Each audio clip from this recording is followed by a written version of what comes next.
certain changes that would be effected to our program.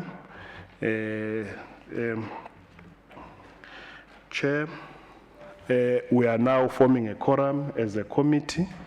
Our first public hearings today being the 15th of February. It's our first public hearing. Chairperson, I'll then hand over to you, Chair. No, thank you very much, Bab Dlamini. Let me first and foremost welcome you all. Thank you for respecting the meeting and also coming on time and being present. You would note on the third page of our agenda would then be the agenda for the day. It begins with opening and welcome, the apologies and applications for leave of absence. Number 3 is the reports. The item number 3.3 would have ordinarily been the Health and Social Development Department. So we were just asking that we shift that to be 3.1. The MMC of Health is ill, and the HOD, who has respected us enough to be here in this sitting, is here. However, his child is in hospital, so he needs to quickly rush to hospital after the business of the day for this particular department. So we're just asking to shift that the item number 3.3 to be 3.1 and 3.1 to be 3.3 just before we can just begin our meeting. So it's public hearings. However, for now, we have still not yet logged in for the rest of the members of society. I ask that we always ensure that there is a high level of respect amongst politics in any way at the end of the day, to hold people to account and for the public to know and understand what it is that we do as a committee. So yeah.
Okay.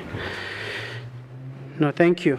Bablamin, we are now on item number 3, which are the reports that were brought to us by Council on the 27th of January 2022.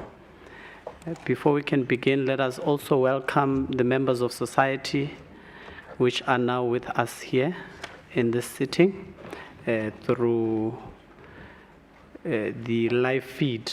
We're told that there's a live feed, and the ones who could grace us with their presence are sitting at the banquet hall just next to the council chambers. You are all welcome to our first public hearing of MPAC to deliberate and discuss matters that were brought to MPAC on the 27th of January 2022 by the Auditor General. We're now on item number 3, which are the reports. We're going to start with the one of Health and Social Development. Bablamin, please take us through the item. Thank you, Chair. The item as program amended is on page 40. The department that is outside to reply on the issues that were raised by the Auditor General is Health. Will then Chairperson invite the Health Department to come in.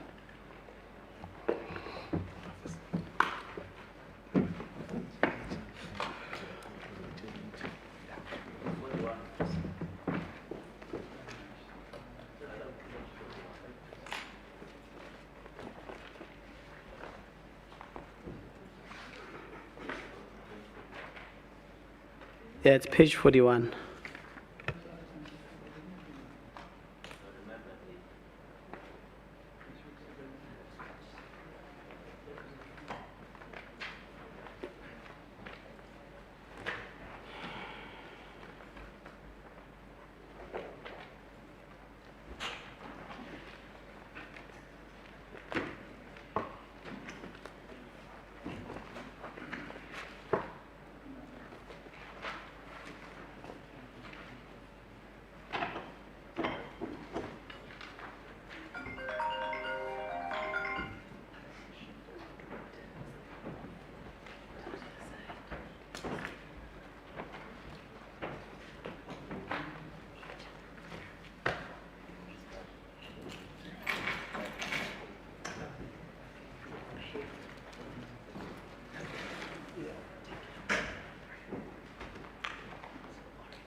Greetings to the department.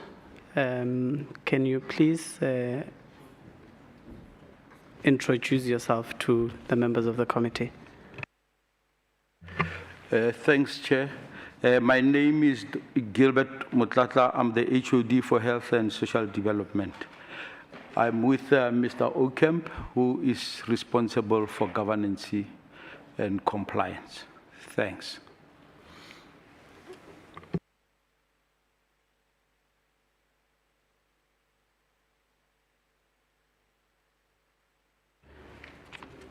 Thank you.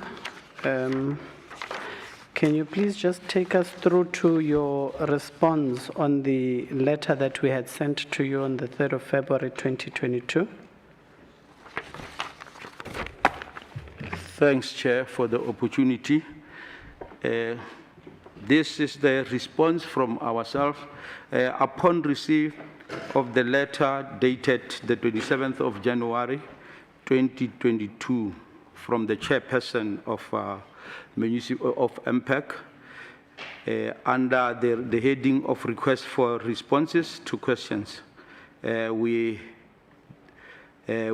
upon investigation, it was established that the contravention referred to in the letter relates to the forensic investigation that was conducted by our internal audit. And this letter was dated the 17th of June 2021, and it was received by the department on the 26th of January 2022. And the allegations that were made were referred to our to internal audit through the normal process, through our city manager, to request forensic investigation because there was an allegation from one of our regional manager that there was an irregular expenditure that was spent by one of one of our employees, and this employee was also acting on his behalf, and the entire amount was about 16,350 that was incurred and should be treated as the requirements of the Section 32 of MFMA. And the recommendation, the MPAC recommended that the disciplinary action should be taken against Mr. Mudau. And so this is what we did as a department. Immediately, let me just respond to questions one by one. Comprehensively outline what transpired for the expenditure to be incurred. Carpets, the office carpets and 15 chairs of the support services in the northern region on 2 Thistle Road, Kempton Park, needed to be cleaned. That was then, there was a need according to Mudau, and quotations were sourced by the then acting regional manager, Mr. Baldwin Mudau, and Noma Pakati Trading was appointed, and the work was done and the company was paid. Is there an investigation report submitted by internal audit? We respond to the question 2 by saying yes. An investigative report dated the 17th of June 2021 was submitted to the department on the 26th of January. It is Annexure A, and the department is currently in a process of implementing the MPAC recommendations. Outline what corrective measures has the department taken since the identification of the expenditure. It is common cause also that for a person in management position to first check if there is a tender in place prior to using quotation for any services or products. The department is currently in the process of implementing the recommendation for 1A, and the question 4 outlined what mechanisms has the department put in place to ensure that such incident does not reoccur in the future. What we did was a list of all tenders currently in place and is relevant to the Health and Social Development Department will be distributed to all personnel responsible for procurement. As it is received from the supply chain management, because we requested the supply chain management to assist us in ensuring that when there is a tender in place, if a person requests for quotations, that one need to be turned away, because it is going to cause irregular for the department. In order to remind the staff, a memorandum, which is Annexure B, instructing all personnel responsible for procurement to first check for existing tenders prior to using quotations for procurement purposes, and this was distributed. It is that letter is attached. Do you have that letter? Yeah, there is a memo that I signed that was sent to our employees to ensure that they should really make sure that they don't really commit the same mistake. And that letter is called Use of Quotations Where Tenders Are in Place. And it is on, I'm sure it will be, is it page, it follows the report. It is this one. It follows the report, and it was signed by myself on the 3rd of February. And it is not only the letter, and we have got also the one that we sent to, a memo sent to, we sent a memo to the GCFO, warning him and making him aware of that if ever there is such a thing or a person who is using quotations, may they kindly check the list from the list of the tenders whether the tender is not in place for that particular request. And that is not only that is and it was also followed by a memo that we sent to our HR Labor Division, where we requested the process of discipline to start. And that letter was signed by the person's as regional executive manager on the 8th of February. The letter is also attached as an annexure. On question 5, provide a report on the value for money on the identified expenditure. What we are saying as a department, we say the city has not received value for money as established by internal audit report. And we refer to paragraph 8.2 in Annexure A. If I may pause here, Chair, and the members of the committee. Thanks.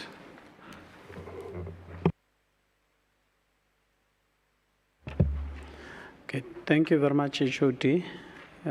Let's also note the presence of the MMC of Health, which is here with us today.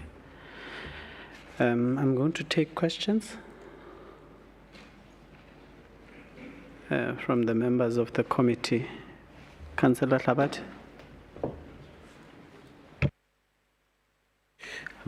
Thank you very much, Chair. I'm not sure if it's limited to questions or comments. So it will be a combination. Thanks. Yeah, comments and questions. Okay. No, thank you very much, Chair, and welcome the explanation by the department. I think just for correction, Chair, for record purposes, HOD, at this point in time, I'm just saying, just for correction and for record purposes, at this point in time, Chair, my understanding is that it's only the internal audit that has made recommendation for DC, not MPAC. That's the first one. Secondly, Chair, is that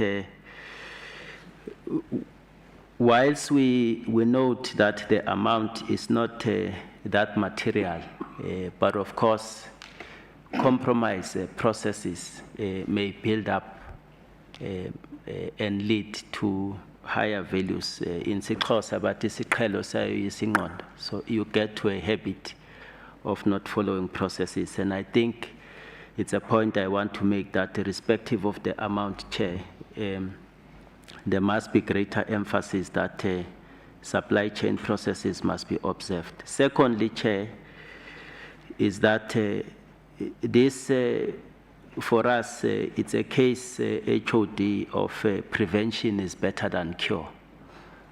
I'm raising this, Chairperson, mindful of the fact that letters dated the 3rd of February have been issued to clarify the issue of using existing tenders. And I think this should have been prevented within HOD from the onset when the tenders were finalized.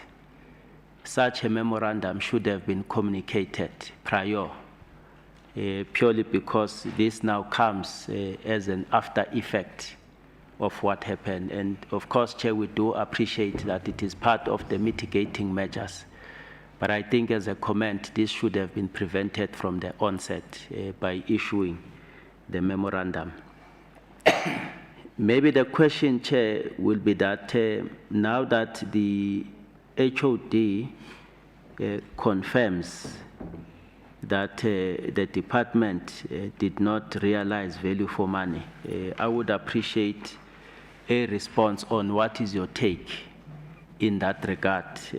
What, in your view, should then happen, having admitted that the department does not realize value for money, other than implementation of the disciplinary action? So I hope I'm clear on that one. Thanks. Thank you very much, Chair. Thank you, Councillor Labati. Councillor De Beer. Yeah, thank you, Chairperson. Good morning, MMC and officials from the department. My question is with regards to what I could see in this document here is that you said that the work was done and the company was paid. And then in your response on value for money, you said there was no value for money. So I think it's a little bit confusing. If you can give us a little bit more information to say, was only a portion of the work done? Was it not done up to standard? Because we need to determine whether there was real value for money or not in terms to make recommendations to council. Thank you. Thank you very much. Yeah, I've noted Councillor Masugu and then Mdlulina, but you may speak, Councillor. Yes, thank you, Chair. I refer to the letter from the department, which is a pretty interesting document. If you go to responses to the questions raised, and you look through there, for example, it says here, the question is, were the recommendations implemented? Now, if you go through this line by line, the answers given doesn't say yes or no.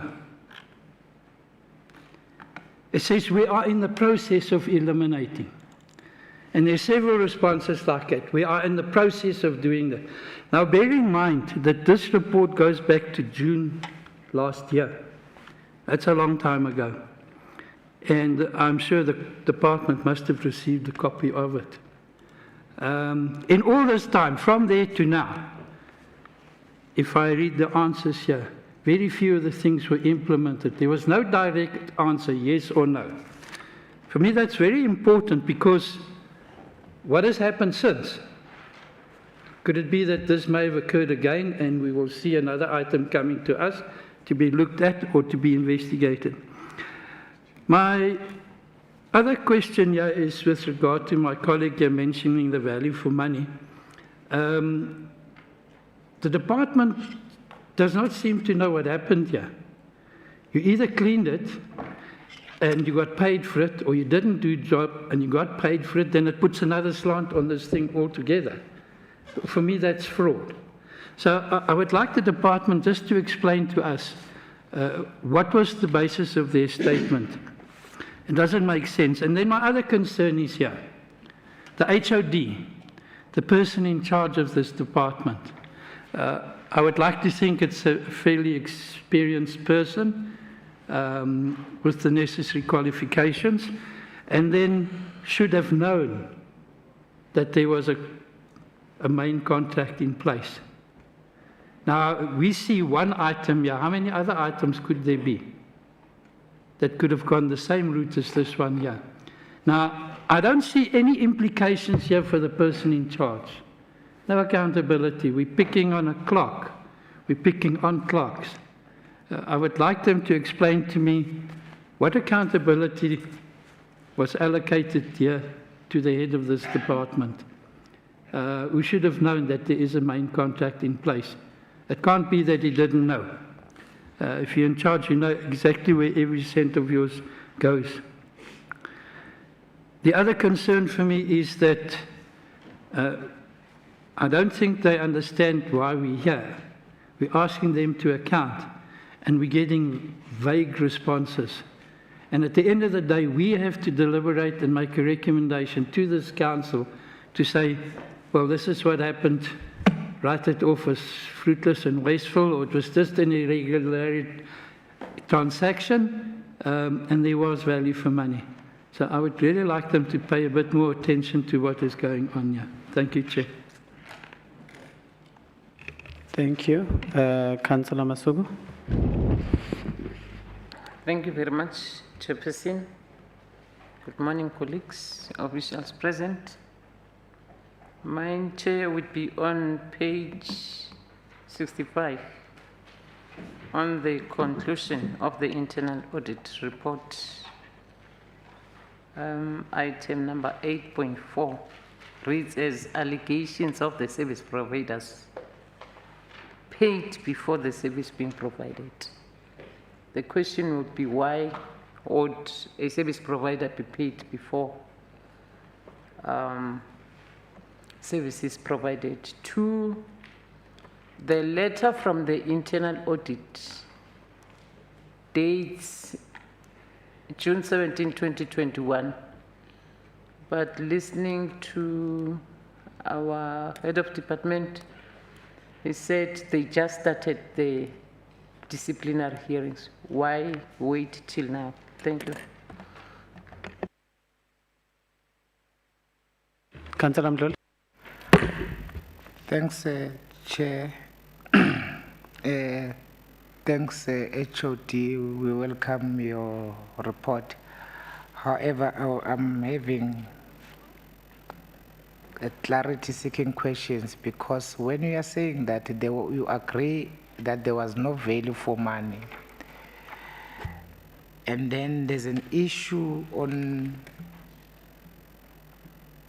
2.2.8.1 in the issues of chairs, who actually, because the forensic report dictates now to us that these 15 chairs were not part of the, they don't reflect on the transactions, on the requisition, on the order number. And then we paid the 16,000. To me, that 16,000 is not that little, it's too much, in fact. Who verified that these chairs, where is the story of the 15 chairs coming from? Did you personally, or your office personally, who verified that there were 15 chairs? Did those chairs were cleaned? And I'm seeing the MMC is leaving, and I think it's presiding over you. Your boss is leaving. Chair. The boss of this department is leaving. Well, is she not supposed to be here, because there was a special request for this department that we must deal with them first? Before I finish my question, this is worrying, because... Fighter Mdluli. Councillor Mdluli, she had tendered an apology that she's sick. So she's left now to go to the doctor. She's not well. You may continue with your submission. No, I will continue because some of the things she's new, she needs to get to understand these things. So I just want to, HOT, I just wanted to get a jinx of where is the total of 15 chairs? Did you verify physically these 15 chairs that were cleaned vis-a-vis the response that there was no value for money in the 16,000? Also, the issue of signage, I just lost the signage part, but there was an issue of signage which was misspelled wrongly. Who is responsible now? Is it still up, or was that signage been removed already? Has it been fixed? Because we have already paid where we're coming for value for money. I will just pause there for now. My campaign could be on your response. Thank you. All right, thanks. I have noted some councillors, but I'd just like that the department responds, and then we'll take the second set of questions. But before I do that,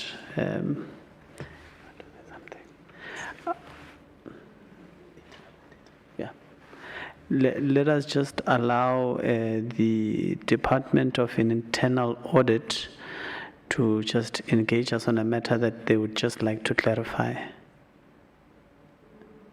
IA? Good morning, Chairperson.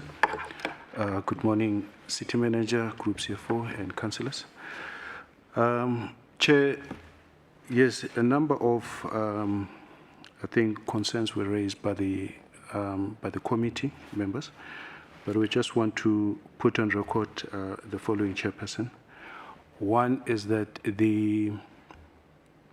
procedurally, we would not raise an irregular expenditure if there is no investigation, or if there was no investigation. So there were allegations, a number of allegations which were made by the department, and those were investigated. And as a result of that, there was an irregular expenditure identified. So I think coming back to the question of earlier that was raised, or comment that was raised by the committee, there are systems of internal controls in place that have been entrusted on management. And one of the prevention controls did not work. However, there was a detection control which picked up that there were fraudulent activities which were taking place within the department. And this was taking place in another region of the department. And as a result, the department requested that there should be an investigation. That as a result of that, then we've identified where there were control breakdowns in this regard. And as highlighted in the report, that there was a tender in place that was, it's a custodian of the real estate, of which in this regard, the acting regional manager at the time did not take into account that contract. So he acted on his own accord and received quotations in that regard. And the services were rendered to that effect. So coming back to the question of whether there was a value for money, yes, there was a value for money. It's just that the procurement process was irregular in this regard, that because they did not follow the existing tender in place. And secondly, the allegations around whether services were paid before, whether invoices were paid before services were rendered, those we proved them to be unfounded. There were services rendered and invoices were paid after the service were rendered in that regard. And thirdly, Chairperson, lastly, is that before we finalize the report, we do present a report to the department. So the department can concur to that. The report was presented to the HOD, but the delivery of the report was delayed. Hence, the department in their responses saying that they could not effect those recommendations. But the report was presented to the department, and it was also presented to the senior manager for governance in the supply chain management, because they need to verify all the irregular expenditures before they can disclose those, whether they have been investigated. So that's all, Chairperson. I just wanted to submit. Thank you. Okay, thank you very much. Department?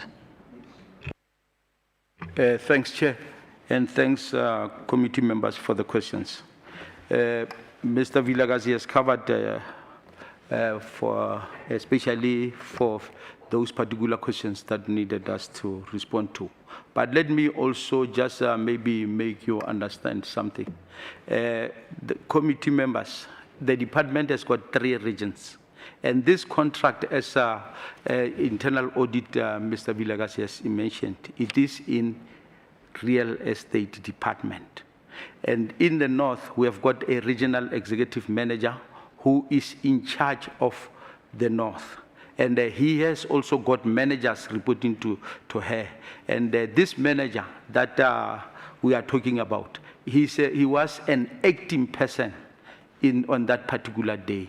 And when the other manager, the one that raised this particular issue to us, was not there, he was on leave or sick. But when this manager left, he made it loud and clear when he did a handover report to this manager to say, this is what you need to do. And there is a letter that he also submitted to him to say, you need also to, if ever there is anything that you want to know, please don't hesitate to contact me. But the member did not really contact him. He did it on his own, and he decided to get the quotations. But why we say there was no value for money is because there was a tender in place. And if he used tender, it might have cost us less as a city. But because he did not use the tender, he used the quotations, it would really amount to more money. That is what we meant. But the service was rendered. Regarding the because prevention is better than cure, as it was mentioned by the members.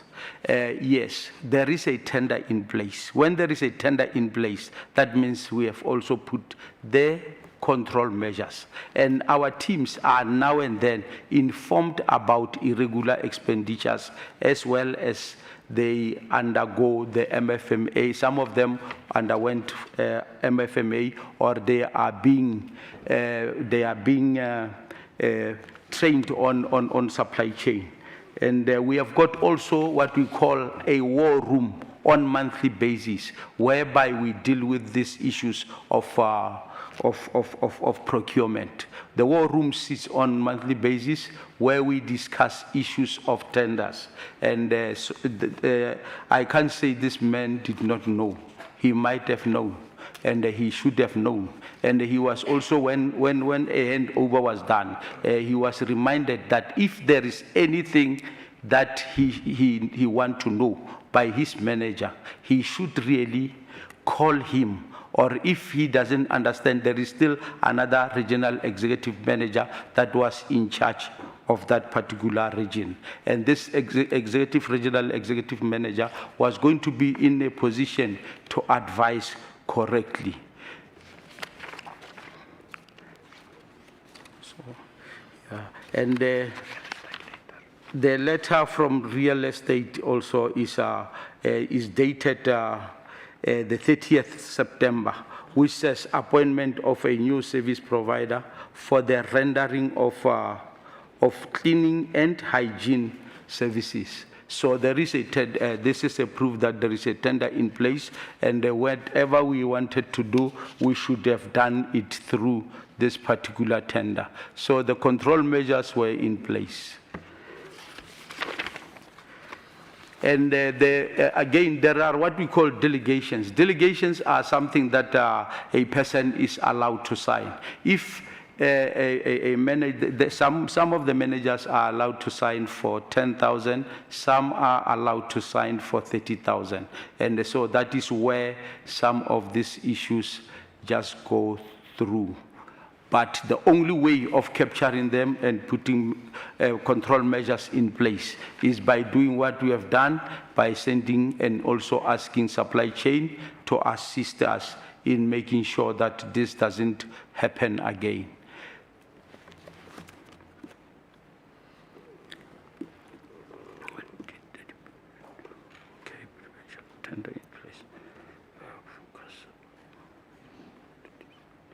Regarding the process, as we have mentioned through you, Chair, the process of discipline takes time. The report, we received the report on the 27th, as internal audit has mentioned. There was a handover report, but it was not yet a signed report that normally they bring. And it was the report from internal audit came in January, and we acted immediately. That is a tangible report that we normally act on. Immediately after receiving the report, we acted on, and we made sure that this member is being disciplined. But unfortunately, the member left the department sometimes in December. He joined the same. He joined real estate department.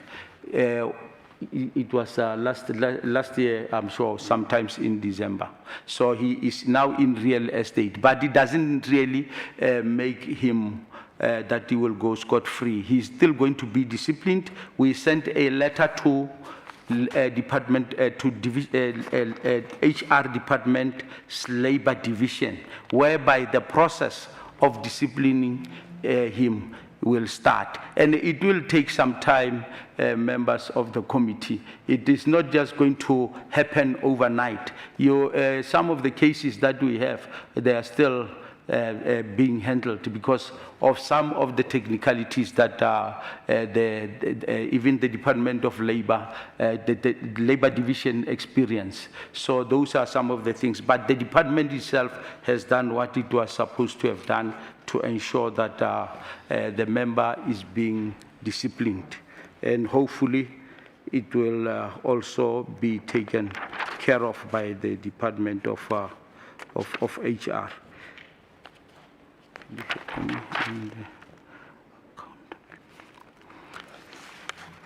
About the accountability, I'm sure members, we normally come to account, and that is why we are here. We respected this day. We did not book any other day because we know we must account and come and give the version of the department, because the department must do something. If there is such a thing, you need to investigate, and that is why on hearing that there was such an allegations, because the first thing that comes to you is an allegation from the manager. And as an HOD, what did I do? Immediately, I took it to my senior or my leader, who is the city manager. And together we sent the information to internal audit to request an investigation to take place. And now what we are doing what the recommendation from internal audit forensic said we must do. And the questions that were posed to us come from the internal audit, and that is why we responded this way. We are so sorry if ever the members feel that we really did not really, we gave vague questions. We gave vague answers. But the most important thing, we wanted to really show that the department has done what it was required to do, especially when you see that something has happened in your department. The only way of detecting this is when you get some investigation like the one that was conducted by our internal audit. Because the first thing that happens, we take it as as an allegation. An allegation need to be investigated. But we are now in a process. The process will take some time. It will take some time because labor itself, it will also take some time to discipline the person. But at long last, normally they are well disciplined. And when they are disciplined, sometimes there is what we call recovery of money, as well as sometimes is dismissal. That is what I can say for now to the members. I don't know whether there was something that I did not really answer. Or regarding the chair's member, through you, Chair, the chairs, it's not us who did this. As we mentioned, and the internal audit mentioned, and I'm sure one of the members mentioned, it happened in the north. And when they said they did this, we only learned after it was done, that it was done. When the manager came from leave, when he checked his things, he saw this particular one where there was this particular, where the money was released by finance regarding this particular case. And that is what I can say for now, members.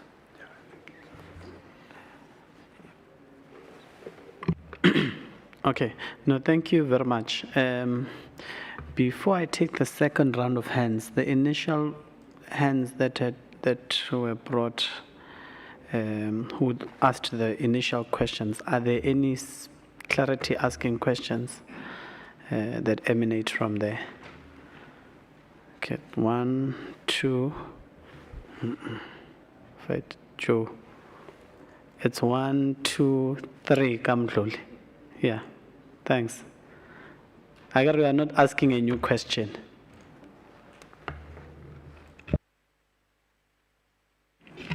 Thank you, Chair. Chair, to the HOD, he says, he insists that it was no value for money. Now, normally when you make a decision on an amount or something like that, you do a calculation, that you do a calculation here to substantiate what you're saying. In other words, how much would have been saved if they used the main contract? We need to make a decision on this wasteful thing. This letter that was referred to where the acting HOD wrote to the existing HOD, did we get a copy of that? Where he tells him, you can contact me anytime, I know everything. You referred to a letter from the acting HOD to the HOD. Did we get a copy of that letter?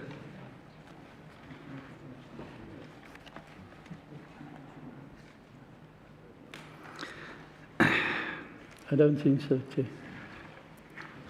I don't think so. I don't think we've got a copy of that letter that he referred to. Then HOD, I worked in many organizations where there were many levels of signing, but there was always somebody to check every transaction. Now, what you were saying is that because there's different levels of signing, you might not be seeing what the guy at the bottom is signing and so on.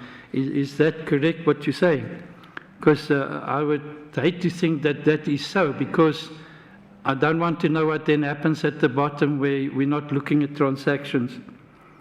My other concern is here that it mentions here that this report was available in September last year. And you people only got it, your department only got it in January here. How does it take 4 months for a report when it's completed to get to the department? Maybe we can just get some light on that. My other concern is here again, because you say it's going to take a long time. You know, it's become a trend in Ekurhuleni. The minute officials are cornered or found out, it becomes like the Serengeti wildebeest migration. They run. Other departments, other entities, or they resign. And then there we go, it's gone, we can do nothing. And then the debate carries on for years, should we take legal action or not? So could you maybe explain to us how you're going to mitigate that now when you say it's going to take a long time? What are you doing to make these processes follow the legislated timeframes. Thank you, Chair. Councillor Labate. No, thank you very much, Chair. HOD, the acting regional manager who approved the requisition makes a claim that he did not know about the existing tender by real estate. And obviously, he has refuted that. And for your information, you can refer to page 62, 7.2.7 of the internal audit report. I'm raising this against what you said, to say that information has been shared, but I'm bringing it to your attention that from the investigation, this is what is saying, claiming that he did not know that there was an existing tender. So I would really like your indulgence on that one. Secondly, Chair, we need to be assisted. The internal audit makes a point that there was value for money. The response by the department says there is no value for money. Now, probably it's a case of overpayment as opposed to no value for money. I want us to clarify that so for purposes of the committee, so that as we go back, we know that what is it that we are speaking to. And that is why I even ask you a question to say, if there is no value for money, other than the DC, which must take place to deal with the non-compliant to process, what would have been your view if indeed there was no value for money? But before you attend to that one, I think let's clarify the contradiction between what you are saying and what the internal audit, against my view, that says that is probably overpayment. The third comment, Chair, is that maybe we must not easily accept a narrative that says that it takes long to discipline. I'm just saying HOD.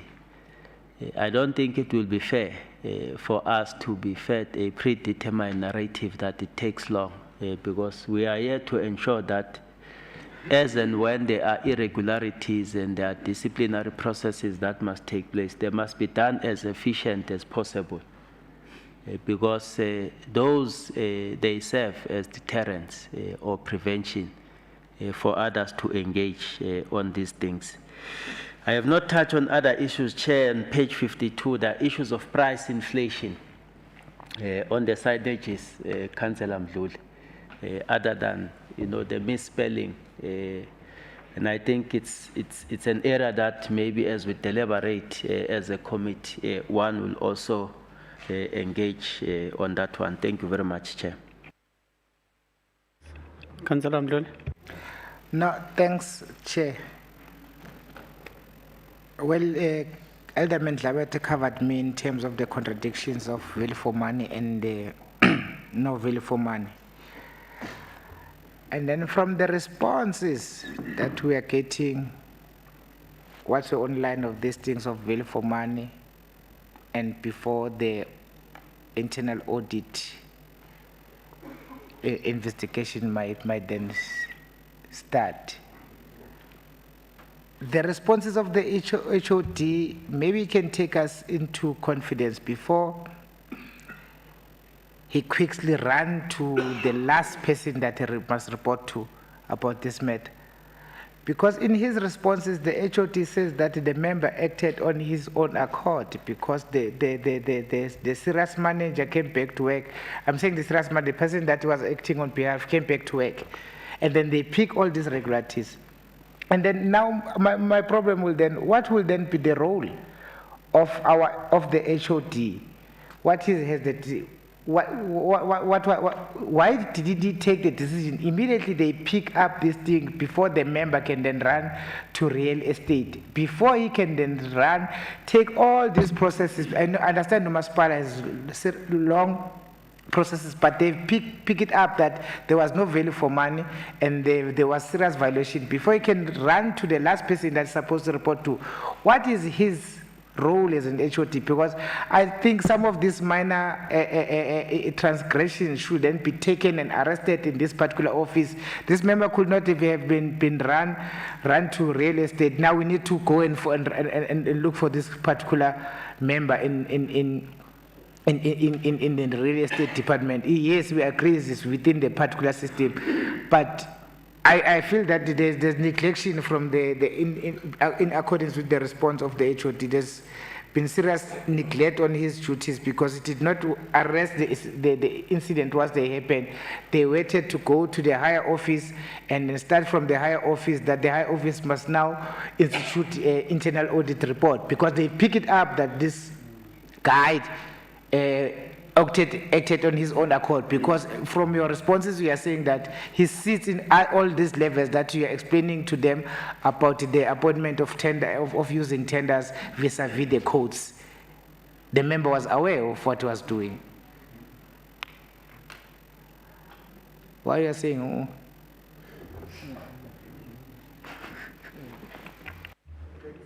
Department, please respond. Thanks, Chair. Let me just start with what the committee member has asked for. We spoke about the regional executive manager. The regional executive manager is the manager of the North. This man reports to another manager. And that manager is the one that I'm talking about, the one that was on leave. And so when this manager was away, that is when the incident happened. And immediately when, not immediately, but after some time when he saw this, he requested this. And we had to, we did not waste time. We made sure that we start the investigation. But for each and every investigation, there is a process that needs to be followed. You take the information and take it to, they bring the information or the allegation, and that allegation must go through the office of the city manager. And the city manager is the one that requests internal audit to come and investigate. And after that, then it is the internal audit that will bring the report to us. As you say right now that the man did not run away, he's still around. But before you cannot just say, you cannot just stop the person. We know that he's still in real estate. And what is going to happen, even if he can resign, normally we take their pension. That is what we do. If ever he jumped ship before time, labor and through labor and legal, we make sure that these people, we take their pension fund to repay what the state has lost, and it is happening. So for now, we will make sure and follow it up as we do with other cases. We will follow up with labor to ensure that the process of discipline is taking place.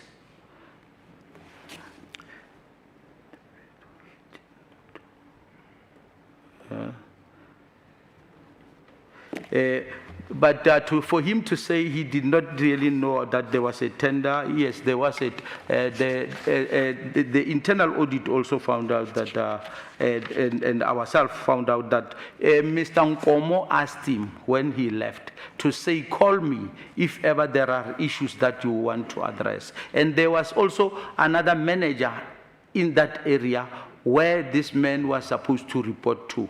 And for signing, it is the delegation. What we can do as a department is our support. Normally, he goes, Mr. Okam normally go as governance. He also to talk to the managers in the regions and informing them about the supply chain management. So I do think he knew what he was doing, and he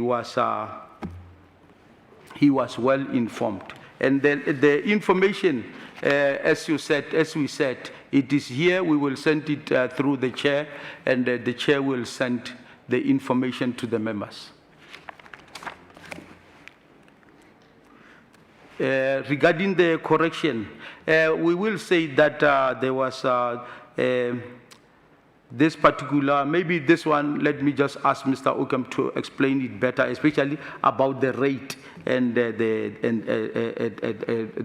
difference between the tender as well as this particular quotations that this person got.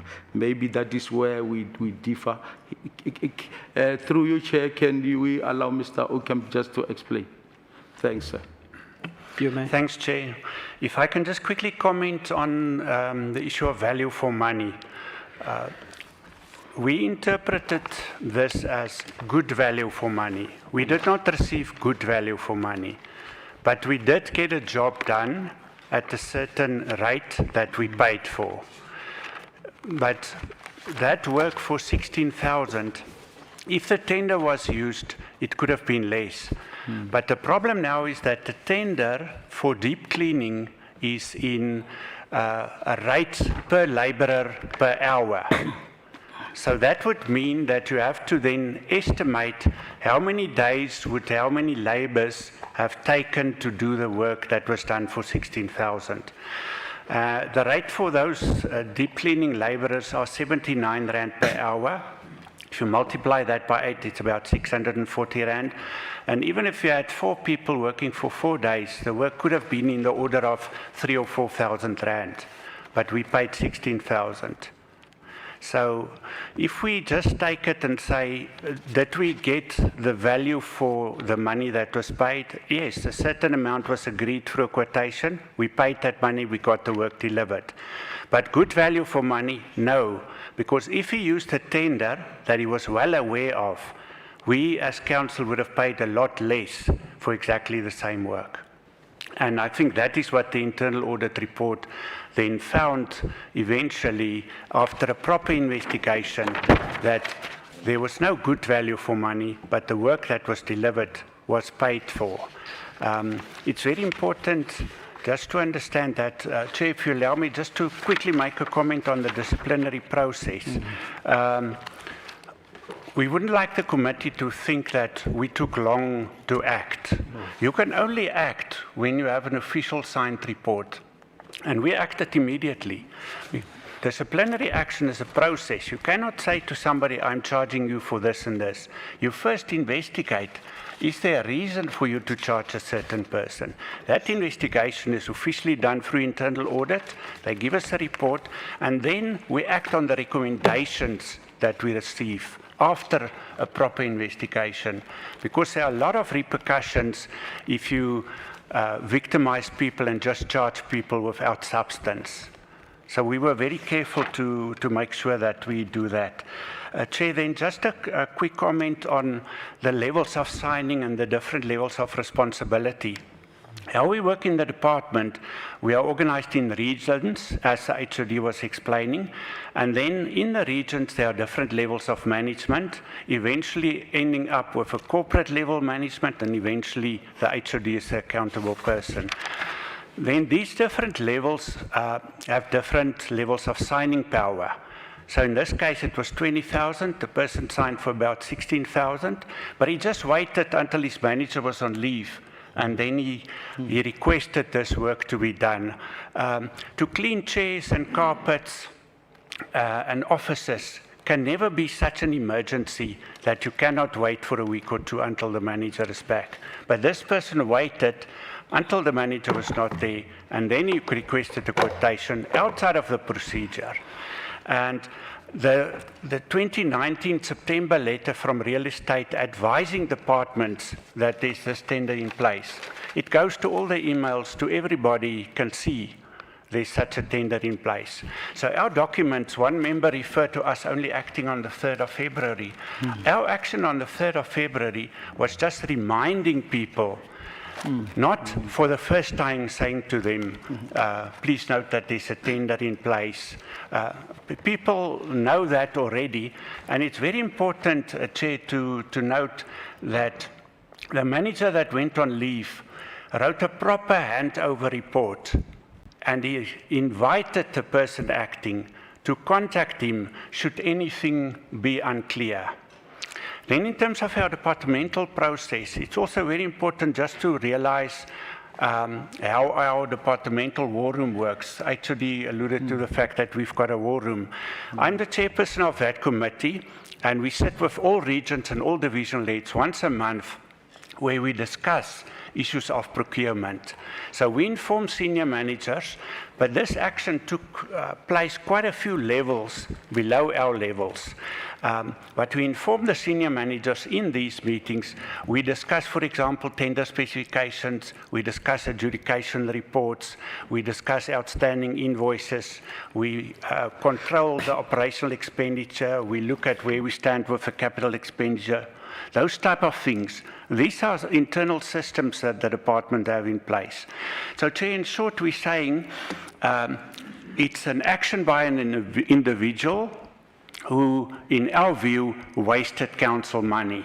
And we acted upon a recommendation from internal audit when we are now going to discipline the person who took his own route in this process.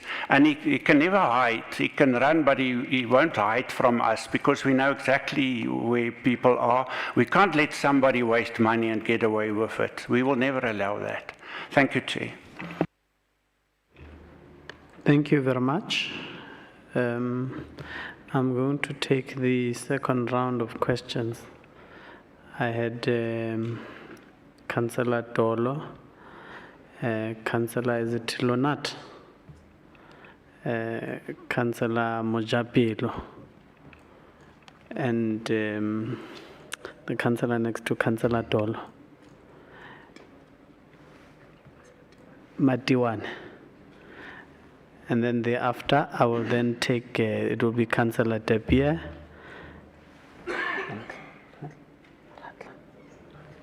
and Councillor Rattler, and lastly, Councillor Masuku. In that order, thanks. Thank you, Chair. Good morning, Chair and the officials from different departments, the members of the committee. Chair, I went through this report, and I can see there's a lack of responsibility from the department, and there's a lot of negligence there as well, because the processes are not really followed, and there's no proper management. They said there was no value for money for the amount of 16,000. We don't have the details. We just see the 7 carpets. We don't know how many square meters of those carpets. 5 offices. What is the size of those offices? We don't know the size of those offices. The boardroom, we need the details. And the other question is, these service centers are operating every day. They don't have the cleaners. I want to know if they don't have the cleaners, day-to-day cleaners, who can clean the carpets, who can clean the chairs, as well as the boardroom. Or are they only using the ad hoc service providers once a week? I want to understand that, Chair. Thank you. Number 2. Thank you, Chairperson. Good morning to all present.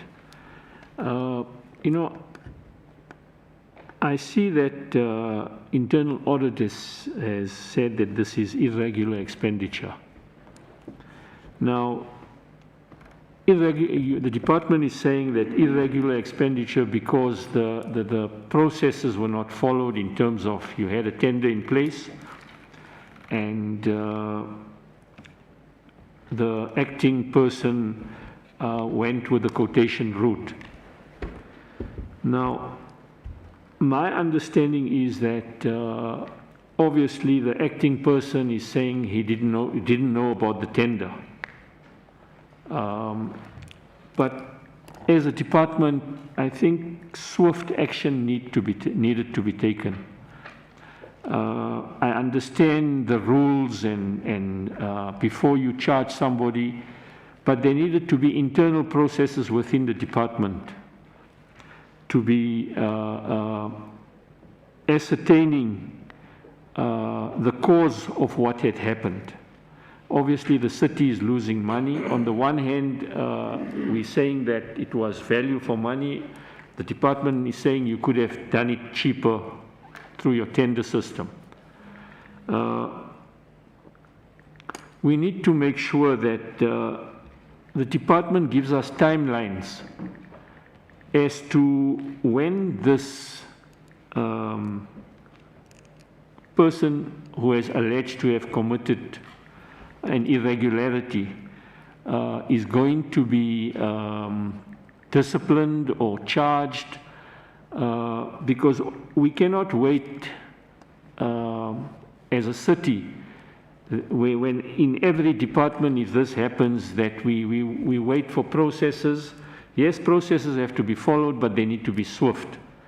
You now have this person who has moved on to another department. If your processes were swift, I think in that time you would have dispensed with this particular problem.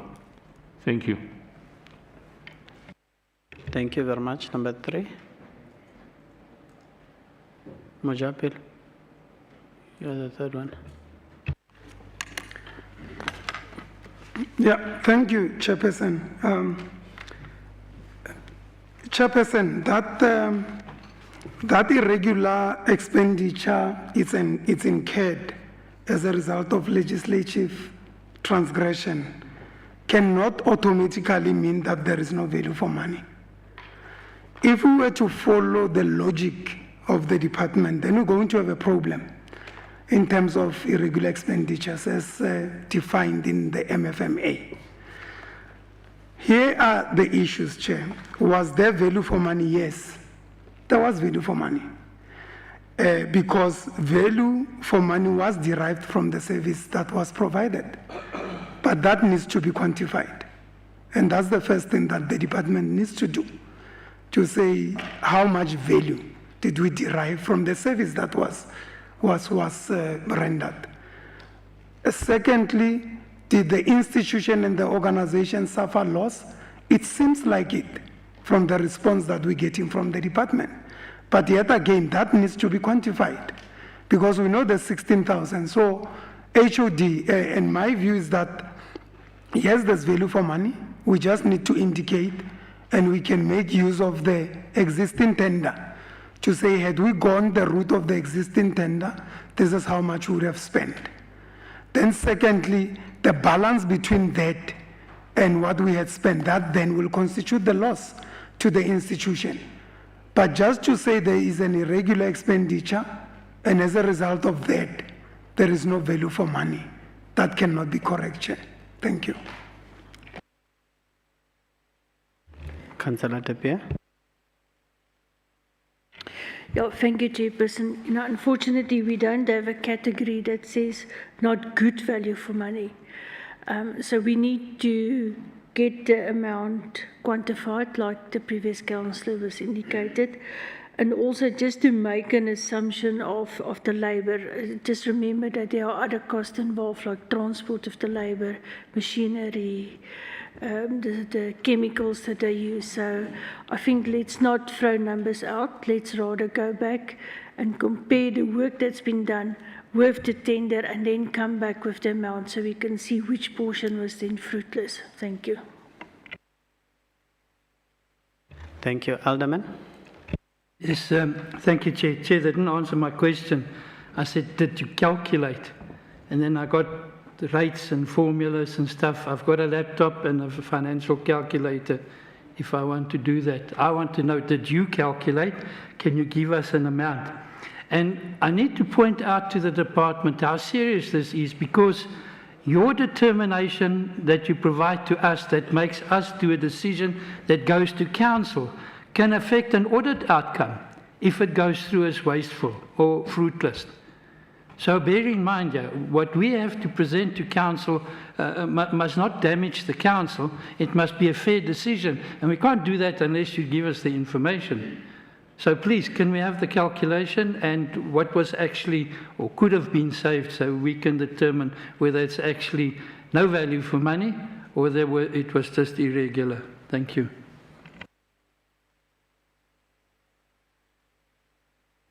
Councillor Matiwane.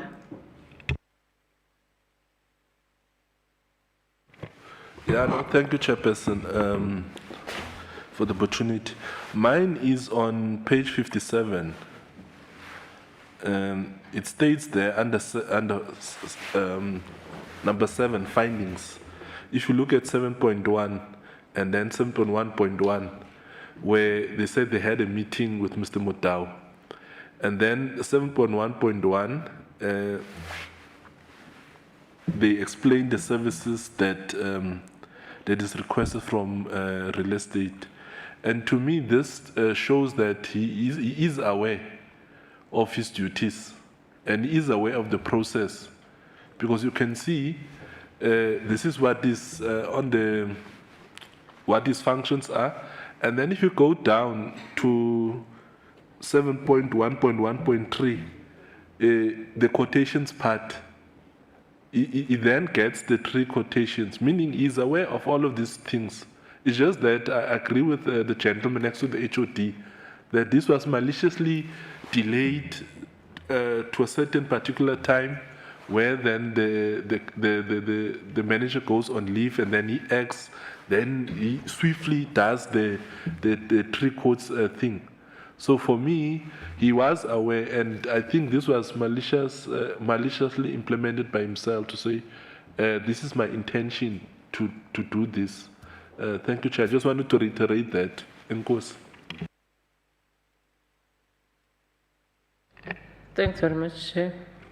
I think, colleagues, with the explanations done by the department and the request by Councillor Randall of that proof of payment, and a lot of explanation on the DC question, comment that was made by Alderman Labati, responded by HOD Mthatla. I don't think DC can take a very long time, like the HOD said before, because all the facts are on the table. There has been an investigation that has been done by internal audit with all the facts, and the department has also all the facts, hence the confusion or contradiction of the value for money, whether there was or there was not. There's also a good explanation by the department on that. With that given, I think we should just get a progress report on the disciplinary planning and submit those that you have to submit to the committee. And then, colleagues, I think after we have exhausted questions through you, Chair, we will then craft our recommendations with the committee after the department have left us. Thank you very much. No, thanks. We'll allow the department to respond to just some of the questions and questions of clarity, so that it's much more easier for us to deliberate on as a committee. But in their response, I'd also just like to ask one thing, because in as much as we're expected to make a recommendation in terms of what happened, we must also sponsor recommendations for future purposes, and trying to correct the system would be, one, to ask what is ordinarily the process of appointing in the department anyone who would then be acting, and what criteria do we use or guidelines in the appointing of particular people to positions. I ask this because I would presume that there would be a standard approach to identifying someone.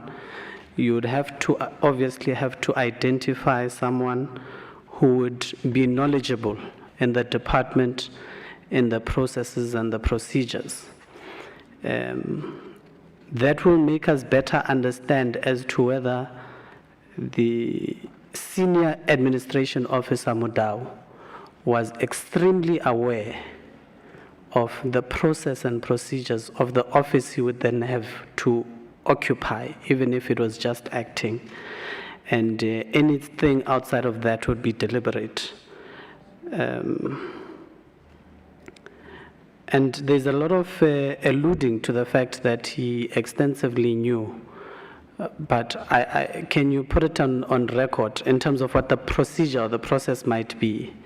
Can you just put it on record for us as a committee as to whether it would be standard for someone, maybe not in acting, because the criteria would be different in terms of appointing, but in terms of him being a senior administration officer, would he have known that this would be ordinarily the procedure that one would have to follow?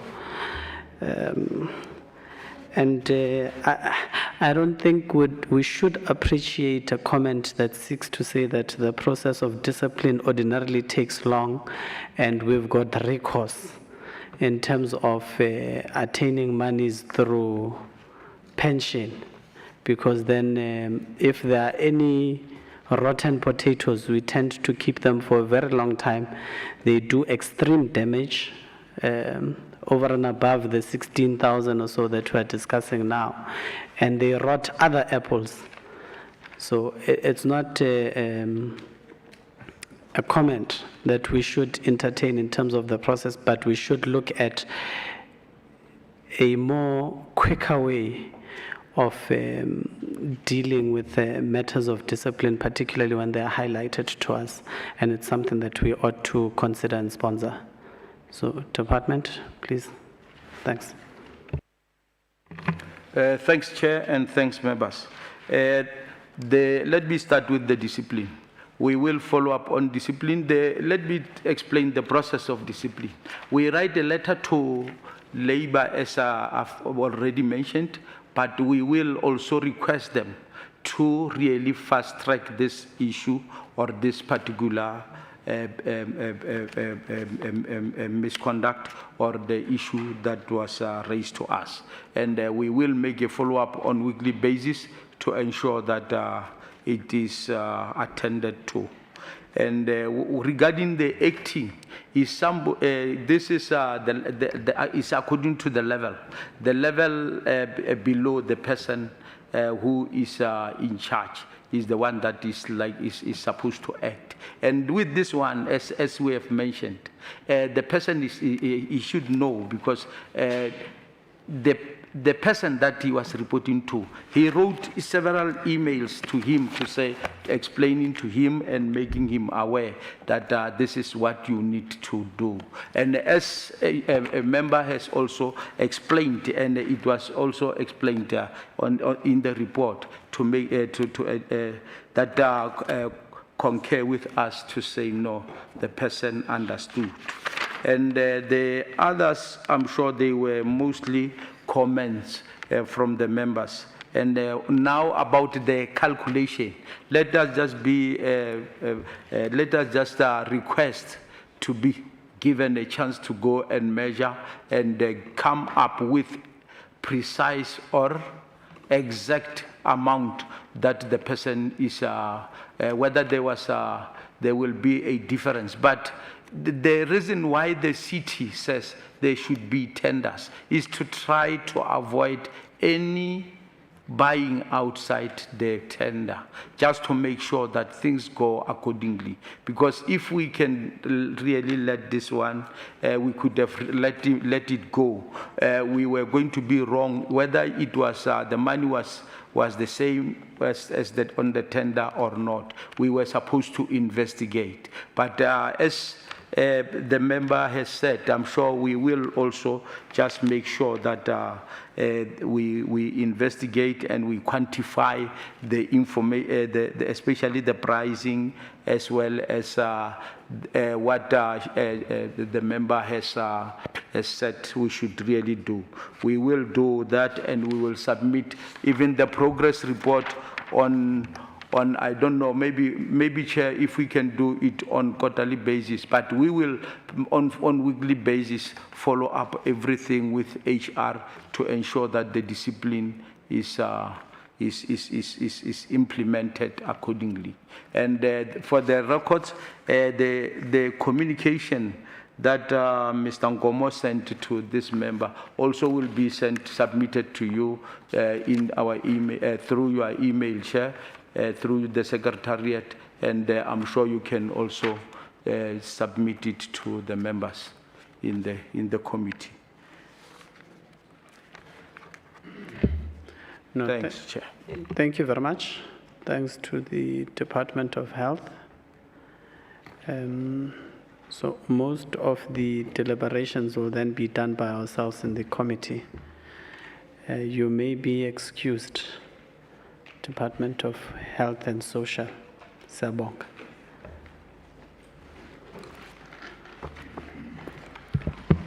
Don't pressure yourself, HOD, and say you will check every week.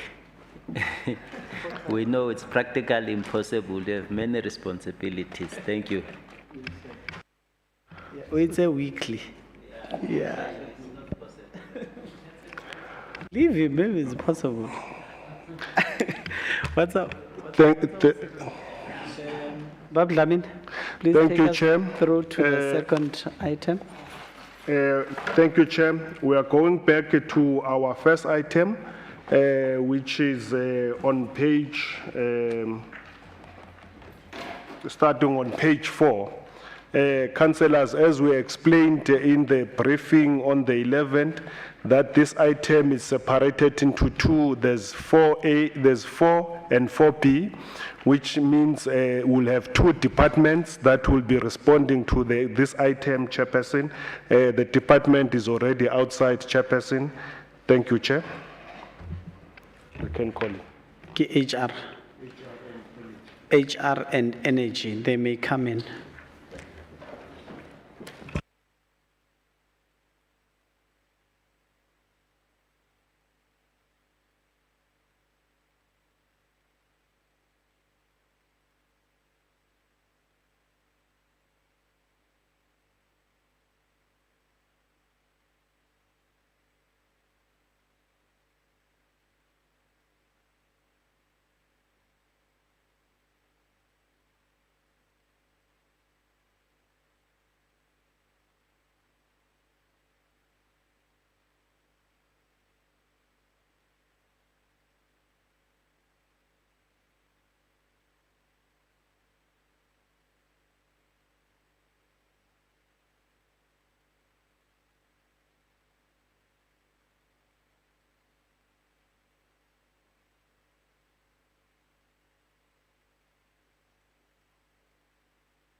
All right, members, let's just be conscious of not only time, but on matters that we can just deliberate in our own discussions as a committee.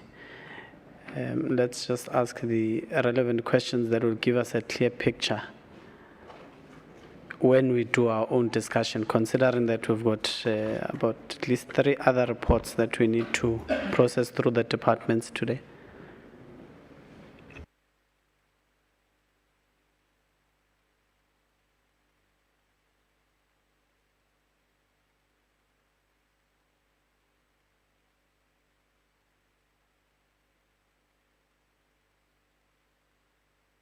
Thank you, Chair. We will then start with the item 4A4 of 2022, which is HR. Okay, may the department please introduce itself? Morning, Chairperson. MMC Robinson, Corporate and Shared Services. I'm with HOD and Naledi Modibedi from Human Resources, Chair. Thank you. Thank you very much. May you please proceed with your presentation on the response that of the letter that we had submitted to your department? Chairperson, thank you. My department did indicate to yourself that we were erroneously asked to report on this, as this matter actually falls within the Energy Department, Chairperson. We just came to present ourselves to yourself today. Thank you. All right. So through an error of the, is it note 49?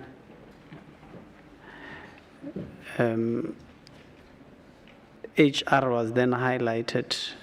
However, we still had to send them an invitation to this meeting. They've stated that the amount that is referred to them actually does not belong to them, but belongs to the Department of Energy. So through this sitting, may we have them excused? No, I want to agree with that, Chair, because it's quite All clear right. that it No, was thank you very much for erroneously- honoring the invitation. You may leave. Thanks.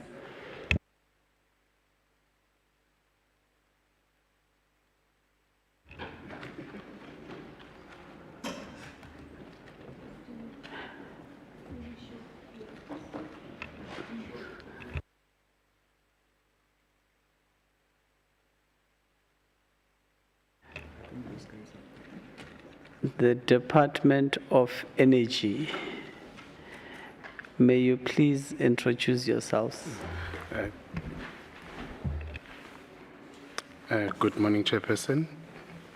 This is MMC Senzi Sibego, MMC for Water, Sanitation and Energy.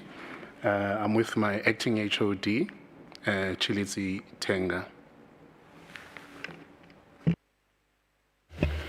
Thank you very much, MMC and the acting HOD. May you please just take us through the response on the letter that was sent to you by the committee? Thank you very much, Chairperson. As we've received the report, which we received on the 31st, and we were asked to respond in writing, and between that time and now, because myself, having started in my portfolio in less than 3 months, a lot of the information that's been required there, I did not have and available. But also with my acting HOD, who had just started at the beginning of January, but lucky enough has been with the department for quite a while. We only received, as I said, the report in our department on the 31st, and the time asked for us to give written response because we had to do some investigation because of the people that were mentioned in that report. Unfortunately, none of them are part of the department anymore.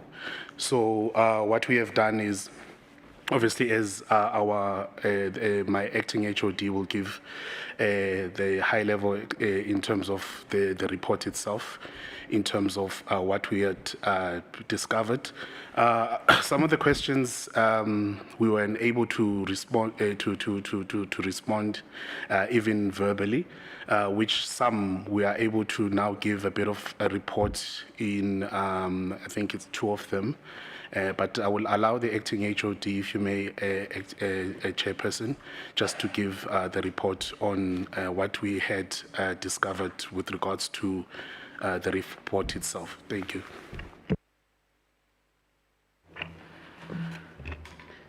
Acting HOD, you may speak. Thank you, Chair, and good morning, everyone. Chair, I don't know if the committee has seen the report, forensic report, but the department received this report on the 31st. After first we received your inquiries, your questions. That's when we became aware that there is a report circulating, which we had not seen. So our first encounter with the report was actually on the 31st, and the deadline for the responses were the 8th, which then did not give us time to provide that feedback. But if I can just give some highlight here on what the report is all about, really, it's more about allegations of money laundering. It relates to an employee that was appointed in the Energy Department, and it relates to incidences that happened around 2017-18. The employee, Ms. Connie Mulabe, who was appointed in Kempton Park. So the issues here is that she's been issuing requests for quotations under 30,000 rand, and out of all those requests, the forensic report identified an amount to the tune of about 79,000 rand, which cannot be accounted for in terms of what services were delivered, and that is the main issue here. The recommendations on the report include the department having to take action against that employee. Now, if I am to give feedback in terms of what has happened since then, our responses indicate that there was no adequate time, so there was not much information to give at that time on the 8th. But I can safely say what we have done up to today. So that means from the 9th until the 15th. So this employee was said to be working for the real estate. She resigned and went somewhere which we did not know, but we heard she's working for real estate. We managed to locate her. She's still employed in the city. She's just moved departments. She's in real estate. It's confirmed. The other thing that we have done is we have initiated a process for disciplinary hearing in relation to this matter. That is the first thing that we have done. The second thing that we have done is we have also initiated a process with Department Legal, in terms of recovering the 79,000. So those are the processes that we're going to be following up as far as that is concerned. We are also looking into our own processes because it all relates to the authorization of these things. Unfortunately, the person who authorized this is also not with the department and not with the city anymore. But however, everything that happened here, although it was supposed to have been checked for completeness by the person who authorized this, we feel that we need to then find out exactly what happened and then make a necessary recommendation through the disciplinary process. Thank you, Chairperson. No, thank you very much to the department. May we just have, when speakers speak, just speak closer to the mic so that the technicians are able to capture. Before I take hands, I must register the dissatisfaction of the department to, firstly, when introducing the item, seek to find the reasons not to respond. And I say this because you were written to on the 27th of January. The deadline of your response, at least in accordance to you, was the 8th of February. You then respond to us on the 7th of February saying that we do not have much information to respond to you. Can't accept that. In as much as you've received the report on the 30th. Kaufela at home. Even myself, I'm sitting here. I'm new in this position, but the organization and the city in itself has to function and continues to function. It's upon our duties to keep ourselves abreast. Even as an acting HOD, you assume the responsibility of anything and everything that came before you. So it can't be that we are going to accept such responses from yourselves. So I'm going to take hands from members of the committee in response. and whether it's comment and questions. Number 1, number 2, number 3, number 4, Councillor Masuku, number 5 is Moja. Almost said it's Councillor Mujapil. In that order.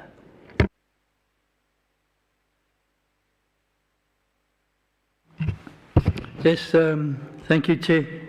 MMC, we hear what you say about not being around for too long in that particular portfolio, and that there might be information that you were not aware of and not available. My big concern here is, in the report it mentions that this person who was responsible for this left on the 30th of April 2021. We don't know why or how, what happened. So the department must have been aware at that time something was not right. Why did she leave? So that was not reported or investigated. And then we come to the audit report, 10th of September 2021. Now, here I come back to an item I raised earlier. Why does it take 4 to 5 months for an audit report to get to the department if they only received it in 2022? So somebody needs to clarify that, because it casts aspersions on either the audit committee, the internal audit, or the department. What is the reason for this delay, 4 or 5 months, which gives everybody the opportunity to either use the shredders or ask for transfers to other departments? Then this staff member, Ms. Malabi, they asked her 10 questions with regard to were the services provided. And in all 10, she said no. There was no proof. Now, even with the greatest imagination or banking on chance, it's impossible that 10 times in a row you can't prove that the services were delivered because of books disappearing, papers disappearing, books getting flooded in buckets. It's impossible. It can't. This thing smells worse than some of our non-working sewage treatment plants. Then we go to another report here, and every question that was asked, the response turned out to be fraud. Not once, 1, 2, 3, 4, 5, 6, 7 times. So all I'm saying is this is an item that definitely needs to be referred back. It needs a lot more work. We can't make a decision on an item that comes here like this. And back to the old stuck record, value for money. Where's the value for money report here? Now, I can almost guarantee, Chair, that we're going to be in a year's time sitting discussing this some more, if we're going to work against the time frames that the departments provide. I think maybe it's time that MPAC starts setting time frames to speed things up. And I know we've discussed this at length, that this delaying tactics must come to an end. It's not acceptable, not in good governance situations. So yes, Chair, maybe the department can just explain the queries on the dates and 10 items that proof of delivery could not even be produced. And we accepted this person's excuse. And my other concern is, even though internal audit says there was an allegation of 100,000 Rand a month being transferred to this company, which was unfounded. But I worked it out, if I took the amounts that was transferred, it's an average of 20,000 K a month. So is it really relevant whether it was 100,000 or 20,000? There was monthly transfers to this account. And maybe this should be pursued more, that we can see, I don't know if it's possible to obtain banking records of where the money went and who the ultimate beneficiaries were, if it's at all possible, Chair.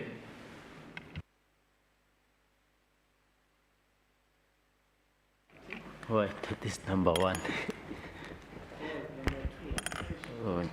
But thanks, Chair. And I think I would align myself to your directive, because we'll have an opportunity to raise a number of issues on this item. Firstly, maybe really to welcome the revelations by the internal audit on this use of influence to direct procurement opportunities. And I think, Chair, this is just a tip of an iceberg. It would appear that there is a grand scale across the institution where an influence is used amongst others, systematically using cover codes. And I think it's a matter that we must further deliberate on at an institutional level as a whole. And I appreciate, Chair, from the report that it appears that the person implicated is in the system. Because from the report it would have appeared that he has resigned, so we did not really locate that he's still within the system. So just 2 questions for me, Chair. On page 40, you make a point that the department is exploring organizationally orthodox strategies. I think just simplify that for us. What do you mean about the orthodox strategies for the prevention of reoccurrence of similar incident? If you can just simplify the term and give it meaning so we understand what does it mean. Secondly is that with the new information that the person is within the system, and I'm sure in the ordinary course of doing your work effectively from the 31st, since you were aware of the report till the 14th, because I will exclude today, have you taken a keen interest or have you taken a keen interest just to establish with the sister department whether this person is involved in the process of initiating requisitions? If you have not, it's fine. But I'm just asking as a matter of concern. And thirdly, whether within the department itself, are there still any outstanding invoices that relates to this Sisela holding company, which you may be aware of? Those are my questions, Chair. Thanks.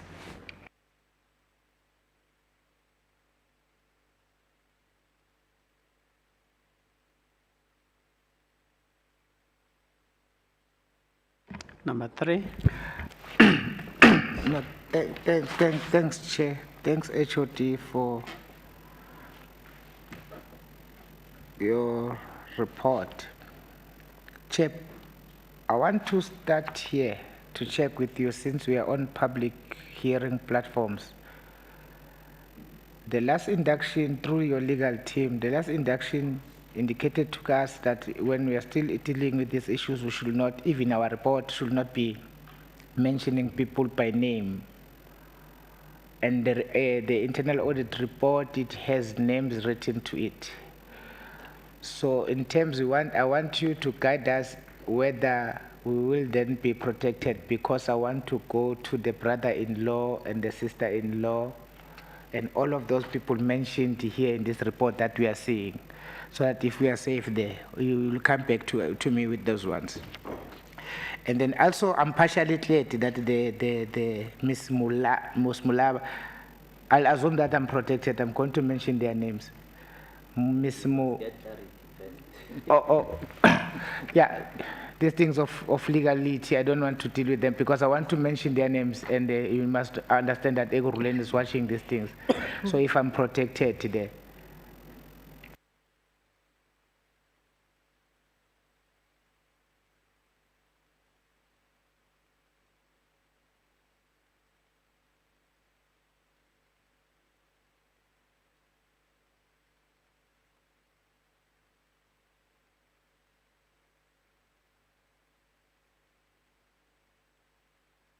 You may mention the names. Family member kaofela, you can mention them. It's okay. You may proceed. No, thanks, Chair. So Miss Mulabe went to real estate under this suspicion of that have been made by the report. And our system is still vulnerable that even if the highest office has commissioned report, but a person can move to other department within the system. Maybe if we can then be cleared, is now real estate a hub of a cartel where people are running to real estate, knowing very well that this is what they have done to the departments, that it means the system is not tight enough. The people that are supposed to lead these particular departments, HOTs and so forth, are not tight enough in terms to raise an alarm to other departments that we have a investigation, or we are still investigating, or allegations about this employee. Don't take him now, and they can just move further around. And then the latter councillor mentioned that we are dealing with an issue that is on the grand scale. I'm not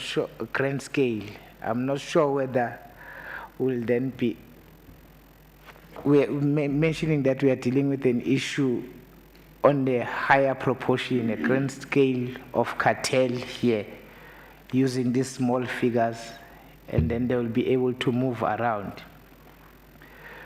So I wanted maybe the HOD in his responses, of which I accept, of the steps that they have taken,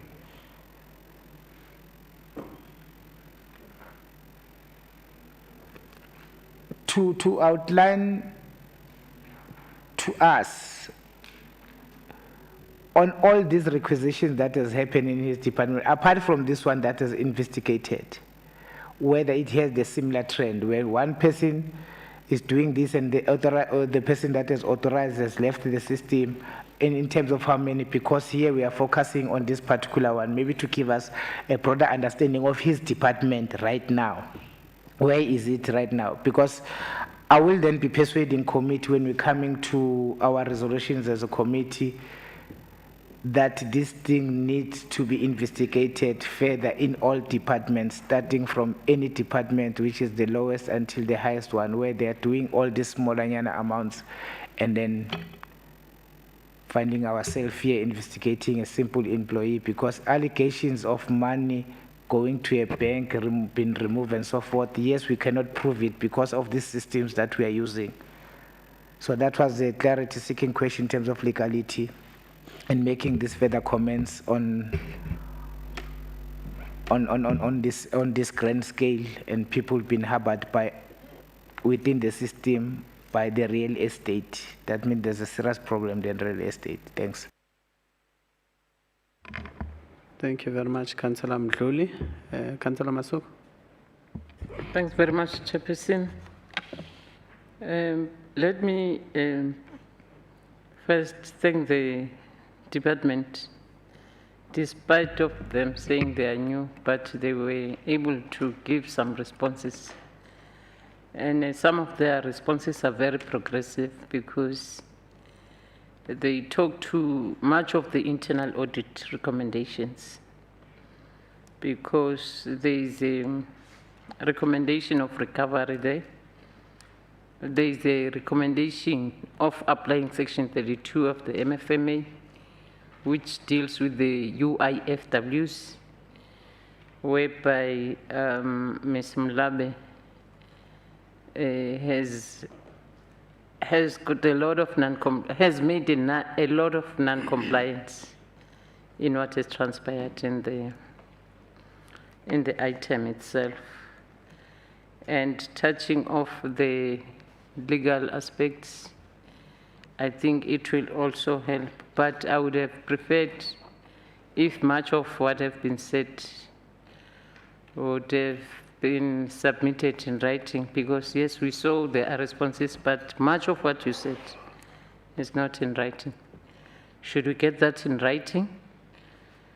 from the department itself, and we get the progress report on what the department says to us. They've started the processes applying the Section 32. I think that would help us a great deal.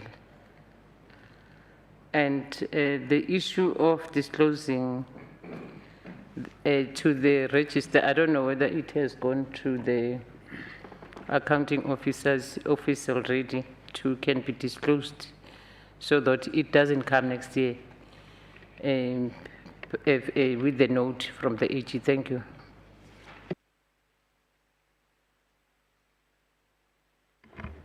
Councillor Jabilo.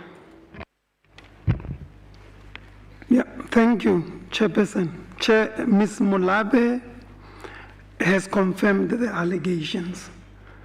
And on that basis, I think the due processes need to be followed and the law should take its course.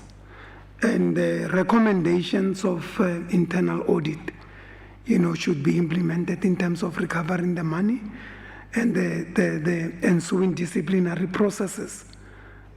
Chair, should be looked into. I think it's really a straightforward matter. But here's an issue, Chair, which is of great concern to me, is that if you read through what has transpired, it actually frowns upon our systems of accountability and our checks and balances. If you look what had happened, Chair, it transcends over 2 financial years, whereby quotations are being asked perpetually from the same companies with the same outcome. And yet our system doesn't pick that up. And that's really a concern for me, that we would have to rely on a whistleblower or a hotline, someone phoning, to bring something like this to our attention. To make matters worse, Chair, if you read through, consistently the perpetrator indicates that the record book is missing. Record book is a document of a municipality. It missed 1 financial year, it missed the 2nd financial year. Because if you look at from November 2017 to March 2019, transcends 2 financial years. So record book can just miss. Let's say that this whistleblower did not bring the matter to our attention. It seems like somewhere, somehow people are sleeping on the job for us to rely on a whistleblower to bring such to our attention. I shudder then, Chair, to think what could be happening within the system. I mean, this is of great concern. If things like this could go without notice, one then wonders what else is it that we don't know, because we seem to rely on external people to bring these things forward. So we've got to intensify our systems of accountability and checks and balances, Chair. Things like this, we should have picked them up. It make matters worse. It happened between 2 departments again. It's energy, it went to real estate. Same companies, same outcome, and we can't pick it up. Thank you, Chair. Thank you very much. The hand of the AI was up, né? Internal audit. I had noted you. I think your hand was up in the beginning also. And then thereafter, then would allow the department to present. Thank you, Chair. Good morning, Chair and members of MPAC, City Manager and CFO. The report was presented to the then HOD for Energy. As you could see that it was presented in September 2021. I think the reason why the acting HOD was struggling to, get hold of it is that it was initially presented to the HOD, but we are not quite sure whether it's clear that the recommendations were then not implemented at the time or were in the process of being implemented. But according to our records, it was presented in time to the HOD. Also, Chair, the report is addressed to the HOD at the time. Thank you. The department. Thank you very much. Okay. Let's just allow internal audit. Thank you, Chair. Just to add to what the HOD was saying earlier, if you can see in the opening paragraph, these allegations were reported through the hotline. Nor does the city manager know about them, so is the department.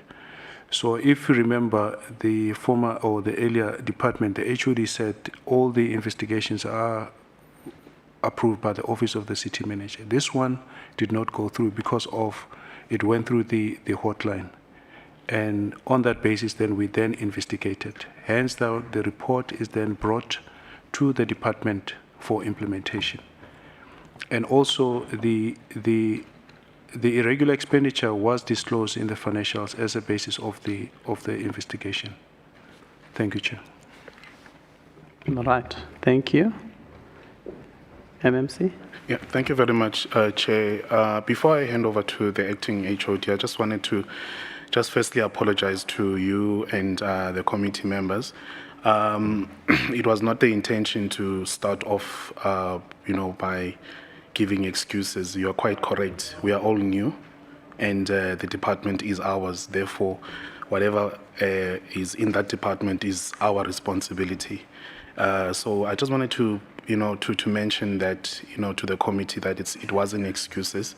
I think it is, as Alderman Dlabati was mentioning, in terms of was there communication between you and the different departments? What information can you source and so forth? And within the department itself, we're still trying to get information, as you have heard from the audit, that there has been the internal audit, that there has been, communication that was sent last year, but unfortunately it was not available to us. So this information we were trying to get together in order for us to get a written a response, and time was against us at the time when we were receiving some of the information, when we had found out that the person is still within the system, because we had sent out communication to find out where is this person, is the person still within the city or elsewhere, did they resign, and so forth. So by the time we received our information, it was the 11th hour before we came through this meeting. So I just wanted to make mention that we were doing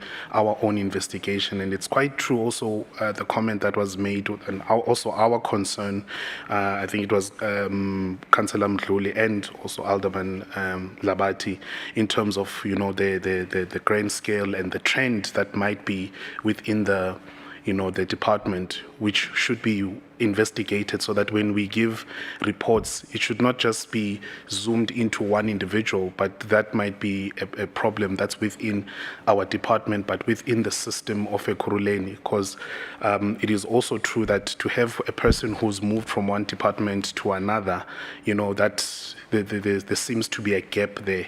There seems to be, an issue of I don't want to use Councillor Mdluli's words of, what real estate is, but yeah, there seems to be a problem of the pieces being moved from one side to the other, and for us to be able to, to nip this thing in the bud, we need to be able to find out that information and be able to prevent it before it gets to this level.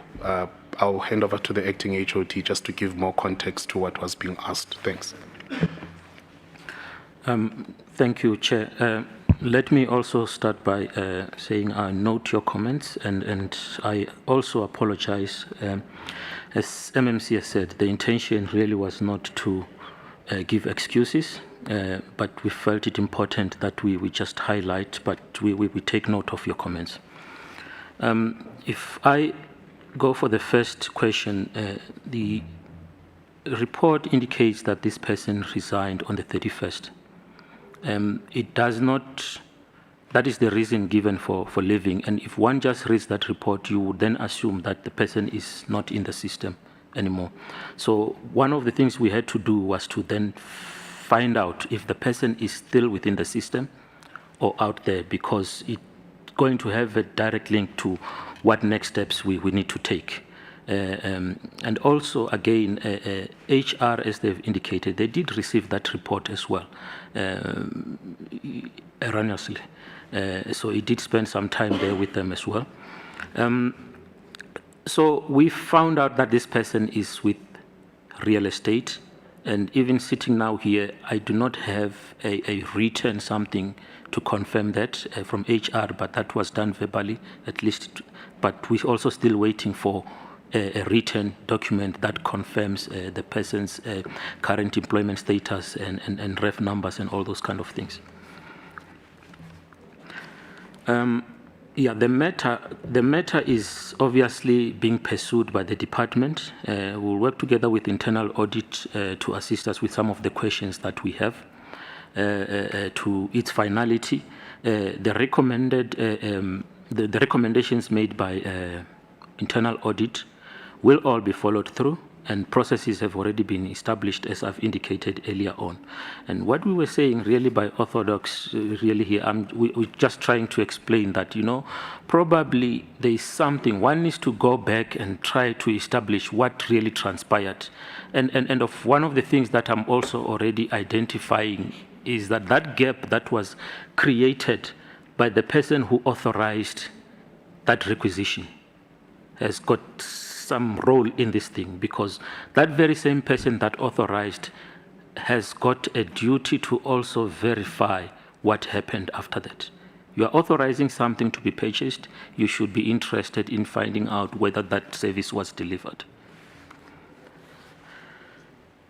We look at the report. This person who has now moved to real estate has been working and interacting with real estate. That brings some questions into play as to maybe her movement from energy to real estate has something to do with certain individuals within real estate. Because why would you be doing things, working with real estate so close, and then you leave this department and then you go to real estate? So those are some of the questions that we also need to investigate going forward. Just so that it talks to the next question again, is real estate a hub of 1, 2, 3? We do not know really what is the arrangement and what is going on there at real estate. But what we know at this point in time is that there is a link between the work that this person was doing through real estate and her ultimate landing in real estate and working there. So there is something going on there that I personally would like to take further and say exactly how did she land in real estate. Are the people who are appointed there the very same people that were involved in the things that she was doing?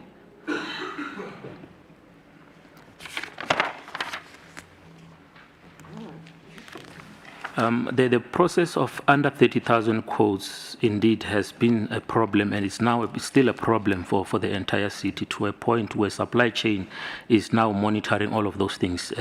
We have now come to a situation where most of them are not even processed.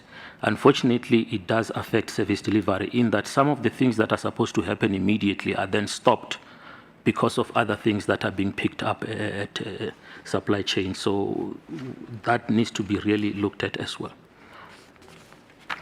On the fourth one, yes, we will provide that report, written report, and the progress that far. The question on disclosure on the UIFW register has been answered by our colleagues in internal audit. That has been done. The fifth question, processes have already been kick-started in terms of the fact that, Councillor, there you said she confirmed the allegations, and that is true according to the report, and as a result, we have started all those processes. And we will provide in our next update how far we are with all those processes, implementation of the recommendations.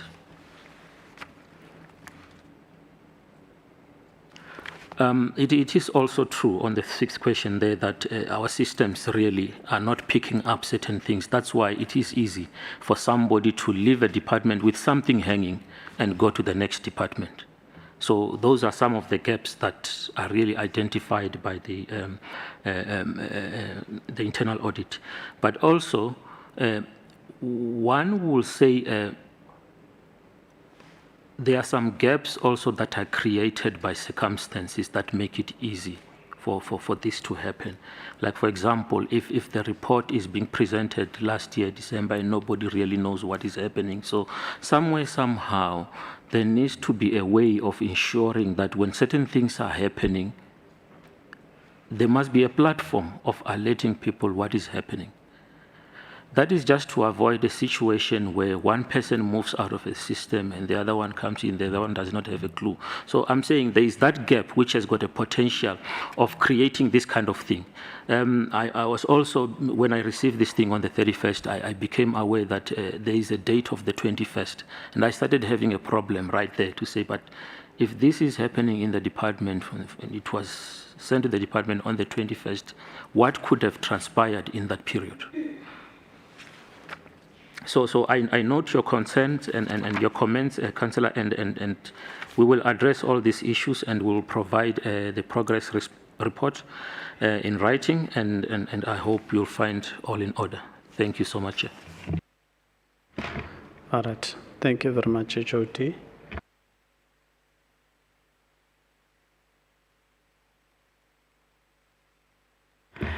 I'm now going to take a second round of hands.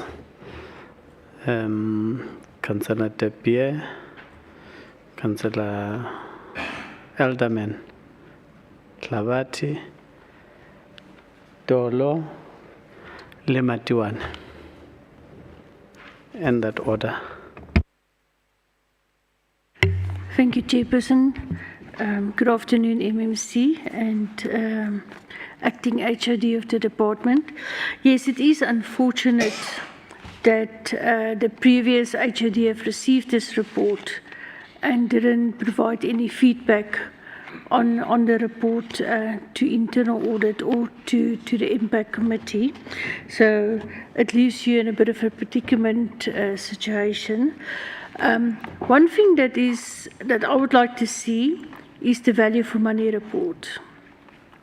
Now, value for money means, did we as the city receive the services that we paid for? So in your progress report, if you could kindly add a section that speaks on value for money, and that will give us the opportunity to deliberate and make some recommendations to council. Thank you. Thank you very much once again, Chair. Acting HOD, I did ask a question which says that as of to date, have you been able to determine if there are any outstanding invoices from the Sisele holding company that are sitting in your department? So I would request a response because there is a reason why one is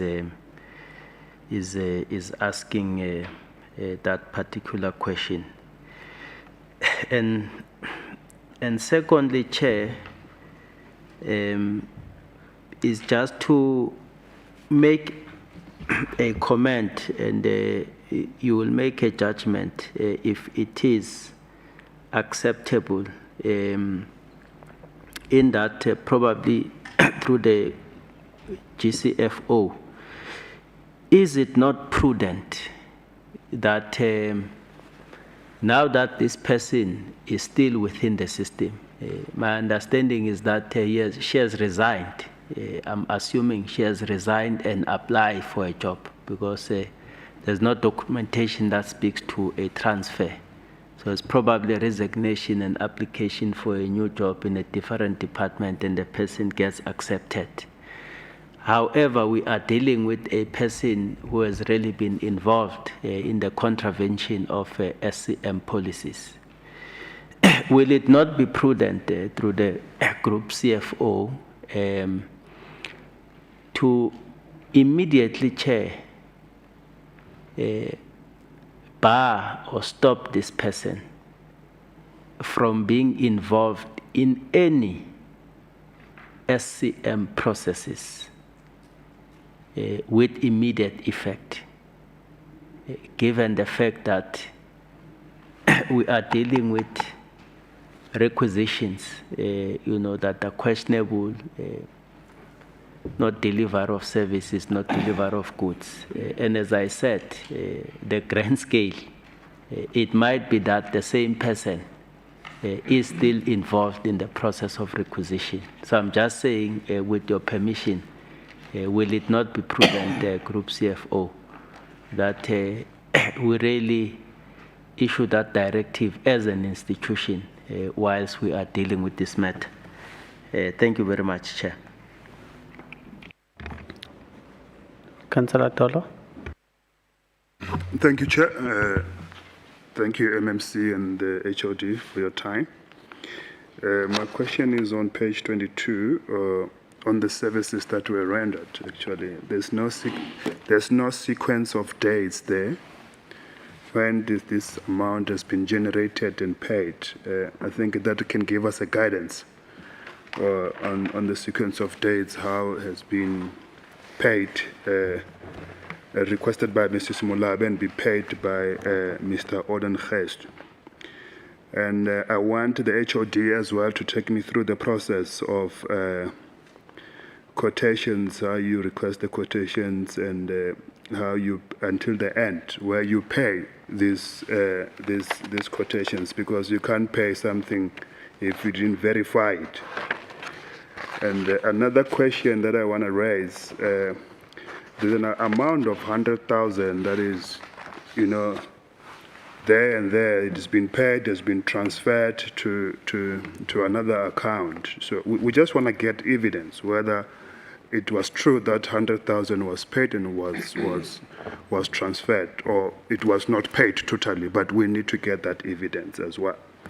In terms of the numbers on page 23 and 24, I don't know if it's the responsibility of the audit department.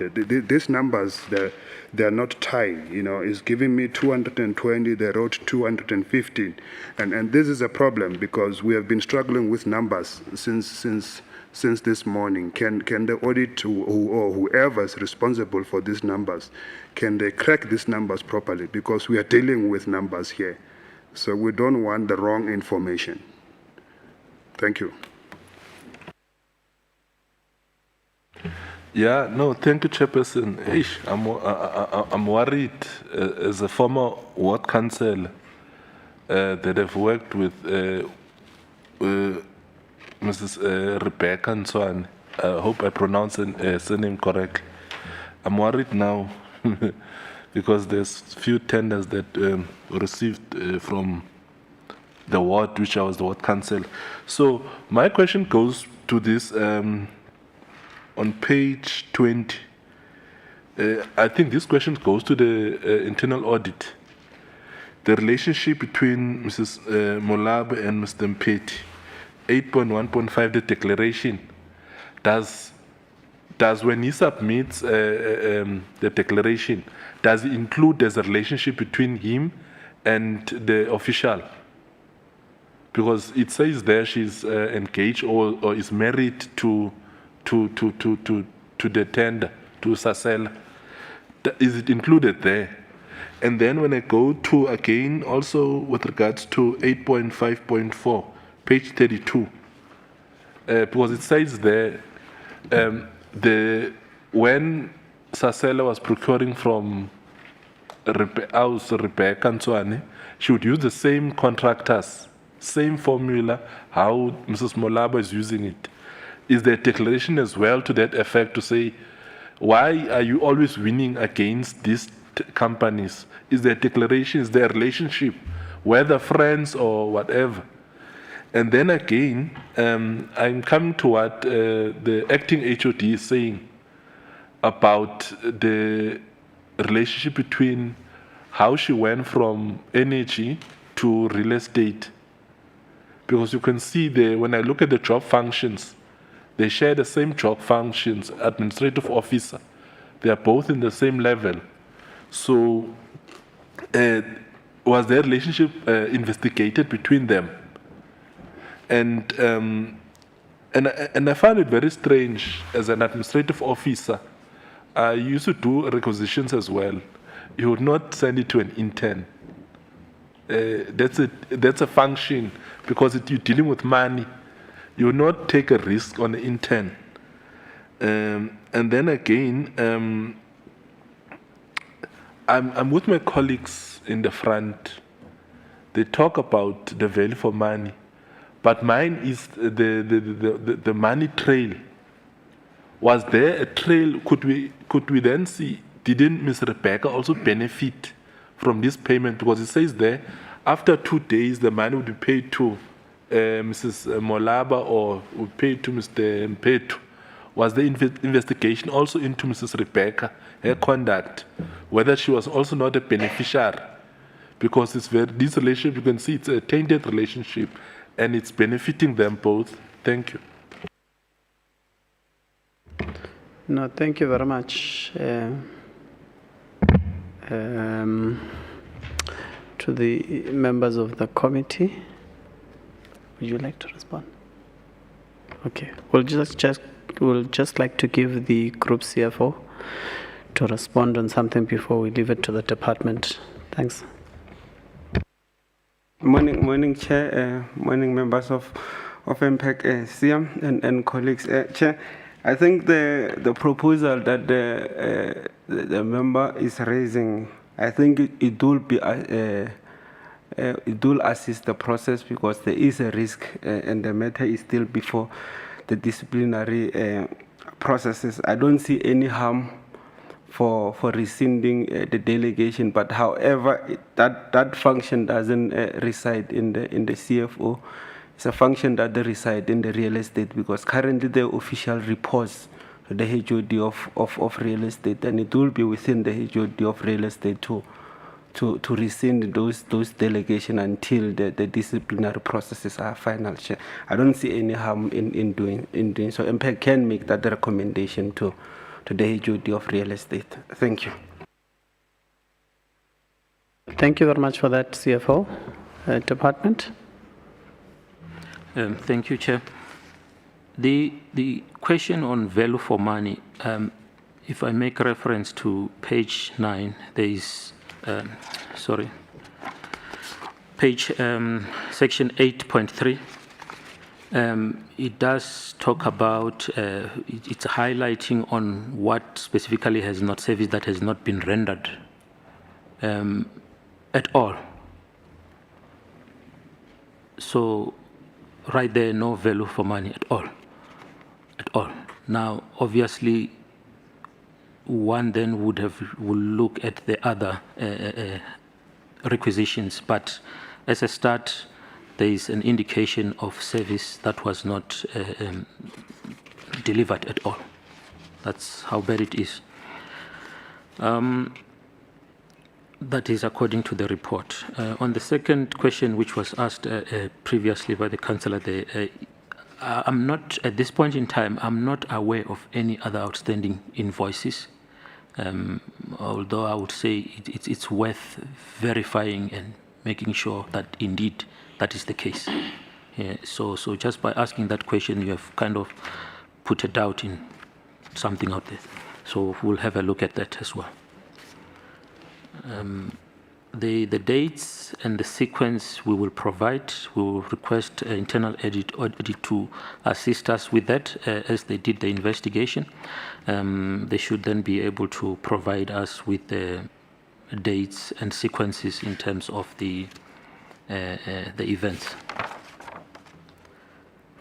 I also note the comment and the question, I think it was directed to internal audit in terms of the declaration. So that one, I will just note it and request that internal audit assist with it.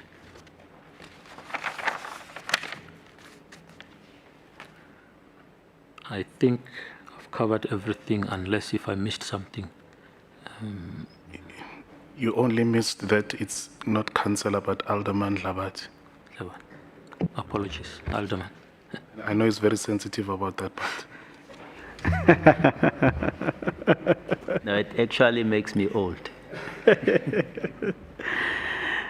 Young man Labati. What we are going to need from the department is the. Chair. Yeah, I've noted you. I've noted you. Is a report, right? That you are going to send to us, which includes, but not limited, obviously, to the response in writing. Would have to have that within a week, in understanding of the timeframes that we have to deliberate on the Auditor General's report and our own report to Council. So the date would be next week, Tuesday, 22. Kadi 22, it's February 2022. We will be expecting a report from the department. Councillor Masoko. Thank you, Chair. I just wanted to alert the committee on the question by Alderman Dlamini that that the department must check for us whether there are no other findings on Ms. Mulabi. That we have 2 items talking about the very same incumbent. Hence, we have item 04/2022 and 04B.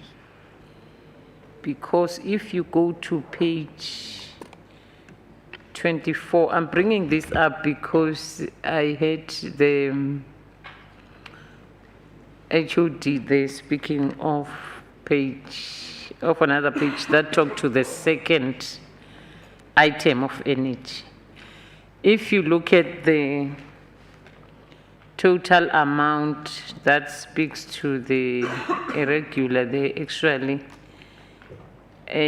from the 72, is it 72? Yeah, the 72.8 thousand we are talking about in item 404 of 2022.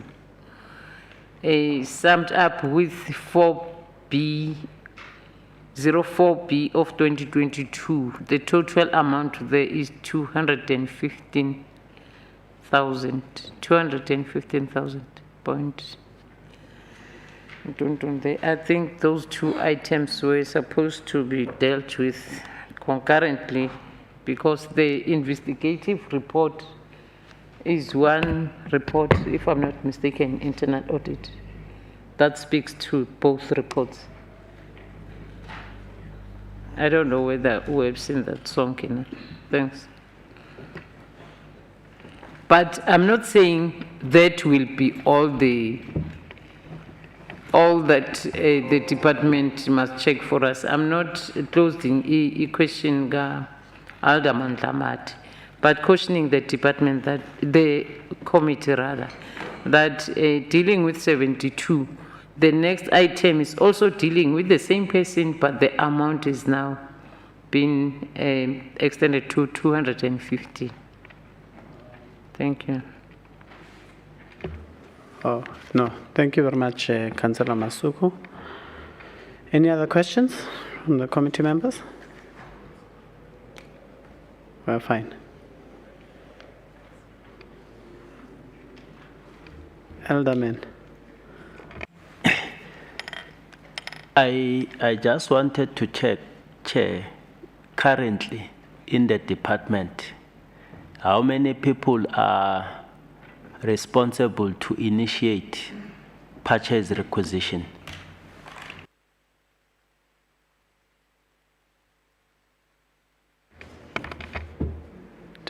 HOT? Thank you, Chair. It would be difficult for me to give an exact number, but the assumption here, you can start by saying we've got the same kind of position in each and every depot, and we've got about 9 depots. So right there, you've got 9. then that is at that level only. Then you've got maybe the chief area engineer, somebody who's in charge of that specific depot, is also responsible for that. That is somebody who's in a similar position as the name Mr. Odegiestia. So then you will have again another 9, one in each depot. So you've got 18 so far. That's my best estimate. Okay. Thank you very much to the Department of Energy, MMC. Sabong. Thank you very much, Chair, and to the committee. You may be excused. Thanks. Chair, until auditing, like, I asked the questionnaire declarations.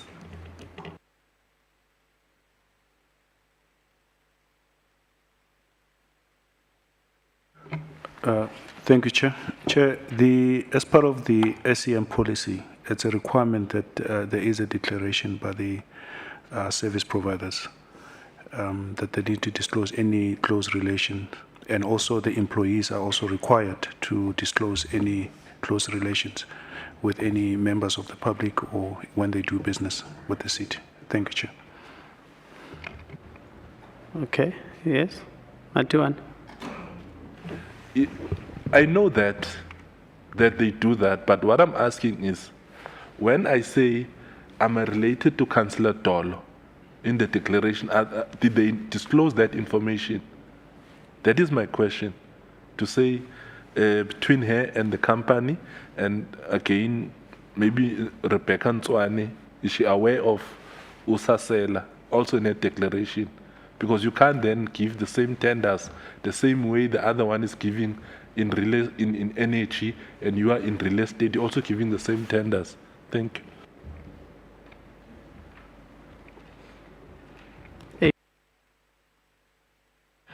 Chair, if you look at the report, it's through the interviews that we performed that we found out that they were actually related. If you look at Mr. Mpeti and the brother-in-law, so sister-in-law, so it's through the investigations that we performed. But initially, those were not declared when they actually prepared the bids at the time. Thank you, Chair. No, thank you very much, HOT, for that. You may be excused, MMC and acting HOT.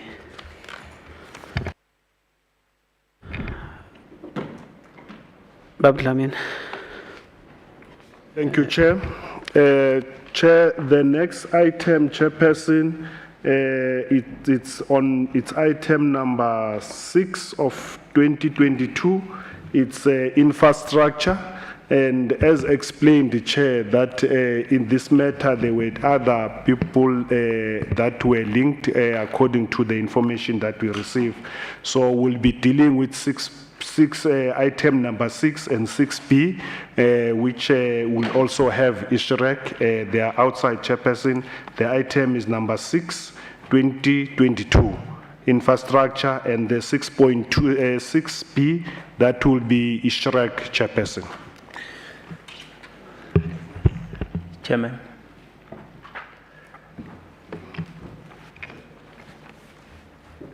I've noted Councillor De Pierre and Klabat. So what are you saying is that infrastructure services is not here? It's the same feeling, ne? Okay. I was asking for a 10 minutes break, Chair. You were asking for 10 minutes Yes. break? 10 minutes break. Okay, let's go on a 10 minutes break. Should be back here at 1 o'clock.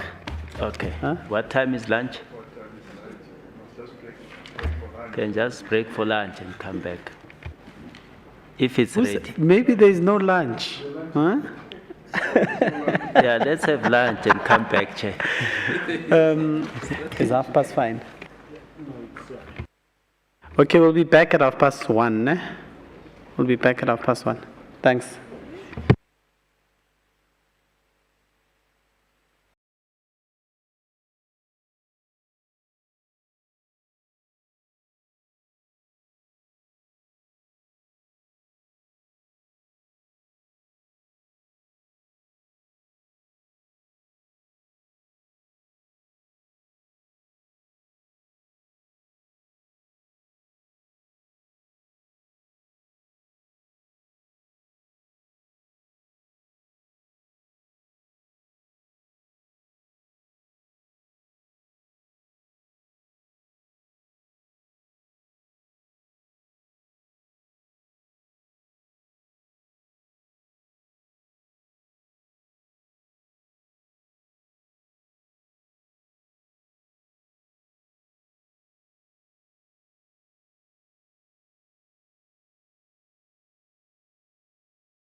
Are we all here, councillors?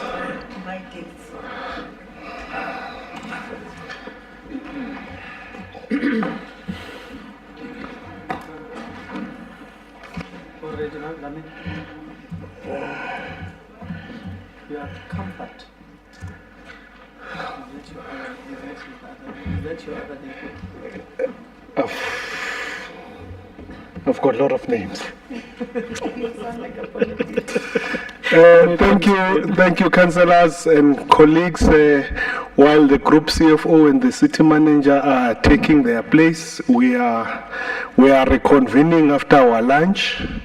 Chairperson, the next item, it's an item that we briefly indicated to the meeting.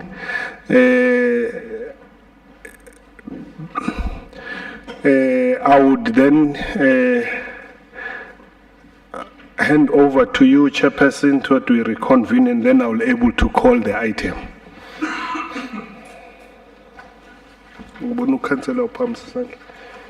Yeah. Okay, Councillor Masuk. Thank you very much, Chairperson. Greetings to the department. But Chair, before we can proceed, can we maybe get the introductions from the department? Who are they? Because I see two other gentlemen at the back there. Not sure whether they're also officials of the department. Maybe get clarity. Thank you.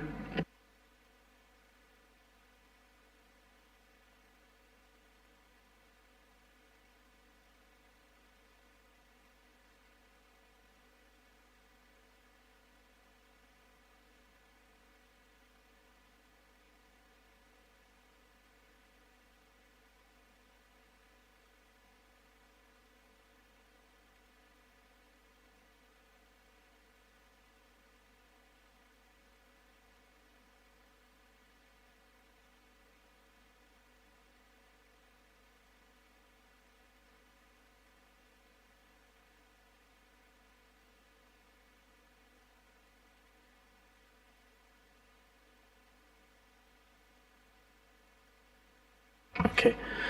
Can the department please introduce itself?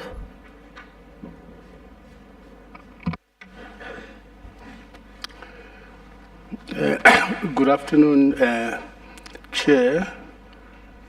Good afternoon to all councillors that are here of MPAC. Good afternoon to the city manager, the CFO.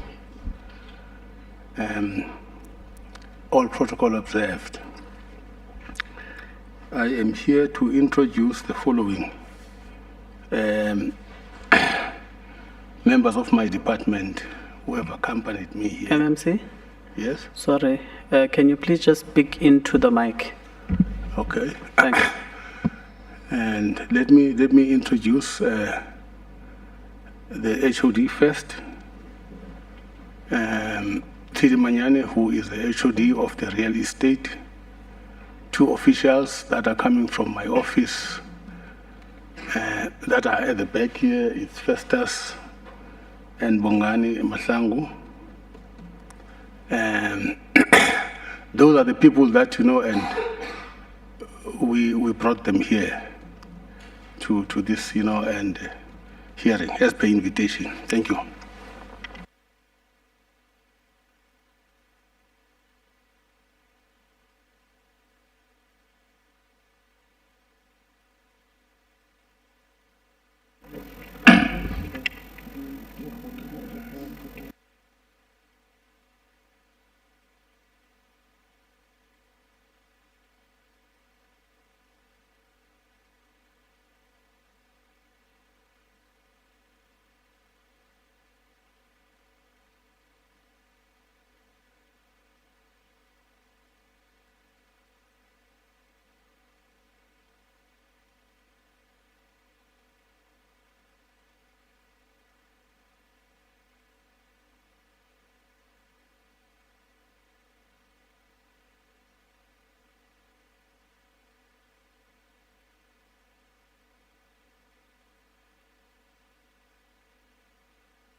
Okay, can the Sharek delegation please introduce itself to the meeting?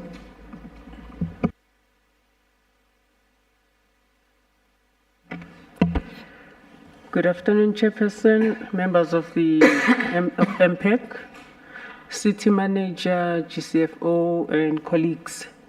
My name is Anele Katembo, and I am the head of Department for Sports, Recreation, Arts, Culture, and Heritage. Thank you.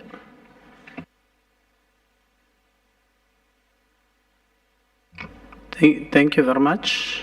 So we have both departments here because there's an item that was in error in terms of the amount, no? Written under infrastructure but should be under SHREC. As hence you find both departments here before us. So out of all the items of infrastructure, one item ordinarily then should be part of SHREC. Mdluli? No, thanks.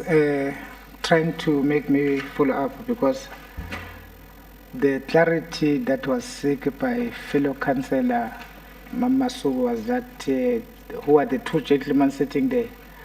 Are they accounting to this officer? Because I'm of the belief that it's only the MMC and the HOTs that are accounting to this particular committee, not the staff of the MMC.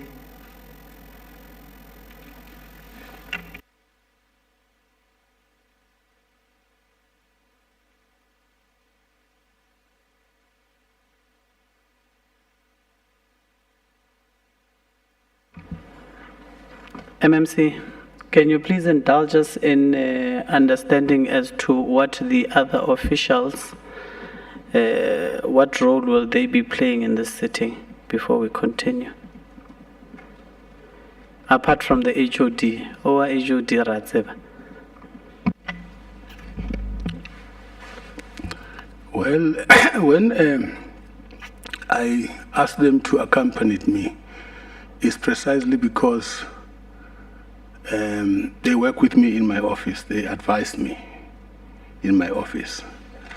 And all the issues that you know and were dealt with during myself and the department, they were party to all of those issues. And therefore, I don't know if there is any rule that, prevent them not to be here with me, because they are, an integral part of my office to assist me. So I would leave it to you, Chair, and to decide what you would want, to do about it. Thank you.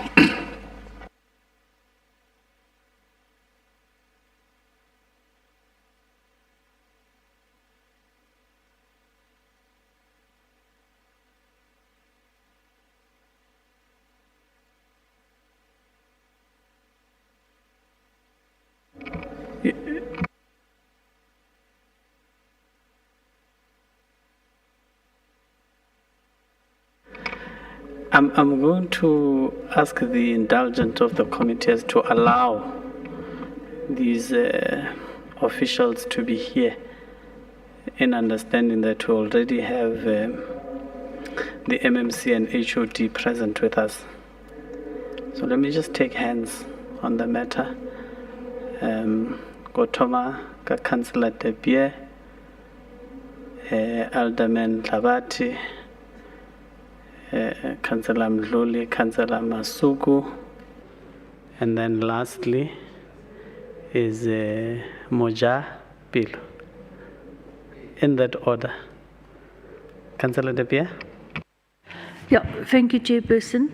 Can we also just please get an understanding whether the MMC is also representing SHREC today, because I don't see the MMC responsible for SHREC here, or whether it's the same MMC, if we can get information on that, and then I support that the support staff can stay. Thank you.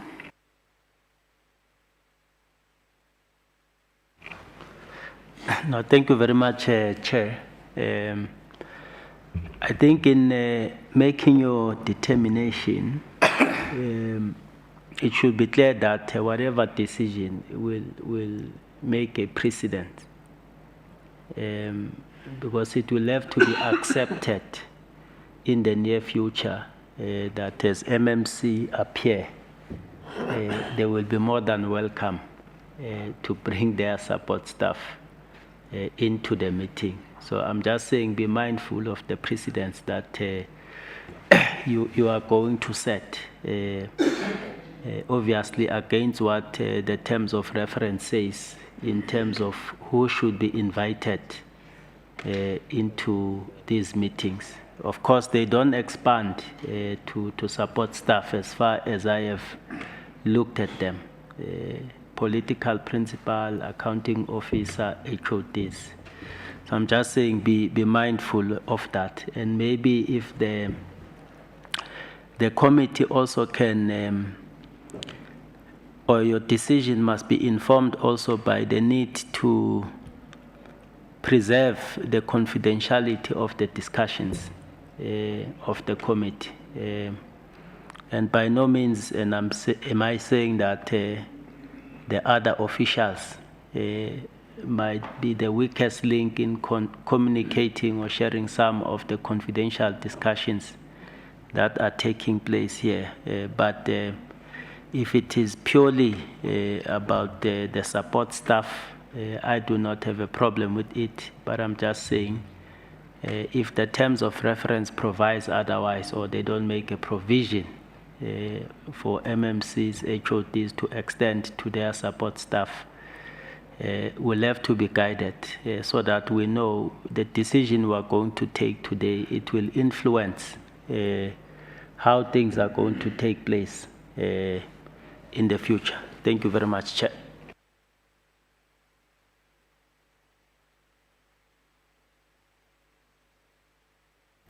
No, thanks, Chair. I think the terms of reference and the invitation to who must attend to this August House, of which is MPAC, is people that are voted for. And the accounting officer, ultimate accounting officer. I don't see us starting from now. 5 years is a long time to come. Starting from now, accepting advisors, speech writers of MMCs to attend this meeting. That means we will not be even preserving what then Council Elderman Labat has just indicated in terms of confidentiality. The MMC is appointed on the basis as a political principal of the department, which can then, in consultation with his staff or her staff in the office, and when he comes here, he comes as an MMC, as a political head. Political head will not be able to have other audience apart from political head, because he's an ultimate also accounting of a person that must account to this office. We cannot start now, what will then inform your decision, and then set precedents that the accounting officer who hires the staff is here sharing the stage with his junior staffs here, apart from the political principals that are supposed to be here. That will then be my view as member of this committee, that your decision must be informed that we cannot allow and set bad precedents in this committee. Thank you.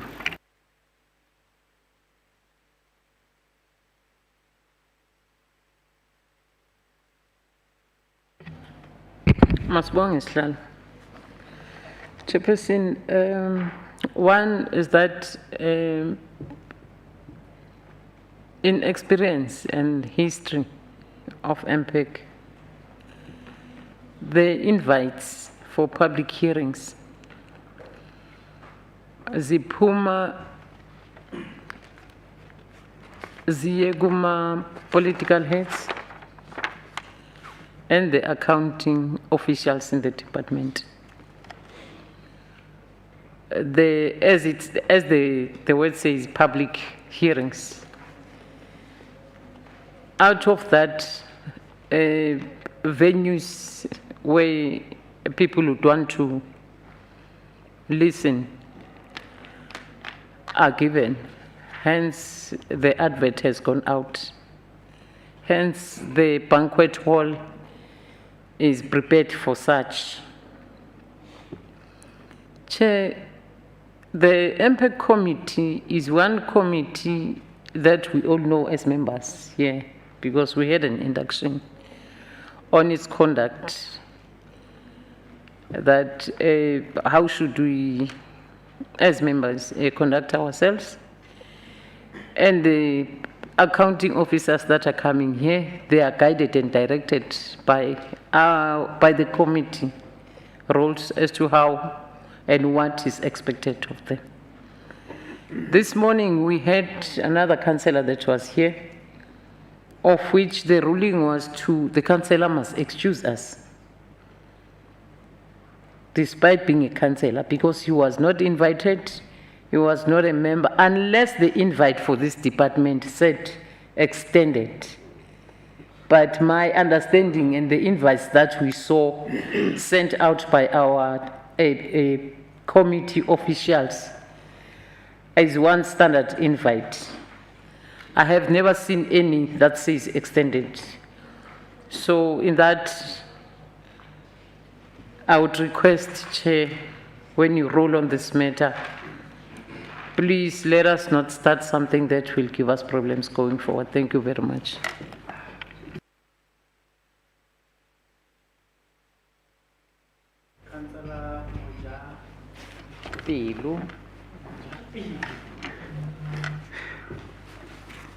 Chair, I think I am pretty much covered. Chairperson, perhaps just to amplify two issues that comes from the previous speaker's chair, that when we make this decision, Chair, we must make it with great circumspect in making sure that we address two issues. One, which has been raised, the issue of precedence, and the second, issues of consistency, Chair. You know, I do agree. I mean, in the morning, Councillor was sitting there, and we didn't even get the opportunity to understand the reasons in terms of why Councillor was here and the reasons why Councillor had to leave. But the Councillor left, but we were never taken into confidence. So we speak without the knowledge of knowing. Perhaps the Councillor was also here to support someone. So I think, Chair, I want to echo the sentiments of the fellow councillors to say, when we do make that decision, let's make sure, Chair, that we don't set a very wrong precedent and we are not seen applying rules in an inconsistent manner. Thank you, Chair. This thing of discretion can be very much inconsistent. Needless to say, on the 27th of January 2022, we wrote a letter to the MMC of Infrastructure as part of, on page 2 of the letter, right at the bottom, just before the signature, you've got 5 points, and the third point is very clear. No accounts will be accepted from junior officials. So with that being said, we are going to ask for the junior officials to please leave, and they can join the public gallery next door. Thank you. You may speak, Councillor Rowan.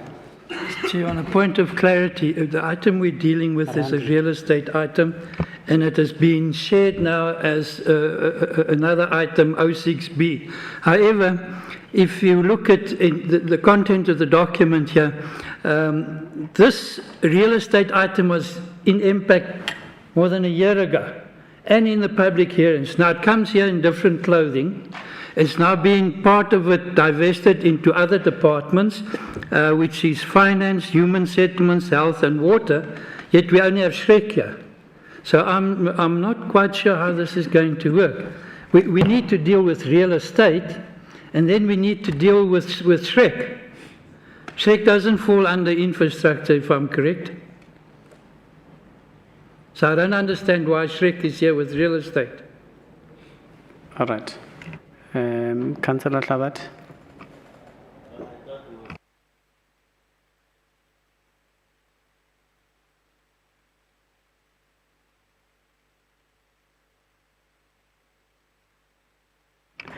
Oh, ngishiya nazo. No, not necessarily, Chair. It's just a sequence of issues. I thought you were concluding the issue of the ones that have left, because I wanted to say that it's sufficient for us to have the HOD and even the accounting office of the institution is here. The rest of those who account directly to the accounting officer, we don't need them into this meeting. Thanks.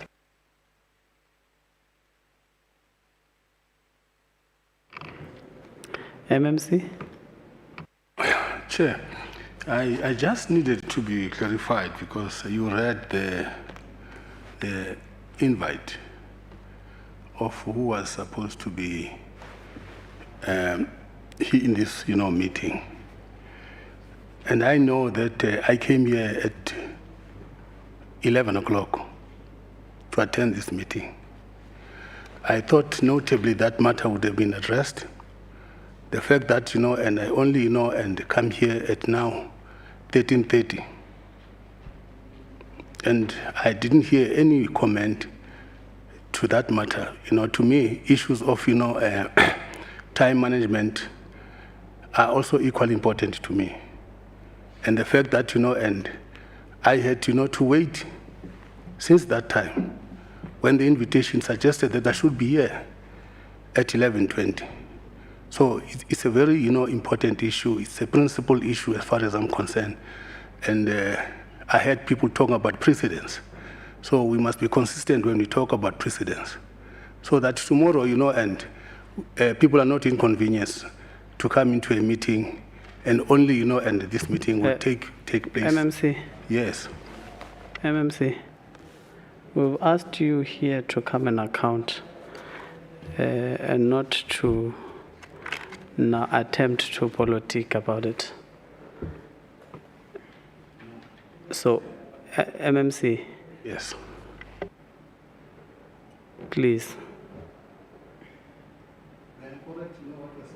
No. Can I correct what you are saying? MMC. Because it's incorrect for you to say I should not raise my concern. MMC.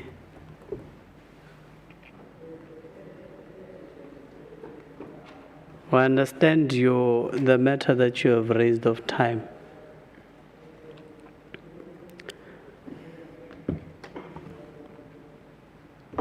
That you've been here since 11 o'clock. We understand it. But you are here more than anything for your department to account. And if it takes 3 hours even for yourself to account or for the entire day, we'll do exactly that in terms of accounting.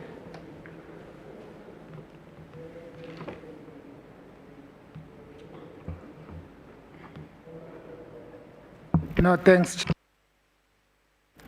I think the MMC is addressing us as a committee here. And we are echoing in terms of your response, Chair. That's why I was tempted to call order on you. MMC does not, this committee does not report to the MMC.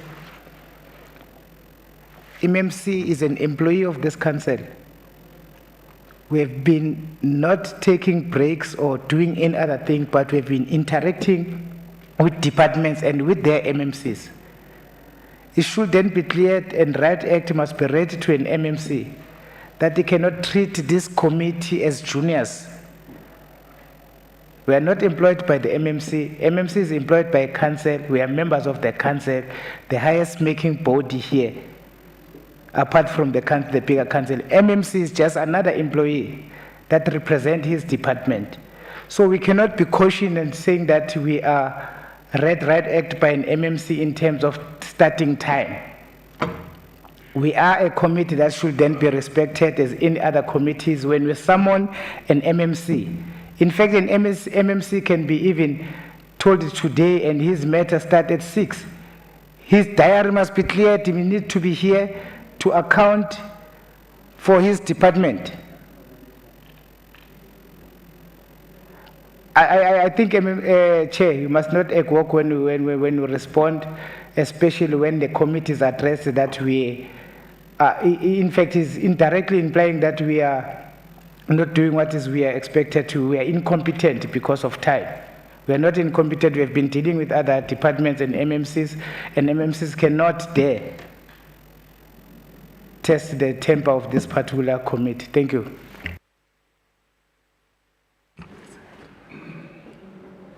Matiwan. It's Councillor. Thank you, Chairperson. Mine is on the wearing of hats. I just want to know, I don't have my standing orders in front of me. Is it allowed?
No, thanks, councillors. We're going to accept the head of the MMC,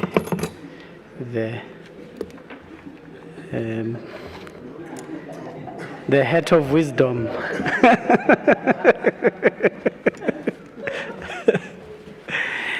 Yeah, but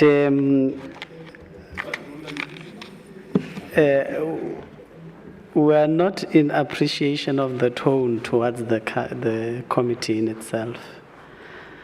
I do not want to get much into it. Needless to say is that you are here to account. We are not here to account to you. So let us just continue with the business of the day. So we've got the two departments that are here with us. Can we continue? Councillor Randall. Issue of Shrek being here when we're discussing real estate. Is there a Shrek representative here? Huh? The HOD of Shrek is here. Can't be the HOD of real estate? He's here. No, this is real estate. MMC HOD. Now, how come the Shrek HOD is here? The item makes reference to Shrek. No, the item is real estate, and Shrek is one of the 4 departments implicated in this thing. We're going to discuss real estate with Shrek, Chair. In as much as we do agree that Shrek has its own item in accordance to our agenda, we've also said that the items on infrastructure, there are 4 in total.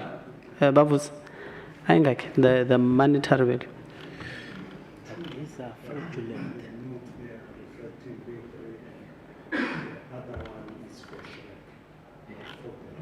Yeah. So the third item under infrastructure is SHREC in itself, as hence they are here.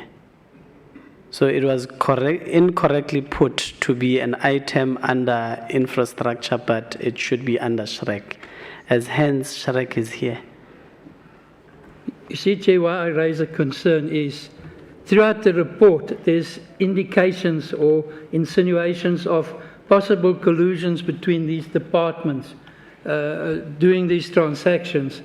And now we want to talk to real estate, we find one of the departments here that might be involved in irregularities here. Are you then proposing that SHREC must excuse us for this Yes. particular sitting? All right. That's what I'm proposing, Chair. All This right. is real estate. If they need to call SHREC in afterwards, well, then you need to make a ruling. All right. Tabati? No, Councillor thanks, Tabati. Chair. Without maybe disrespect to the view, I don't foresee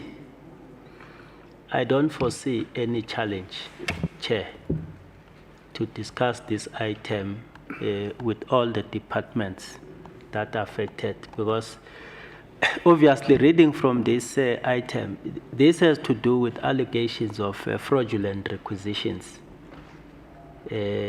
of which they were not even done by our officials. They were generated outside. Now, I don't see anything really that will speak to collusion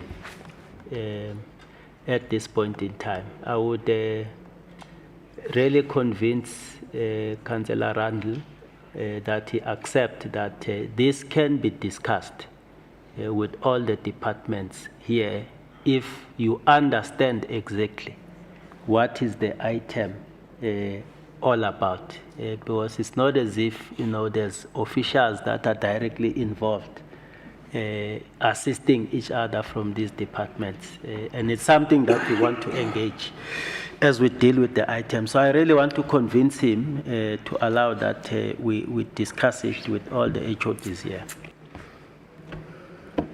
No, thank you very much, Alderman. We're going to allow SHREC to form part of this particular sitting. To the MMC of Infrastructure, may you please take us through your response to the letter that was sent to your office? Chair, I have the HOD who's going to take through this committee. Please speak close to the mic.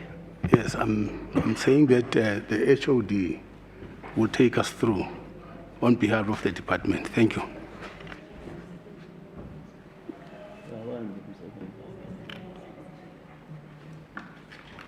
HOD, please take us through. CM? Thank you, Chair. Good afternoon, members. This report, if you look at, unfortunately, he took my agenda.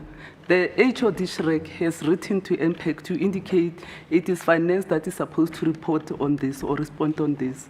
Hence, my hand is up to allow the CFO to go that side and respond to the issues in the said report. Thank you.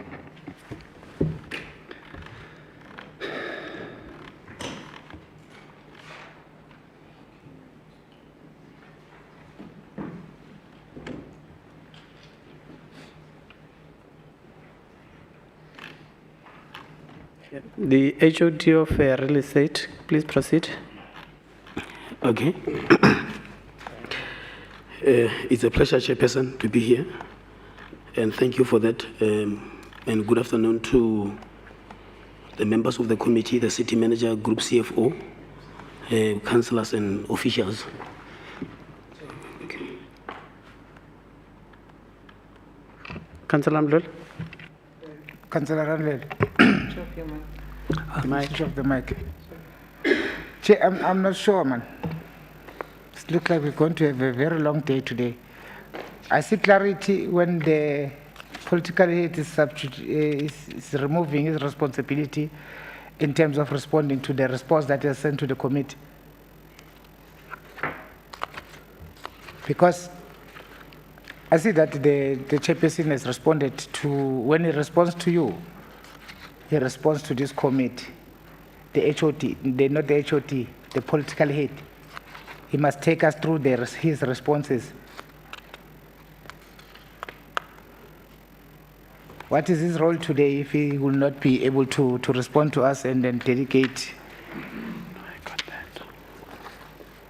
to the HODs? The political head must lead these particular discussions, and then because he has written a response to us directly to you. When it's written direct to you, it's direct to this committee. On page 87, it's written Councillor Tembani Kalipa from MMC of Infrastructure. Time of HOTs will come. Hlabat, Councillor Hlabat. No, thank you very much, Chair. I think in agreement, perhaps the responsible MMC can share high level the response that he has submitted to you, Chair. After which we do understand that probably finance will also have to come in, but we'll appreciate the MMC at the high level to share his response to the committee, so that if there are any questions that are directed to him, we are able to do so before we have finance responding on the issues largely which were raised by the internal audit report. Thanks, Chair.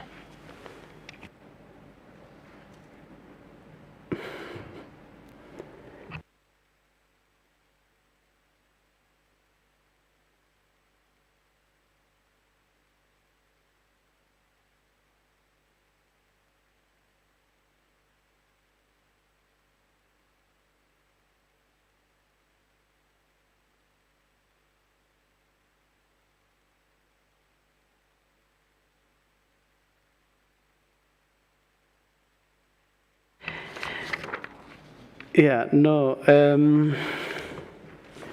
With hindsight, we're going to ask you as the MMC to directly respond yourself to the letter that was written to you, as you've already done in writing, MMC.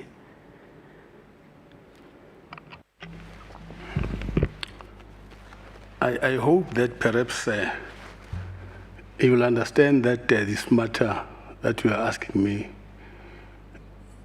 is understood in the context of the correspondence that you've also sent it to me. That was seeking to understand issues of accountability in the department. We have deliberated, and in the department, and the HOD of the real estate was abreast with all the issues, and he had to respond as an accounting officer to all those issues because they are not directly impacting on the role and the responsibility that, and I am given in terms of, the responsibilities that at the behest of the mayor, I am in charge of in the department. So in details, these issues will be dealt with through the report. And that report, and I have delegated my responsibility to the HOD to say he's got to take us through because he was directly involved. I thank you. MMC, I've already responded to say that we want a direct report from you. So that ruling is not going to change. Can we just get a report from you? I don't have personal report that, and you are expecting, and that I should give it to you. I have the report which the department has worked on it collectively, and we are ready to respond to all the details that, you have asked us in terms of the letter that you have sent to us.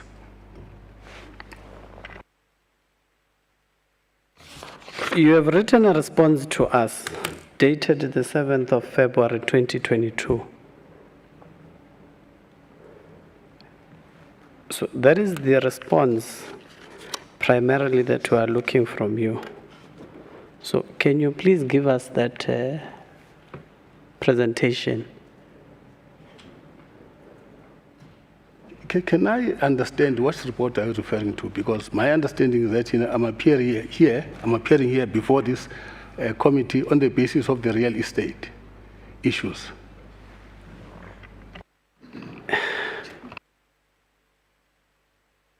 Through you, Chair.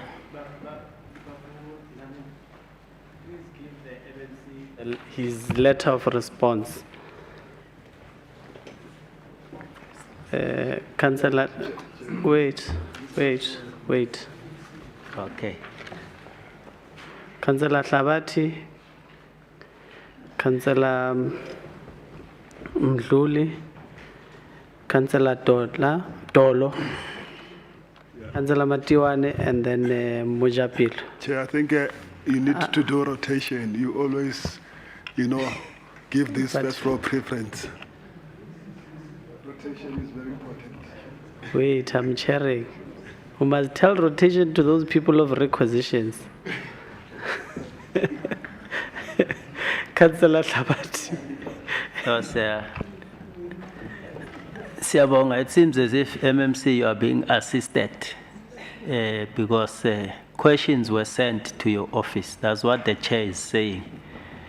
And you responded to the questions that were sent to you. So that is the presentation that the chair on behalf of the committee is asking you to table into the meeting before you can hand over to officials. And I think it's important for the MMC when he comes into this meeting, he carries with him the documentation that is relevant for this meeting so that we're in the same page in terms of what is it that is expected from you. Because a political principle, you must lead the responses. And then where there are technical and other administrative issues, it is then that you can call in the accounting officers in the respective department to come in. So I see that you have the responses. Thanks, Chair.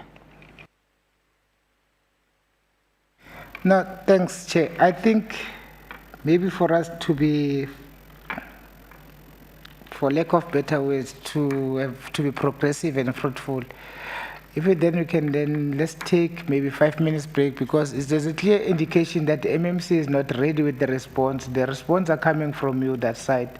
He came here with a clear mind that he's going to delegate his political duties to the HODs, so that he can then familiarize himself with what he has written to us, unless that this thing that he's going to read, it was not written by a political head. It's from those two gentlemen that we have just removed here.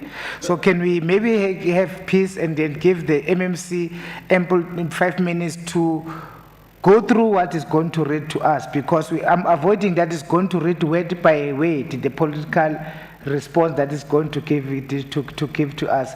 Is going to make this committee so that we get genuine response from the political head. Yes, technicalities will come from the HODs. That is my plea in lobbying the committee, that we will not be doing harm to assist the MMC with 5 minutes and then familiarize himself with his responses that he has have chose to forwarding at the office that he has given by you today.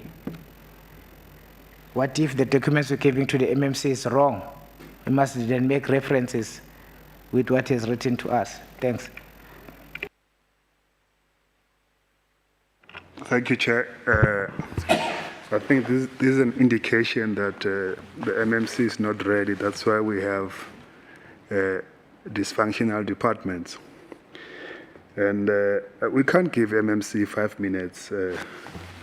I don't think it will be enough for him to go through this report, because I think he doesn't have a knowledge of this report.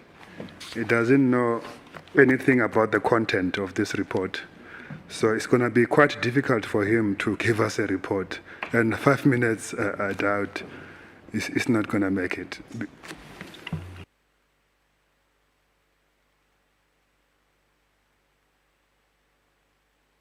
Yeah, no, I'm going to be slightly controversial here. We saw with the health, there was no MMC, and the department led us this morning.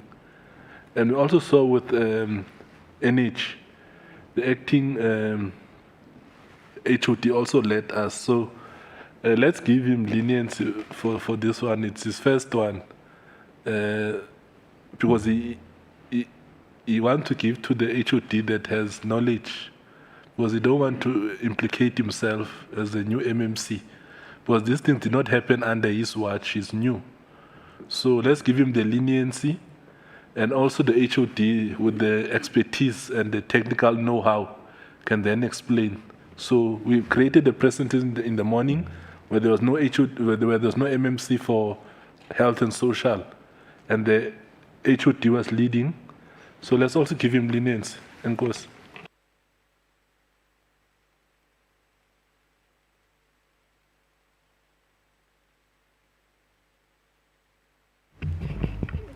Yeah, thank you, Chairperson. Chair, I was covered by Alderman Labati, and just one question perhaps which should be addressed to the MMC. It may seem that the MMC is not privy, Chair. I just want to make sure to the letter, and I realize that the letter is electronically signed. So I just want to make sure that perhaps question to the MMC, whether the MMC is privy to the letter and the content thereof, because that will assist us, MMC, in terms of way forward. Thank you, sir.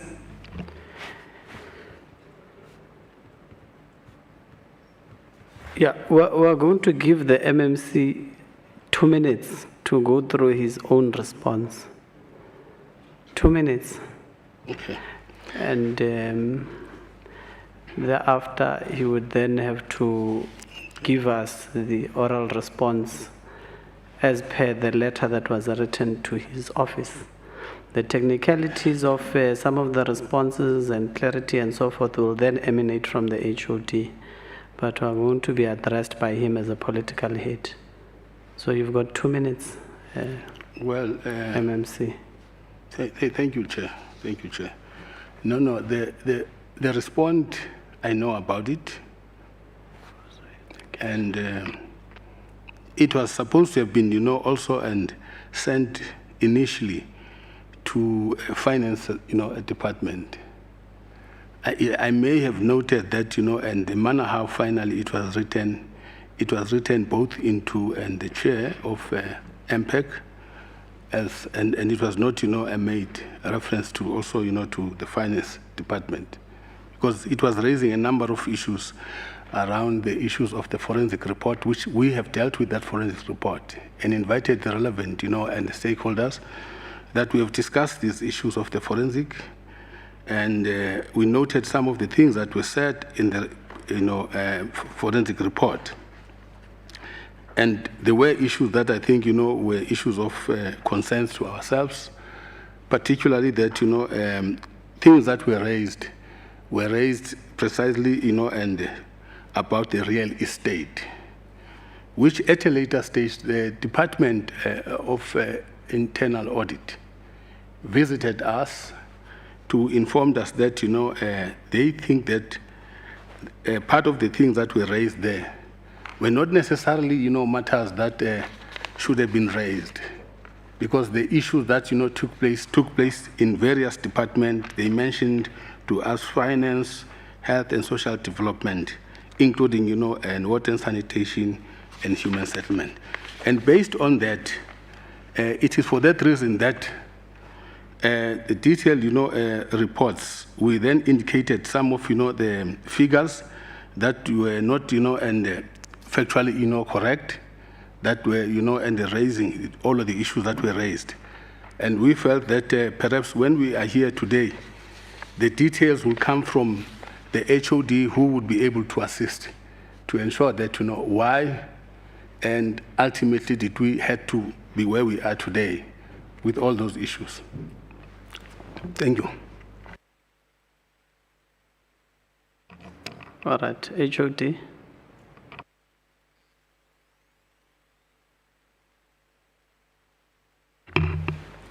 Thank you, Chairperson. thank you once more, for giving us this opportunity. Also, the extension of the greetings to the CM, the Group CFO, and councillors and officials. Again, so Chairperson, the letter that was addressed to the MMC has got 2 items. Of course, both of them being the contravention of SCM policy and irregular expenditure on both of them. The first one is the one for the amount of 217,257,243, and the second one is the one for 518,048. So initially, after the letter was received from MPAC Secretariat, we then engaged with the Office of the Internal Audit to verify the second one, the one pertaining to 518,048. So I'm starting with that one. But later then it was then established that no, this one as well does not relate to real estate. The one for 518,048. We got confirmation from Internal Audit Department that no, the matter then will then be redirected to finance. With, I think that correspondence is dated the 3rd of February. Meaning that no, the only item which we have to account for today, Chairperson, is only one, the first one, which is the 217,257,243. Now, responding to this one, Chairperson, the 217,257,243. This matter, Chairperson, pertains to the cleaning tender, the cleaning contract. It is actually issues that were picked up by the AG in the previous financial year. They were then included in the financial statements and then reported to finance and then real estate. At the same time, we responded to the issues. We came to this committee to present the full details and the background of the matter, as well as the interim solutions that we had to implement. And the final decision of the committee was that the city manager then had to instruct audit then to do investigation, forensic investigation. And upon receipt of that forensic investigation report, we then have to come back to the committee. So, Chairperson, I must say that engagements have been happening between real estate, internal audit, and SCM as well, whereby we engaged by the investigators. We're responding and cooperating well with them.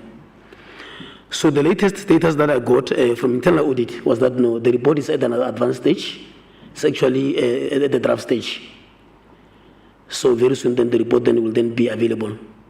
And I think maybe the HOD internal audit then can give us maybe an updated status as to where we are with that report. And I think for now, Chair, I can pause there. Thanks.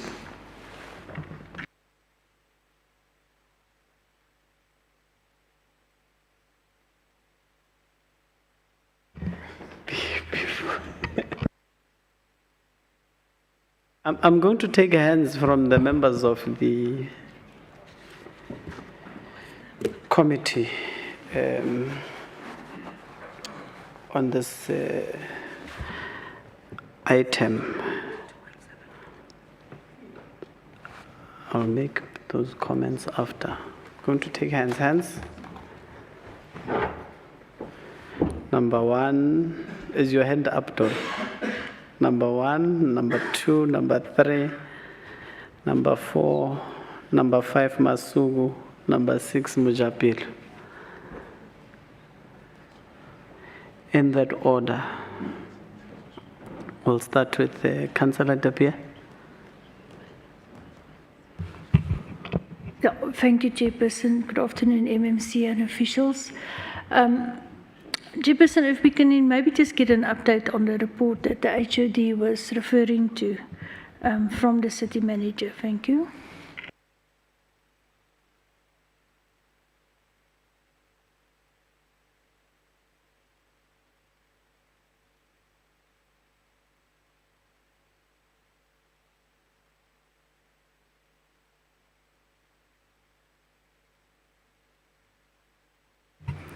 Thank you, Chair. HOD, I'm reading this report and I'm including Shrek here, and I'm a very confused person here today.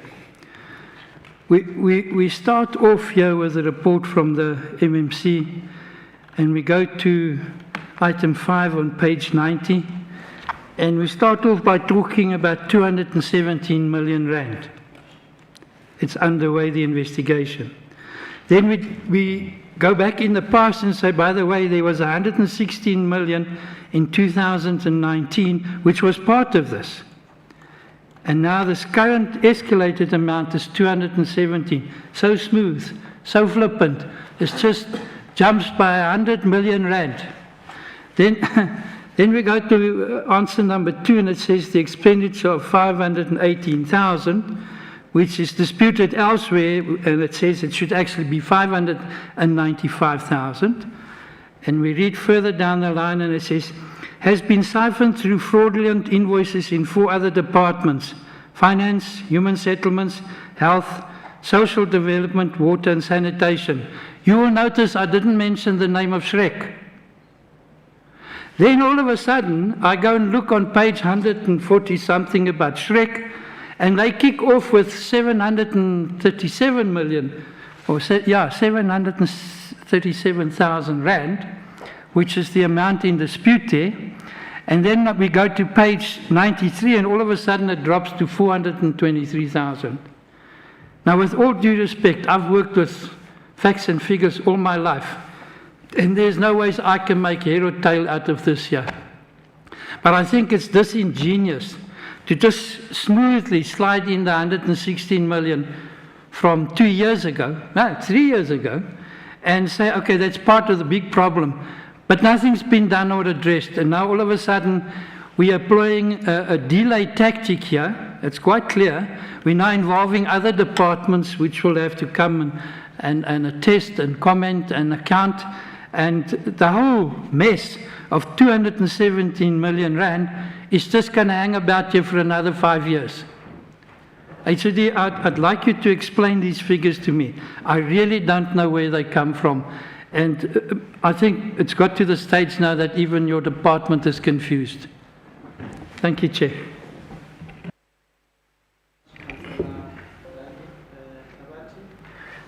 Noma ngibonge Sihlalo. Not to run the risk of a confusion, because it's now surfacing. We need to sing from the same script. And I would request, with due respect, Chair, if we allow internal audit just to share at the high level what is it that has been brought to our attention, so that we all understand what is it that we are dealing with. Because what is cited, in my view, is a report that has to do with the fraudulent signatures. So there's a bit of a confusion and a misunderstanding. So we need to lay that foundation so that everyone understands what we are dealing with. And I'd request, with your permission, that probably internal audit just assist all of us, and then we can engage thereafter. Thank you very much, Slab. Yeah, no, thanks, Councillor Labat. We're actually having that conversation here to say that so that we don't bask into being further confused than the department in itself at this moment. We allow internal audit to assist. Internal audit, HOD, are you the ones responding, or Bab Vilagaz? Bab Vilagaz, no? I'm correct. Okay. Just what I'll allow Mr. Vilagaz to take us through these 2 items. But just to indicate, Chair, that the first item that the HOD real estate is referring to, that one, it's at a draft stage, meaning we finalizing the report. So as soon as it's concluded, then assuming that perhaps the department will then come back to MPAC. But otherwise, that one is at a final draft stage. As soon as it's concluded, we'll come back.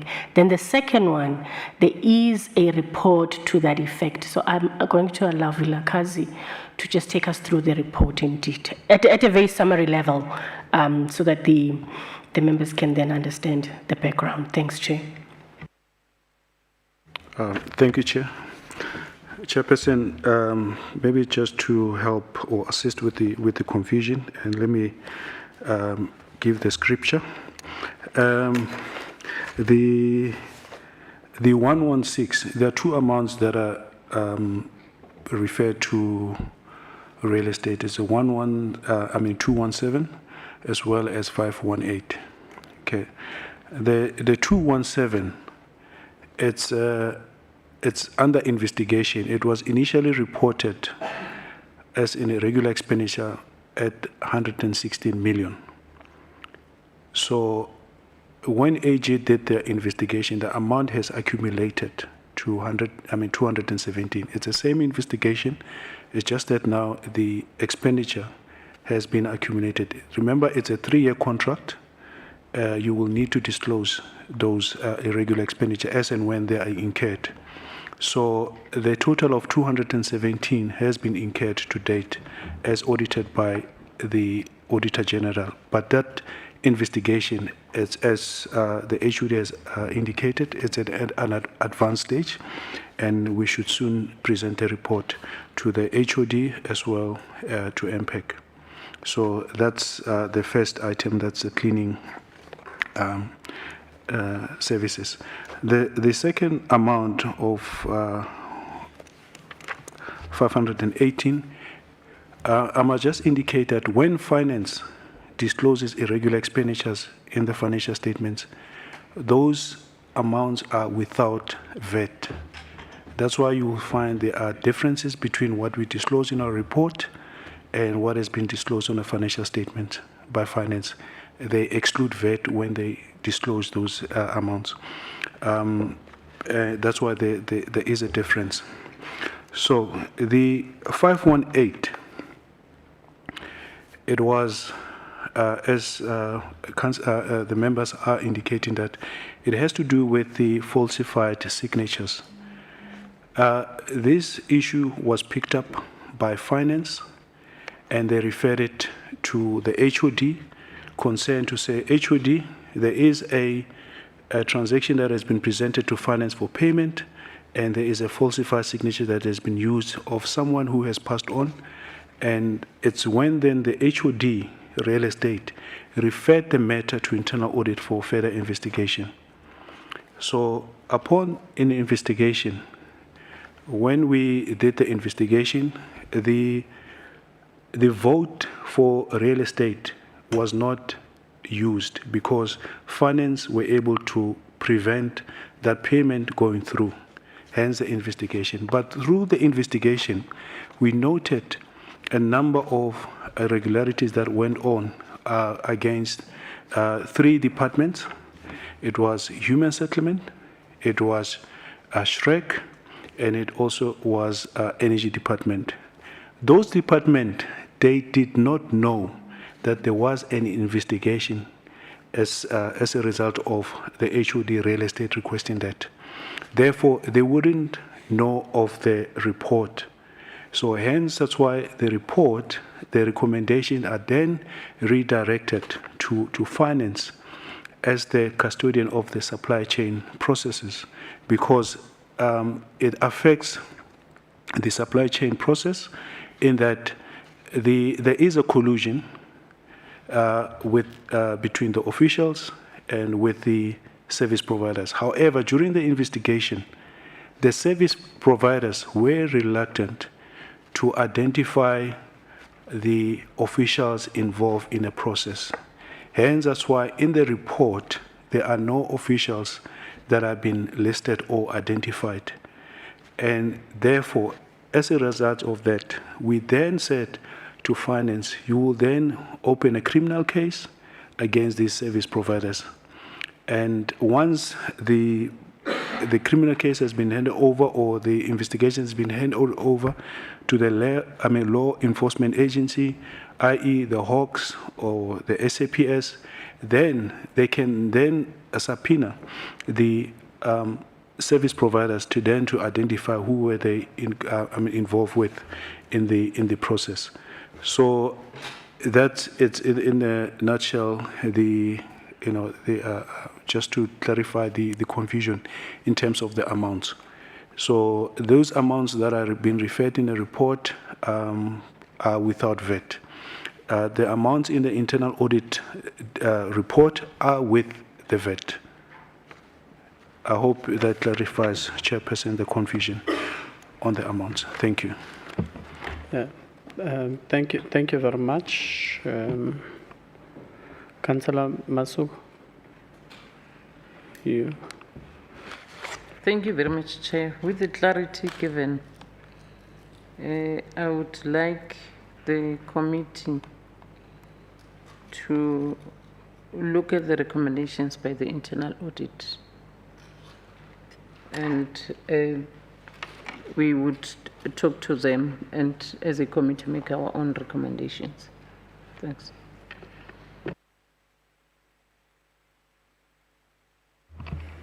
Councillor Mujapel. Thank you, Chair. Chair, Mr. Vilagazi responded as though he was reading my mind.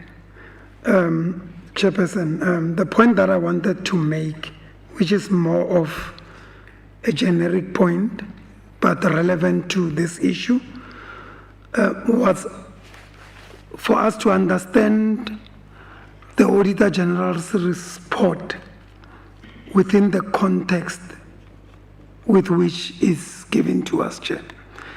And I think we had an induction where the people from Auditor General's office emphasized the point I'm about to make, Chair. To say when they give us an audit report with findings, they're not auditing all our processes and they're not auditing all our projects. And if you take these findings within that context, our approach in dealing with them as well would be slightly different. And I'm happy with the response from internal audit, because the point, Chair, was that we should not deal with these issues in isolation. It could be a tip of an iceberg. And I've seen with some of the reports, investigation reports, they are confined to the particular issue. And I think going forward, we should look beyond, because the fact that some of the projects were not audited doesn't mean all is good and well. And when these findings are brought to our attention, they are telltale signs. And the investigation report should go beyond that and try and look at the underlying issues so that we are able to avoid the same from recurring in future. And I'm more than happy when I heard that as a result of this investigation, 2-3 departments where similar was happening were identified, Chair. And I just felt we need to emphasize that point so that we take Auditor General's findings within that context to say, these are risk areas. Chances are if they are happening in one department, they are happening in many other departments within the institution. So when we do the scope of work for these investigations, we must do them so that they are preventative and they are preemptive, Chair, so that we don't sit here and deal with similar issues over and over again. Thank you, Chair. Thank you very much, Councillor Mujapelo. Councillor Randall, and then Thabati. Thank you, Chair. If internal audit can just explain something here. In the report from the department, question 5 or item 5, answer 2, they specify this 518. The real estate department is not in a position to, and then they make reference here to finance, human settlement, health and social development, water and sanitation. There's no mention of SHREC. Yet if you go to the SHREC report, They referred to that amount there. So I don't understand what they're trying to say here. Is Shrek on its own? They're talking about 700 and something odd thousand rand. Here we're talking about 518, which is disputed. It should actually be 595. So I don't know if internal audit has had a look at it. I still want to know why we're talking about Shrek here if the department says it's nothing about Shrek. Thank you, Chair.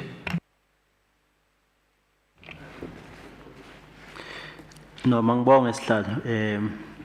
Now that we are clear on what is in front of us, as clarified by internal audit, and I repeat, Chair, it has to do with the fraudulent use of signatures. I just want to request, through your permission, probably the group CFO, chairperson, to explain to this committee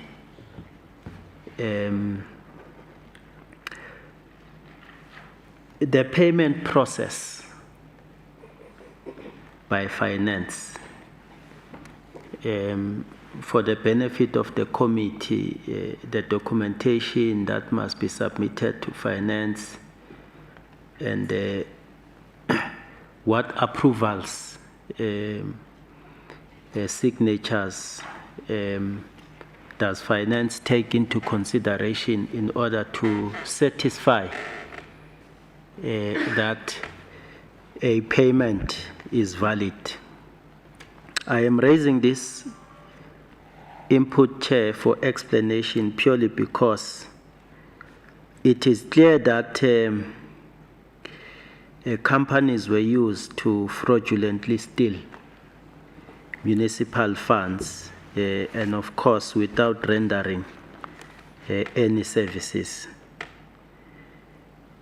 And from my own assessment, it is also clear, Chairperson, that this could not have happened without internal arrangement, or someone can say collusion, as the report is also stating so on page 121, 7.4.4.8. So with that explanation of the payment process, I would want to make a follow-up question to say that is it not possible thereof for us to establish even the officials that are approving these requisitions that were fraudulently generated? And really, what are these controls within our payment system that must then prevent similar activities from happening? Because the question may be that, is the payment process itself, Chairperson, verify signature or signatures as valid signatures for finance to take the process forward? So I think if we can be assisted with that explanation, it will help a great deal to establish a sense of this internal arrangement, and probably whether we can't answer through an explanation a question that says, but can't we identify these officials within finance that ultimately approves these orders for payment which emanate from requisitions that the internal audit says that fraudulent signatures were used? Thank you very much, Chair. And I'm sure with that explanation, I will seek your indulgence to come back. Thanks.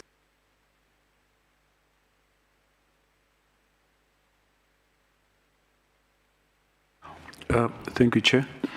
Chair, the matter that has been referred to, Shrek, of 600 and I think odd rand, it's a separate matter. There is a report on that matter for Shrek. It's just that there is a bit of confusion maybe in the in the response from the department, real estate department. When the matters were referred, the questions were referred to real estate, that amount was included in the questions to real estate. The only amounts that are applicable to real estate are only two amounts, the 217 and the 518. The 6 odd 43, it has to do with the SHREC. It's a separate matter altogether, that one. I just wanted to clarify that, Chairperson. And on that note, Chairperson, the report was shared with the finance, not necessarily with SHREC, because it's the same modus operandi as the real estate. Thank you, Chair. Yeah, thank you very much for that. Group CFO, perhaps if we can give you the opportunity to respond and comment. Yeah, no, thanks, thanks, Chair. Again, afternoon, the members of MPAC. Chair, I will first deal with the issues that were raised in terms of the payment processes. Then I will also add on the report from the internal audit, Chair. So there are two processes, Chair. There is a process in terms of the ordering, and there is a process in terms of the payment. So if you could see since the morning until now, the issues that we are dealing, they are centered around the ordering process, of which from finance, we have tried our level best, Chair, to deal with this risk. Because historically, user department, they used to have a requisition, and from a requisition then source their own quotation. And you know from a governance point of view that shouldn't work like that. There should be a segregation of duties, because in the department there are no buyers. The buyers, they reside in the supply chain space. So it's one of the issues, Chair, that we have tried to deal with it, to say department are obliged to send requisition to CPO for the purpose of CPO seeking quotations on their behalf. But then the bulk of these issues that are here, including the one in the morning, Chair, is that requisition comes with already source quotations from department. Then they get processed, and most of the time when they come from the department, they'll come with cover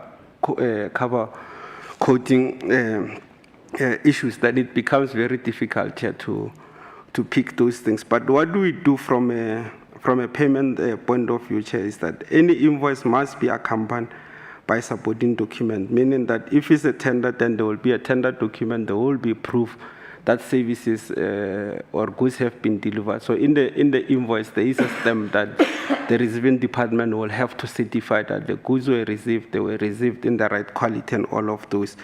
Then there will be a delegation of authority. So that person that have authorized the invoice will have to attach the delegation that they are actually delegated to sign. And in that delegation, then there is some signatures. The delegation of authority will show the signature of that person. So we'll compare the signature on the invoice to the signature on the delegation. Hence, in the finance, when we were supposed to pay this invoice, we were able to pick that the person that signed this invoice was a deceased. The person was no longer or passed away, was no longer in the organization. Hence, we referred the invoices back to the real estate to say we are having a challenge here, because the proof that is accompanying this invoice shows that the person signs here has passed away, is no longer. Then that's where we kicked in the issue of the internal audit to investigate. But in the internal audit, when they investigate, then we said they should actually check the entire requisition book, because in the requisition book, it gives the parameters in terms of numbers. Then we said let them zoom in the entire book just to check who has access to this book, how many requisitions have already been issued, because our fear was that there might be some that could have been paid that actually finance could have not picked those. So through that investigation, that's where then internal audit identified that indeed that assertion or that risk that finance has raised actually transpired, that there were those invoices that were paid equivalent to the 500 and something, Chair. So the report we received from internal audit, Chair, they have been engaging with my team in terms of dealing precisely with the recommendation. The first recommendation in terms of the blacklisting is that we have we have engaged the legal and corporate, because in terms of the supply chain regulation and reforms, Chairs, that you can't blacklist without giving the affected service provider an opportunity to make representation.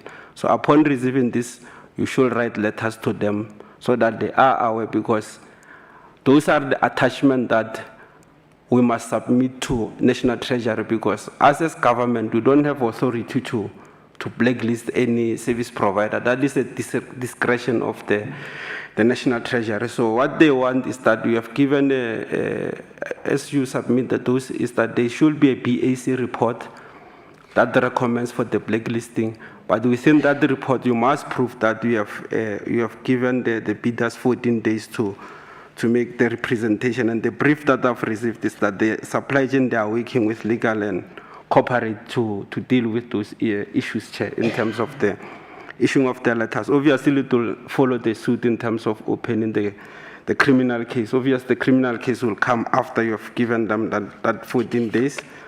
Then the second issue that they've raised, Chair, was on the what we have done. Then we have done the blocking. It's not the blacklisting. So we have blocked this affected service provider in our system so that there is no future transactions with them. So we have blocked them. Then the other issues that they have raised is the issues of the automation, because the bulk of the risk that appears since the morning until now is that the risk is that the institution is too big to be relying on manual processes. So there is an automation in terms of which ICT they are assisting finance to automate the entire supply chain processes, including the payment. So it will assist in dealing with all of these risks. I just want to go to the last recommendation. Then the last recommendation, Chair, was in terms of blocking this requisition form, of which we have done in the system to block that, Chair. So I think, Chair, where we are sitting is that we will then provide those progress reports to the MPAC in terms of the letters, what is the responses. Legal, obviously, will assist us, Chair, because this is no longer a mere supply chain issue. It's a legal issue in terms of communication, because as they go up in terms of opening criminal cases and all, will require legal to defend us in that regard, Chair. So we will provide progress report in this regard in terms of the blacklisting, but blocking, we have blocked the service providers, Chair, in our system, Chair. But the risk still there that we are, as long as you are, Chair, using the manual process, you will be subjected to this particular process. But we have grown, Chair, to be able to put processes to identify this. Fortunately, certain issues, Chair, we are able to pick them. It shows that we have controls, because this is one of the examples that was picked by finance through our own control. It's just that when you deal with issues of fraud, Chair, sometimes it becomes very sophisticated to completely close them at all, Chair. But we think the system that ICT is implementing should be in a position to assist us, Chair. But the challenge remains, Chair, there isn't any officials that was picked in terms of the report. Then it will be an issue that will deal with it, Chair, as part of the criminal case, given it, based on the letters that we'll be receiving from the service providers. Legal will advise us in this regard, Chair. I'll take questions or point of clarity if there's any, Chair, based on the representation I've made.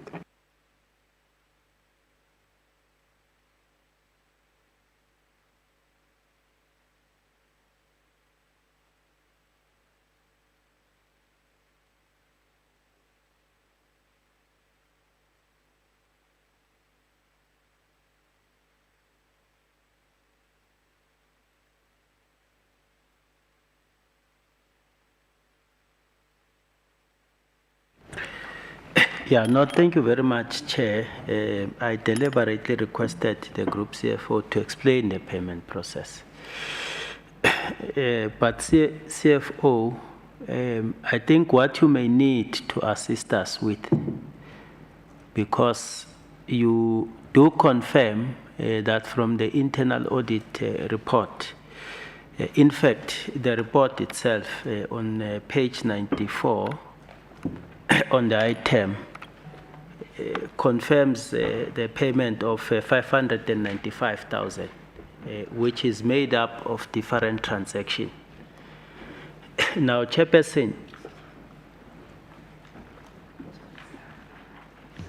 I might accept that finance pays probably on the strength of the necessary attached documentation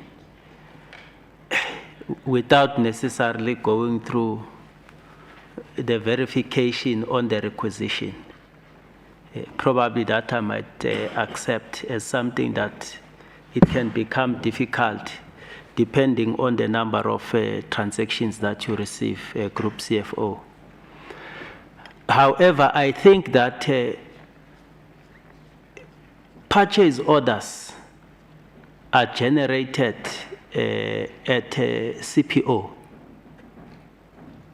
Purchase orders are generated at CPO because department cannot generate purchase orders on their own. And a purchase order, Chairperson, then constitute an obligation for the city to pay. And I think Group CFO, I will be in order to say to you, you should be in a position to provide this committee with all the purchase orders that makes up this 595,000. Finance should be in a position because there's no way that payment could have been processed without the purchase orders. And Chair, it is precisely that when we receive the purchase orders, we will be in a position to establish which are those officials within CPO that would have generated the purchase orders. It should be simple for us to get that information. So I want to register in this meeting that through you, CFO, please submit through the chairperson all the purchase orders that are relating to this transaction. And then, Chairperson, as we make our deliberations, I'm sure we'll look at those purchase orders to further make interrogation on those that would have generated them to say that have they then followed the due processes of making sure that the requisitions are valid prior to the purchase order are being generated. That process can help us to really establish this internal arrangement because, as I said, it could not have been done without some of our officials assisting this process. And I said in one of the items, it's the tip of an iceberg. This is building the case that indeed these things, they don't just happen. It's internal arrangement. And the second comment, Chair, that I want to make is that whilst I appreciate Group CFO, the fact that there is a national treasury process, we can only recommend for the blacklisting, of the company. I think appreciating the implication of these fraudulent activities, it is upon us to build a strong case as an institution, firmly so, that justifies, because even if you read the item itself, Chairperson, the same service providers, you will be affording them an opportunity to respond. They have not been cooperating with the internal audit report. So you may not necessarily get cooperation on the fact that we are pursuing a blacklisting. So the point I'm making is that we should be ready ordinarily as an institution to build a strong case against them because all the facts are there. And the last comment, Chairperson, is just to to also seek advice in terms of legislation, because this is a modus operandi in the institution, especially in that space of stores and CPO. Whilst we will be submitting recommendations to blacklist the companies, these companies are opened by individuals. And I'm not sure to what extent, Chairperson, because we may block a company, the same individual opens another company, use it in real estate or somewhere else. Is the legislation empowering us to even block the directors themselves from further opening any companies outside these companies that we are submitting, so that we block a person from doing business with the city of Ekurhuleni, because clearly their modus operandi has been that of siphoning money into the institution. So I just want that assurance, if indeed we are empowered to blacklist a person, not necessarily a company, because the same person can open another company and deal with it. Thank you very much.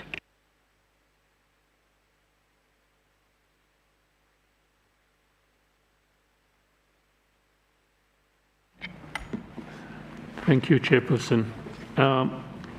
Surely it's clear that there's collusion with officials and these companies. Now, I think my colleague has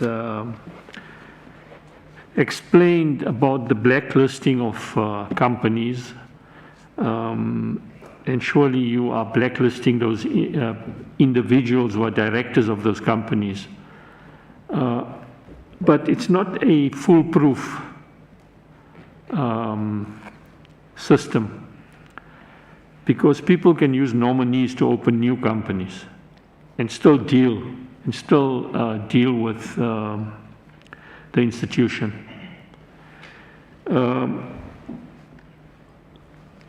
The other thing is we're saying that the service provider is reluctant to point out the officials. It may be not possible that we'll ever get information of that sort from the service provider. But surely in our systems, when a requisition is made, we know who made the requisition from within a department. From there it goes to your procurement, where the order is established, and surely there's somebody who's created the order. So when all these things happen, you know who those officials are. So already you can build a case around those officials, and I don't know if that has been established from within the finance department. Right through to the other departments like Shrek and whoever, real estate. Because to open a criminal case against the companies alone, that's all I see here. But we're not told about the tracing of officials internally. Have we done that are involved with in collusion with these companies? Thank you.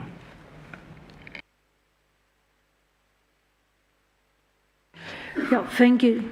Thank you, Chairperson. Number 3. To the HOD, our group financial officer, apologies. I can't believe that after we've spent hundreds of millions on our new SAP system, that we still rely on manual papers for requisitions and approvals. In the big corporates, they've got these systems, and your name and your responsibility is linked on the system on what you can approve and amounts that you can approve. And obviously, if you're on leave or deceased, you get either removed from the system or being put on hold. Now, I don't know, it seems like we just using manual systems now to encourage these collusions and siphoning of money from the city. This is a real worry. Do you think we should maybe ask to then investigate the SAP contracts to see whether they've actually delivered and we've received value for money on those contracts? Then in terms of the blacklisting of the directors, do we have a system in place currently to blacklist those individuals and their companies? Because I know it must go to Treasury and it must also be blacklisted at the Treasury's level. Thank you.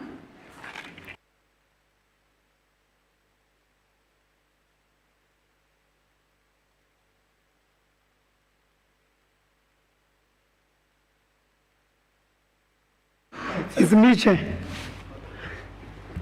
Thanks, Chair. I'll take you from Councillor De Beer and start by the same tone of I can't believe. Chair, I also cannot believe that in this day and age of technological advancement and the systems that we have deployed, we are unable to identify the officials. Chairperson, I found it difficult even when I read this. And if you look at this, Chairperson, there's 2, 4, 6, 8, 10, 11 companies that are involved here.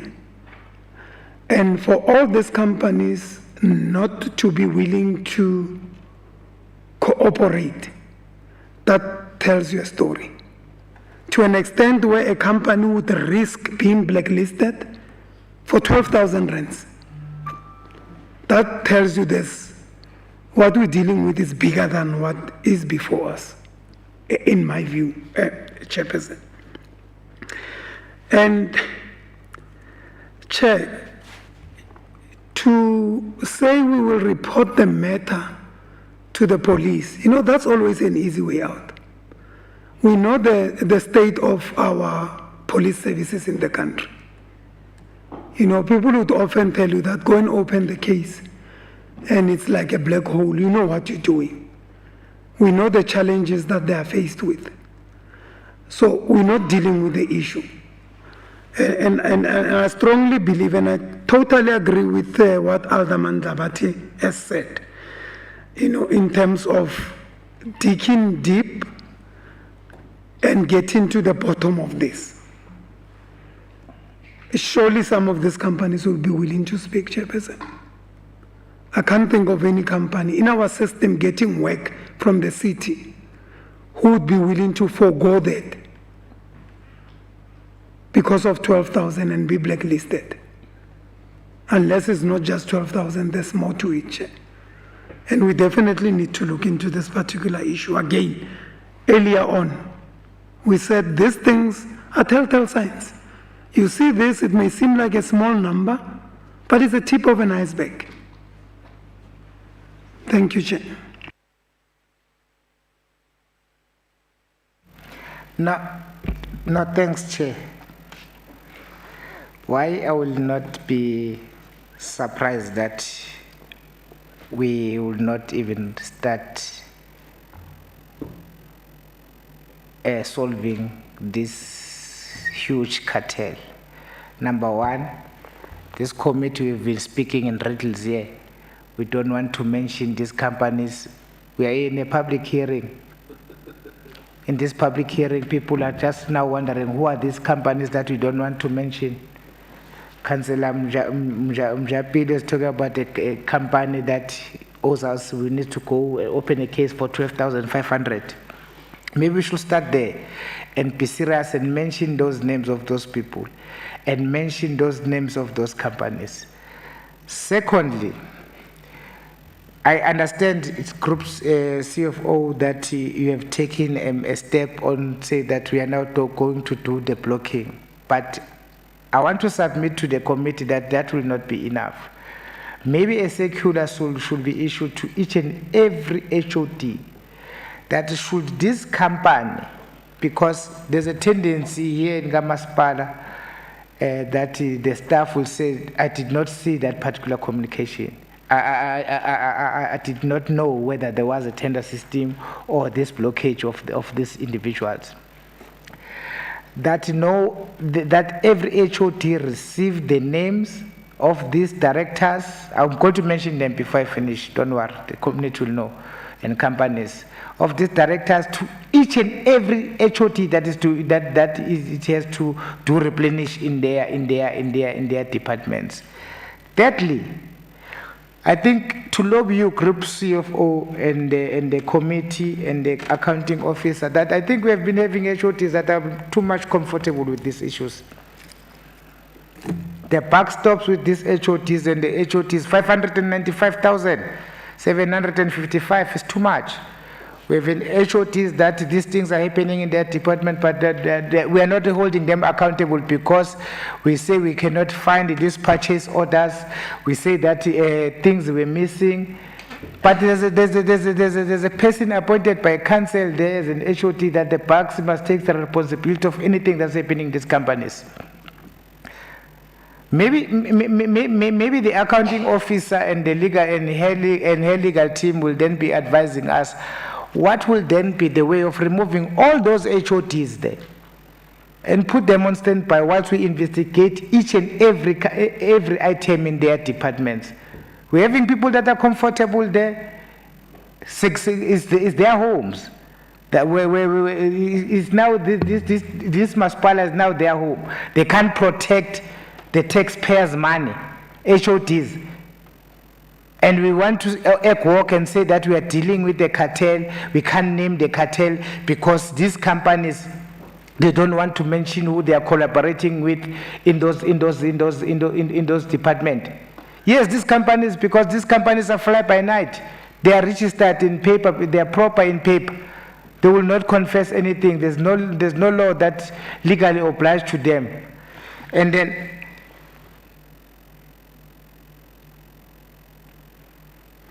in this report that we have read, Chairperson, these companies that attempted to cooperate or pretend as if they cooperate, and when the internal audit was doing calls, they found that the director of the particular person is some mama that does not know. It's a relative that it does not even clue out. The business is registered with them for a certain fee.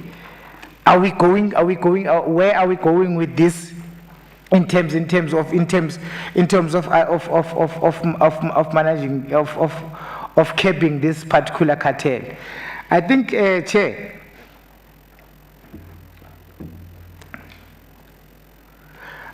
we must then when we're sitting as a committee without hiding to the MMC and the HODs here that the buck stops with them. These HODs must pay a severely a dear price on this taxpayers' money that were fraudulently stolen, because the buck stops with them. It does not stop there where they go and get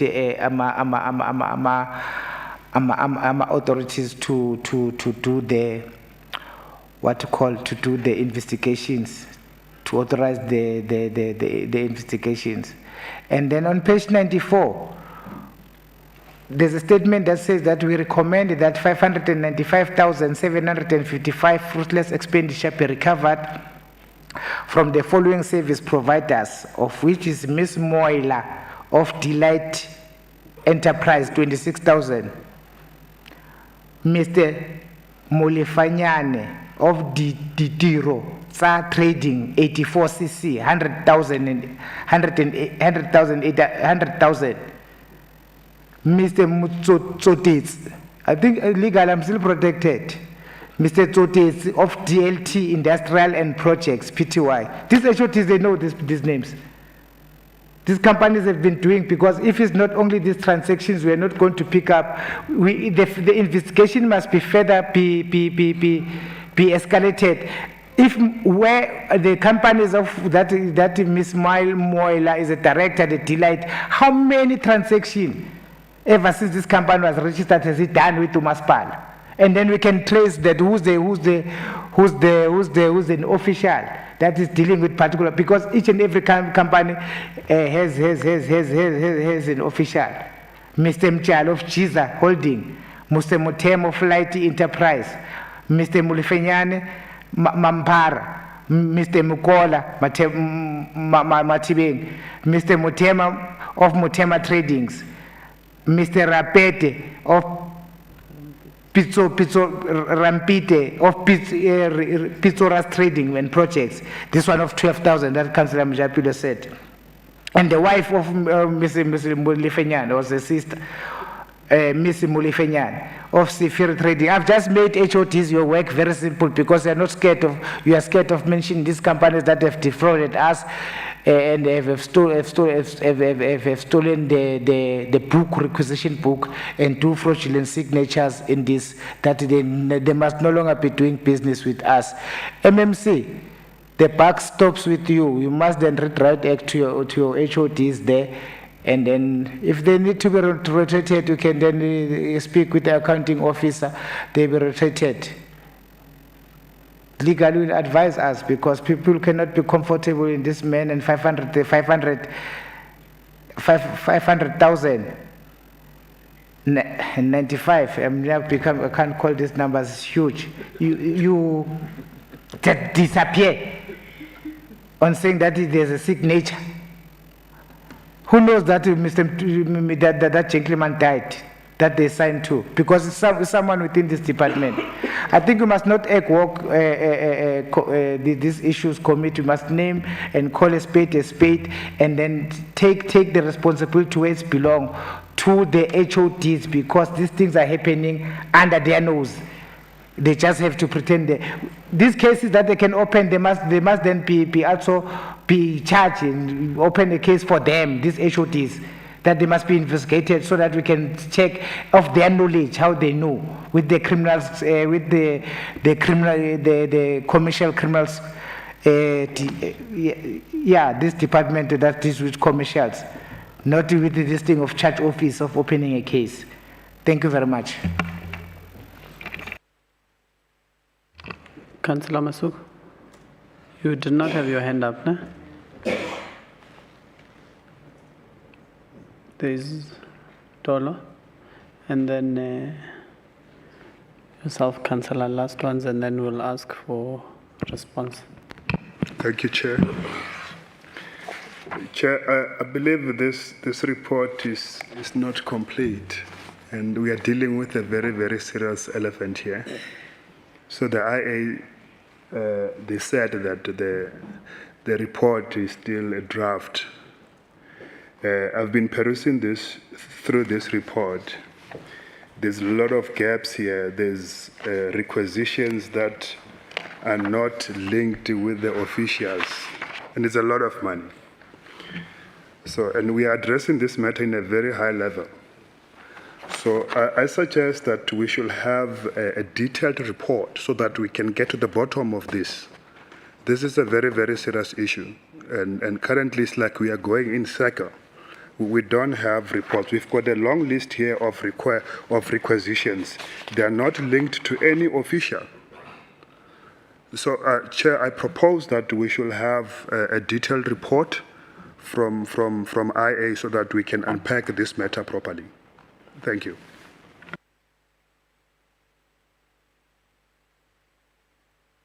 Thank you, Chair. Chair, this 116 million rand can of worms was written into MPAC by the real estate department. There was a very superficial investigation into it, and it just disappeared off the map. And now it appears here again related to something else, and it's now 217 million rand. I think that's an insult to even bring this thing here without having charged those companies to find out which officials colluded with them and having charged the directors. We have to wait a year now to come and decide here, are we going to take action? That must stop. I personally feel that the names are known to this metro. The names are known to this metro. You can't have all these transactions and the names can't be. Someone must be signing them off. Somebody must be authorizing the payments. And I'm comfortable with the thought that when we finished here, we're going to go back as a committee and we're going to eat this thing up. And then we'll come back for round 2, and I can tell you it better be good answers. Thank you. No, thank you very much, Councillor. Group CFO. Thanks, Chair. Ours is to assist MPAC in responding to the report, and I think the majority of the questions that have been raised, Chair, is the issues that the internal audit will have to come in and assist, Chair, because me as a CFO, I implement recommendation that comes from the internal audit or any other recommendation that the MPAC would have made to council. Ordinarily when we receive forensic report, we don't add anything. We implement the recommendation, and I'll advise the MPAC that if there is some gaps, this report be referred back to clarify or close any other concerns that MPAC is having, because it will be illegal for me as a CFO to add my own recommendation on an investigation that is done by MPAC. It will appear as if I'm patching other individuals. So my job was to respond to those issues. So I just wanted to clarify that the bulk of the issues in terms of why service providers have not responded and all of those, it will be very difficult for me to respond because I was not the one that was interrogating or requesting information from them. It is a separation of powers. It was done by internal audit. We identified the risk in terms of allegation. We referred the matter to internal audit to investigate. They gave us this report with this recommendation, of which there were 5, and I've clarified to the committee in terms of the step that we have taken to implement those recommendations. But if there is those gaps that the committee feels strongly that they've picked in the report, my advice as a CFO to the committee will be, let's refer it back to internal audit to come, or let MPAC make those additional recommendations so that at least we have grounds from ourselves to deal with that issue. In terms of the system, Chair, because there was a question raised whether we have wasted money in implementing the ICT system. We have not wasted any money, Chair. Obviously, in any systems is that you buy a system, then you develop the system in terms of your processes. There is no system that you get today and is watertight to how the process of government works. There's development that you do, and there's a training that has to take place in terms of training the officials, including department. So those are the processes that were taking place in terms of the development of that system. But in the interim, the current process of requisition was happening, of which it exposed the seat. Hence, I've answered that question to say, when the system is fully in use, then we shouldn't have this challenge, Chair. And the other issue that the member have raised in terms of whether we'll get the value for money in further giving the service providers time to respond, is that there is a separation of processes, because internal audit, they have done their own investigation, they've interrogated, they've given us a report. Now we are in an implementation of a recommendation from internal audit, of which necessitate the blacklisting. Then we are guided now by Treasury to say, when you blacklist, what should you do? They say, no, engage the service provider, give them 14 days. If they don't respond or they respond, your legal will assess that, because it's part of the attachment that they will require, because after that process is that we must take a report to PAC for CM to sign. Then we take that entire report to National Treasury to say, this is the investigation done by internal audit. This was the recommendation. This is the process that we have taken. Until we have resolved that through a supply chain, it must be blacklisted. Then we give that. So it will be difficult for us not to include that 14 days, because it will expose us when we go to Treasury. Treasury will send it back to say, CFO, but the circular required that you give them that thing. We were just doing it in that basis. If they don't respond, we'll at least attach to Treasury that in terms of compliance with this particular process, we have given them an opportunity. They still haven't complied, and we have went through our process of supply chain in terms of blacklisting. This is where we are. And it gives us comfort because the reason why they've created this is that currently when you blacklist, they are blacklisting even the directors. It's no longer about the company. Hence, they are even become more robust to say engage them, because when you blacklist, they can't go and open any other company. So hence, they've enhanced that particular process. So it will give us comfort but what we have done as an interim, we said we can't just fold our arms. We must look at what mechanism we have. Then we went to our payment platform. So we blocked this company. So there wouldn't be any payment that will make to this particular company, because that thing is within our control. So we have blocked them in that regard. Then the other issues in terms of the documentation, we have not withheld any documents. The documents in terms of requisition to invoicing, they are available and they can be made available to the committee. It's the document that were perused by the internal audit. Hence, even in their own submission here, they are not actually blaming the process, the procurement processes. They are blaming the signature. It means that these people were very sophisticated to make sure that if the recordation were requested to be obtained, they obtained that recordation. If a delegation was supposed to be attached, they attached that delegation. But the problem is that they were allegedly people forging other official signatures. So in short, Chair, is that we will make the documents available to the committee. The entire set that were given to internal audit will give them the same batches for them to apply their mind check. But I strongly support the inputs from the committee. But we are just saying either the matter be referred back to internal audit to enhance their report, or it gets augmented through recommendation to cancel. Then we can do that, because these are reports that as we go for DC, internal audit comes as part of that too, with the service provider to come and defend the charges, because charges are drawn from the report. So I can't add anything. Hence I'm saying if there's gaps, let's send it back. Let it be formally corrected through the proper structure so that it protects everyone. It doesn't come as if now, or it creates a precedent where any HOD can just add a recommendation on behalf of reports from internal audit to patch other officials. Chair, I just feel that particular process must still be respected. Let's refer it back, Chair. Thanks. Right, thank you.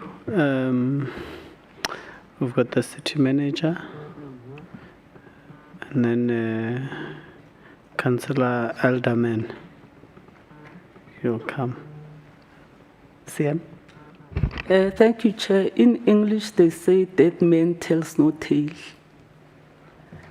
In terms of the report, the responsibility now is put on the late Mr. Vusi Magagula, that his signature was forged. And for me, sitting here and listening to the members of MPAC, I think they're spot on to say that we as council, we need to take responsibility in terms of the actual terms of reference of MPAC to ensure that you go to the bottom of issues that are raised in terms of irregular, fruitless, and wasteful expenditure.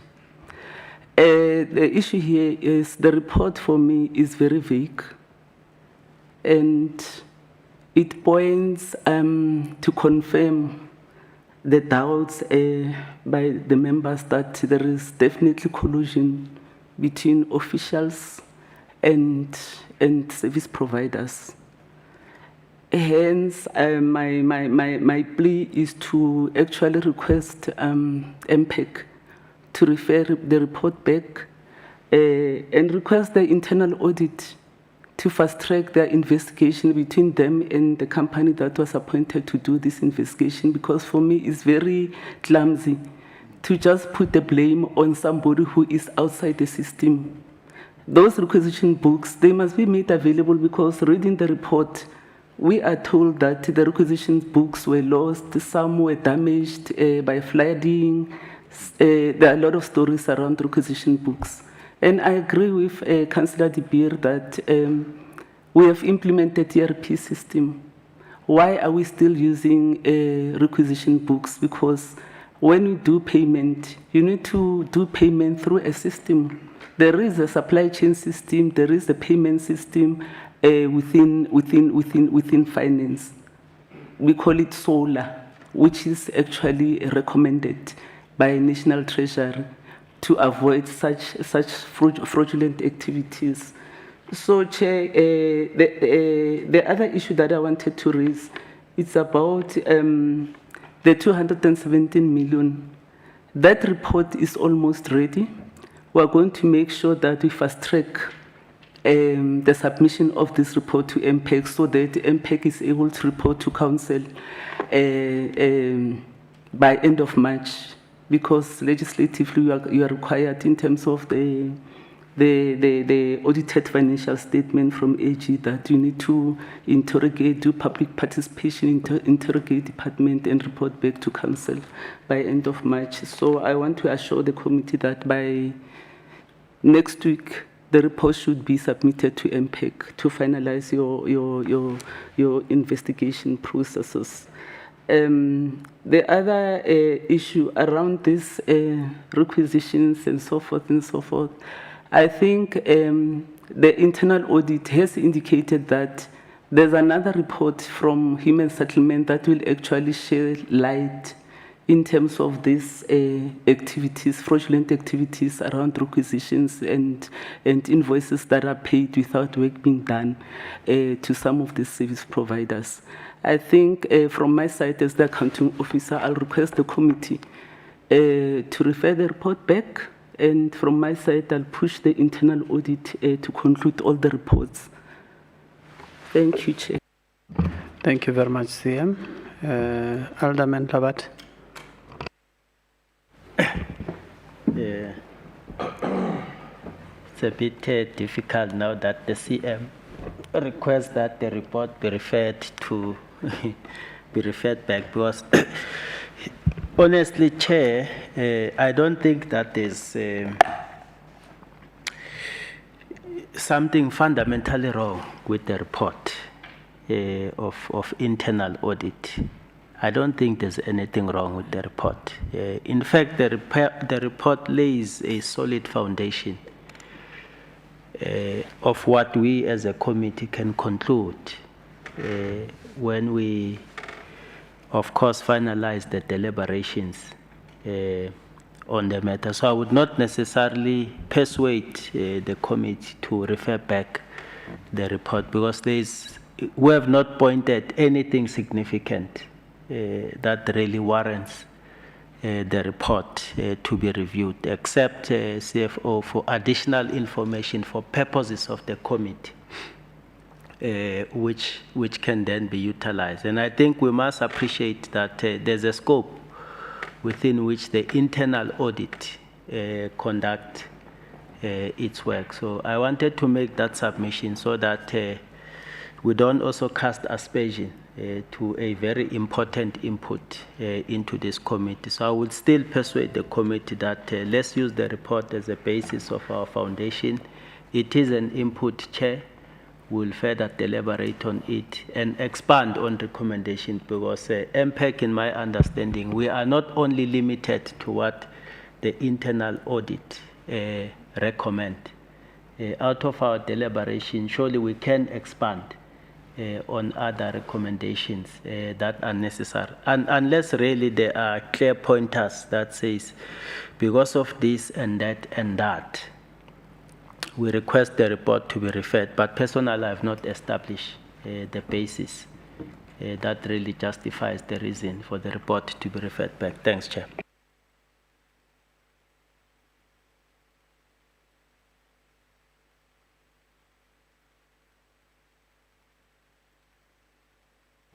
No, thanks, Chair. I was counting that the entire report is based on the 12 people that are not in are not within the system. Yes, Ekurhuleni. These are service providers.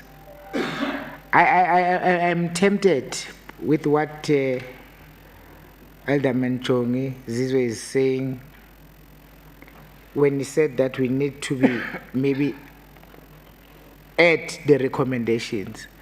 But however, I'm worried because we have commissioned a report and paid money to the report, and the report does not even point one of those people there, HOTs there, staff,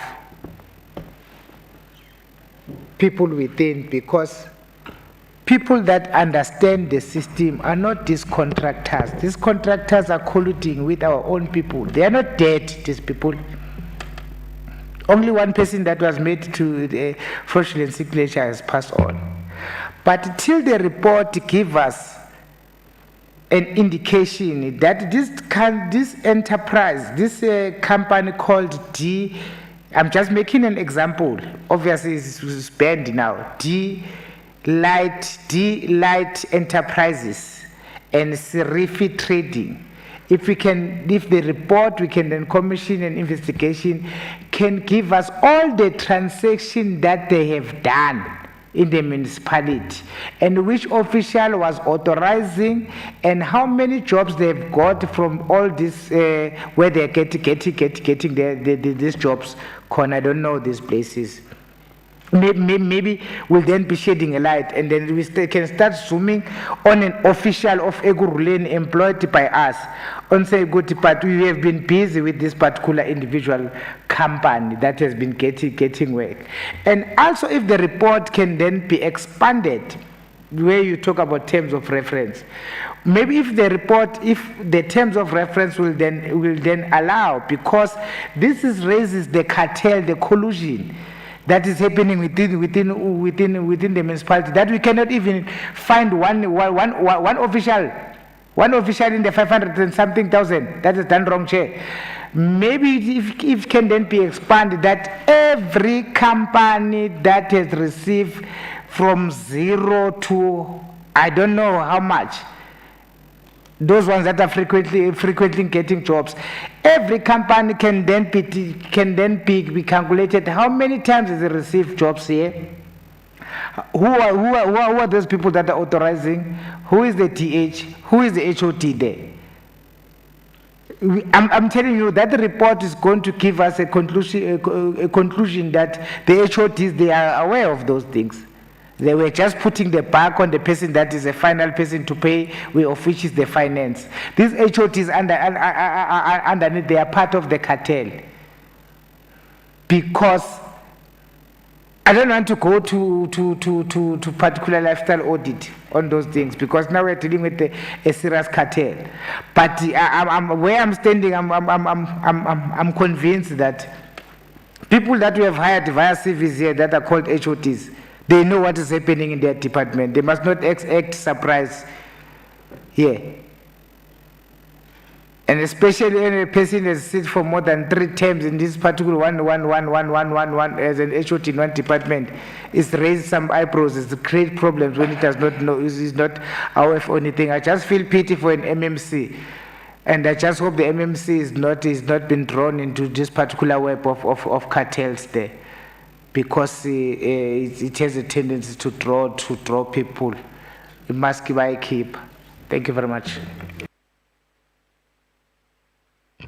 Thank you, Councillor Mdluli. Councillor Dolo.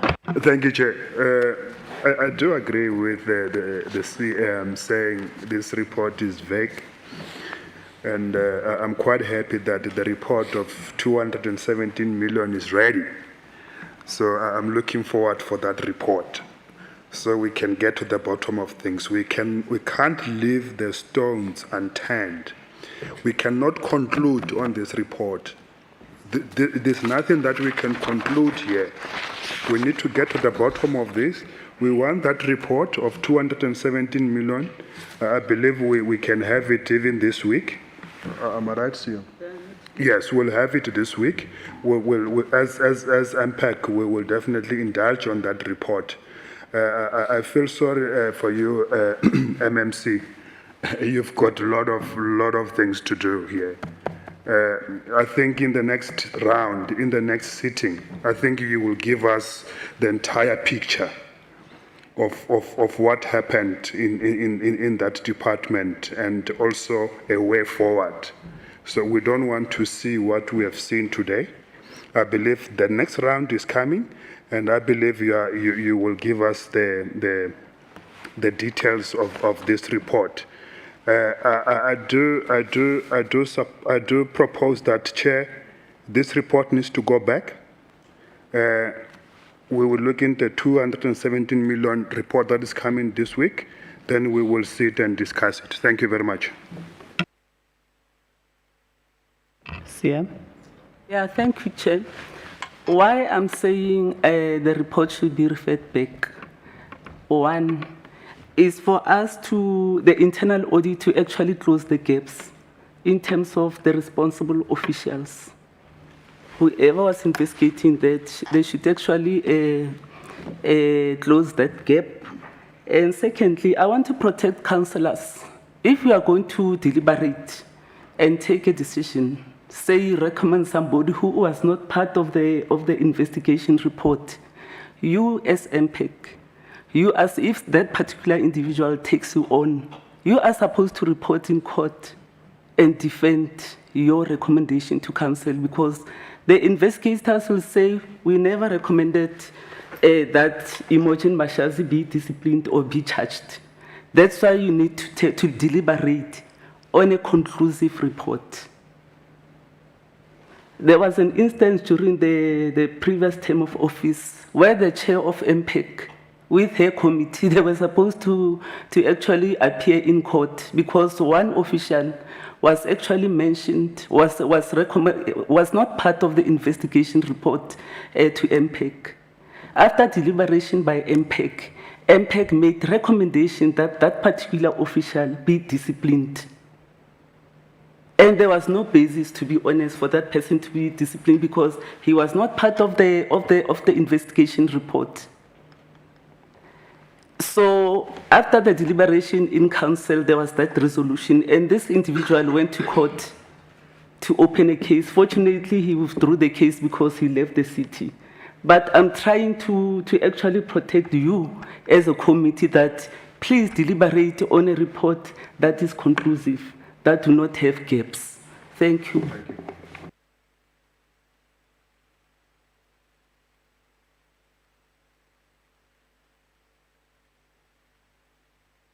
Tlabate? Councillor Tlabate. Yeah, no, thank you very much, Chair. I think we must not take from the face value the insistence by Councillor Mdluli that officials know what happened. And then we elevate it as if that is the sentiment of the committee. No, it's not the sentiment of the committee. It's an input that has been made. And I want to take the committee chair to page 102.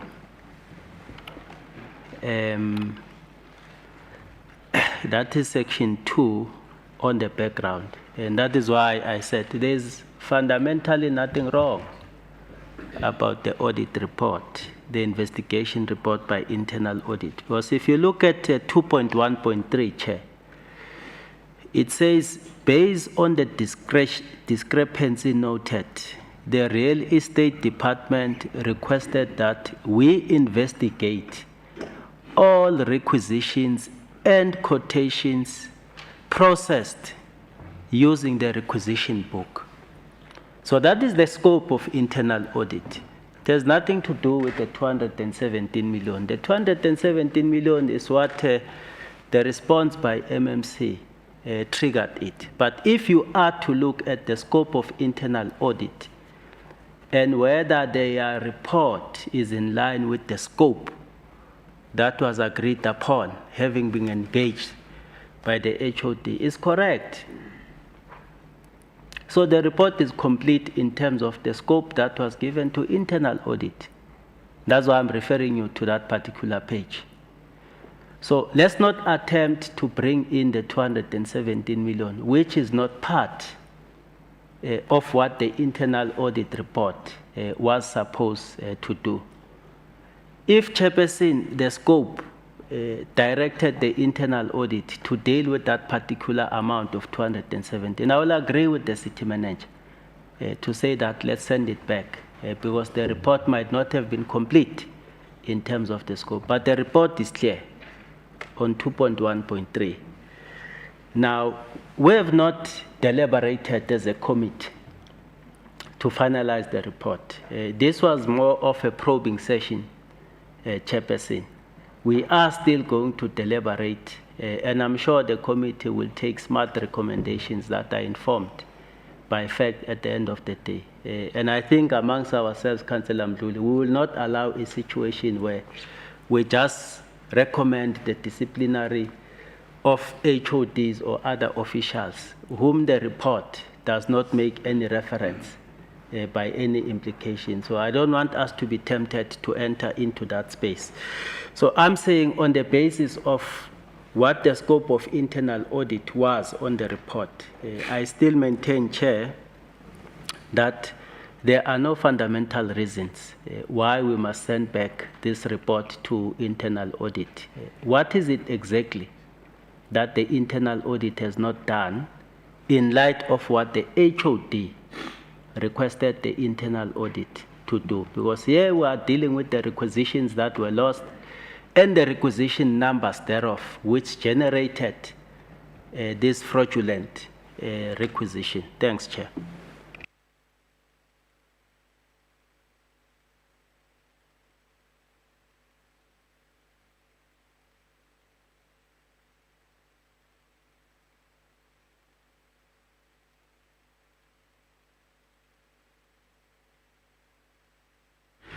Yeah, Chairperson, thanks. Chairperson, I think we're going around circles with this issue. We have raised our concerns, we've deliberated on the issue, and the city manager provided guidance. He said there could be areas that needs to be addressed, and went further to say it would be good for us as a committee to deliberate on a report that is conclusive. And Chair, I think we should allow that. I don't understand if the accounting officer is providing guidance and say, let the report go back. Let's address all the, it's good, Chair. We've raised issues. There's issues that we raised that do not find expression in the report. I mean, the report is here before us. There are issues that are not being attended to. So I would like to implore the committee, Chair, to say, let's take cue from what the city manager said and allow the report to go back, come back when they are happy with the report, then we can deliberate with the report. So I'm supporting the view that has been raised already. I mean, came from the CFO, councillors, city manager supported. Let's agree to it, Chair.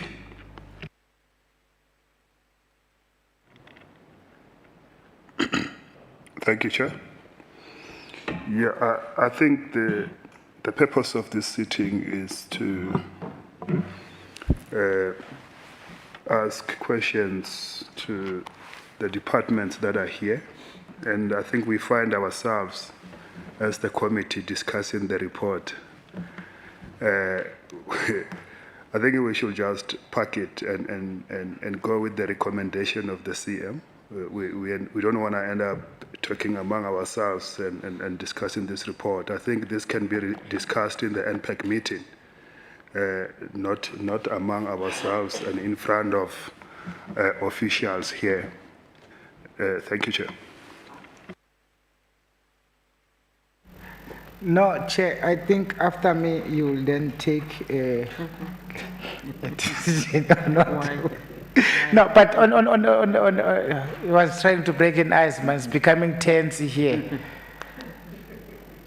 When we probed this report, Elderman Labat, we discovered that this report does not give us officials, because all these people that I've mentioned here, the directors in their companies, it's not themselves that they went through all these processes and find their requisition ended up at the finance, and then they got paid. It means there was a collusion with the staff somewhere, somehow. So the guidance, not the resolution, but the guidance of saying that it's okay, we are pressed for time, but let's take this internal audit report back and then probe what we have been raising here. Because I don't see that why we should then be leaving the head of departments in this particular mess. Yes, we are probing these requisitions and the book that we're missing and the floods. We can even probe if there was a flood that day. Because they responded just giving us that this book, these purchase orders in the book, there was a flood. That's why we don't get them. We can even go further and probe those things. But now the point of contention is that let's agree as a committee chair that this report must be quickly sent back and then to the internal audit. Put serious meat there. If real estate as a hub of those people there, we need to find all of those people that are there, that all this transition is via through them. Which office this paper went to, and this agree it's a paper trade. There must be a paper trade. They cannot all just disappear. Went to from this one to this one, who authorized this, and until the last payment. We'll find that. So that is the request. That's why we don't want to find ourselves as we have been guided as a council that now we need to include when we resolve that the HODs, they must also be taken to DC. We need them to be implicated in this report, because even a blind man can tell that if I'm tasked with an office, I must be able to protect that particular office at all costs. That's my job. That's my bread and butter. There's no one that must beat me. If they have been beaten, that means I'm sleeping on a job. I don't deserve to be there. And then it goes to the MMCs. If they are beaten by their HOTs, they don't deserve to be political heads of those particular department. So I will further encode what Councillor Mjapilu and Councillor Dolo has recommended has suggested to the committee that let's take this particular report back so that they can expand with where these papers they went. These HOTs, they know something. I know. As in my input, Councillor Jong, I know.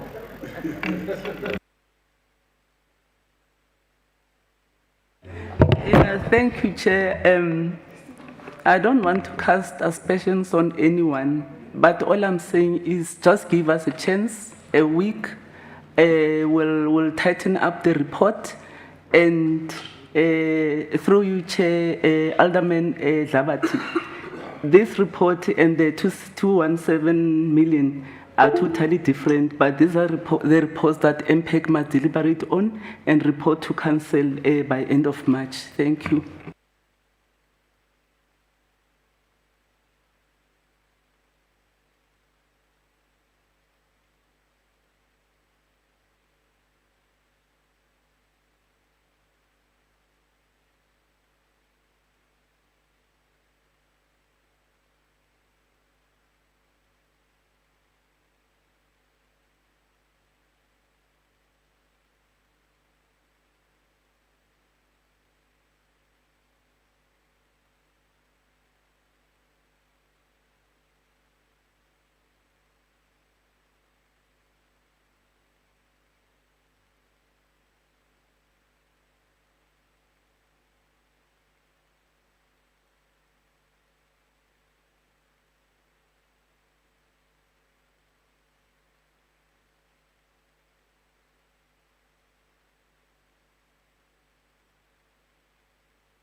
Isifo senhliziyo lo baba abadala.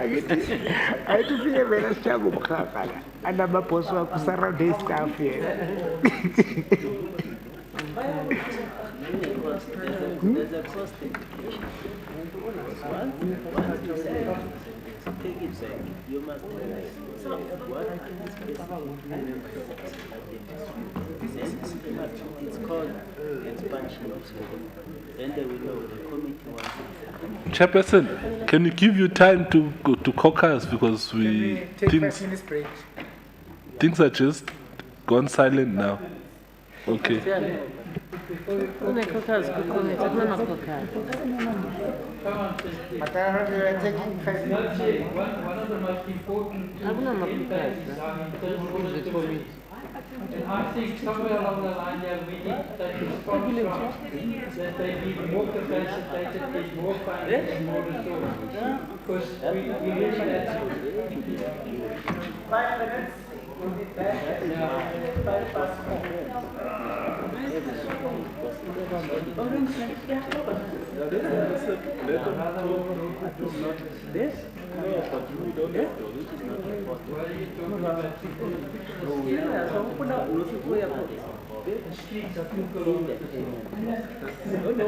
The houses. Yeah, the houses. Yeah, but activists, they look and they see where's the end of the street. Hey, no, we don't want to canvass today. Yeah. And full of numbers. We don't want to go. Must I go? I want to.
Got hold of the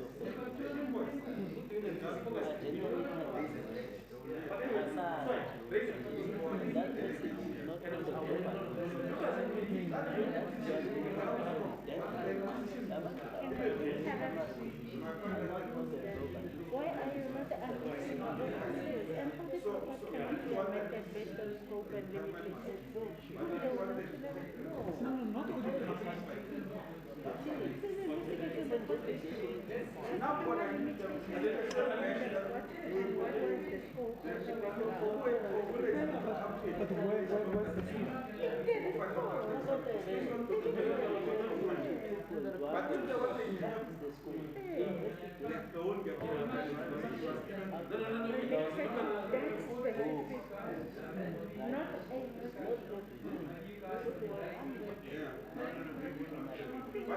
So, but how do we address the gap?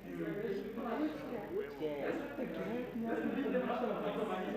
There is a need for a further investigation beyond the scope.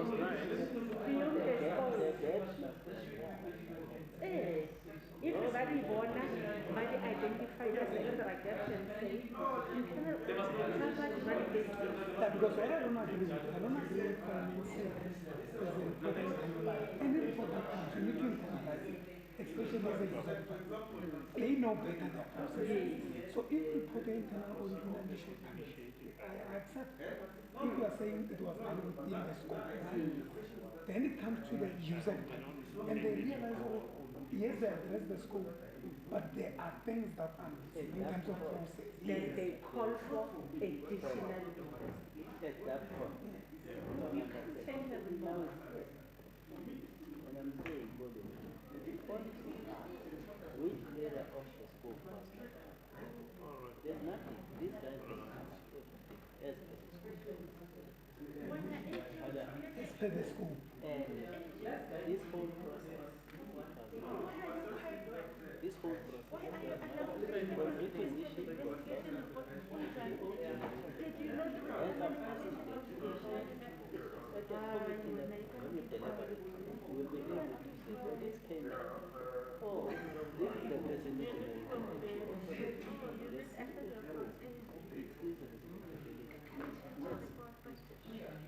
how did you generate a PO validated whether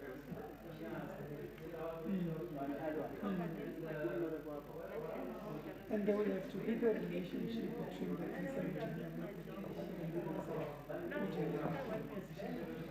Because you can't ask for payment on something that's So basically, yeah, what happened?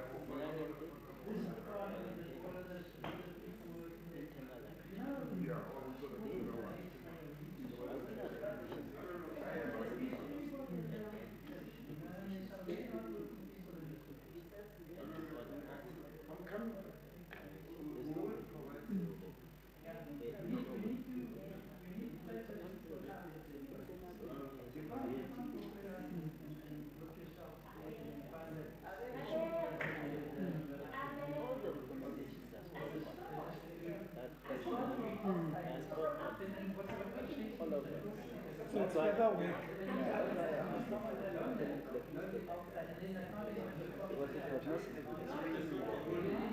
Then clarify this is wrong. Then I'm here. This one.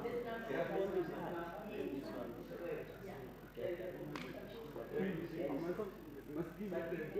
that's the only part. You need the text. Yes. The one that was they trying to access?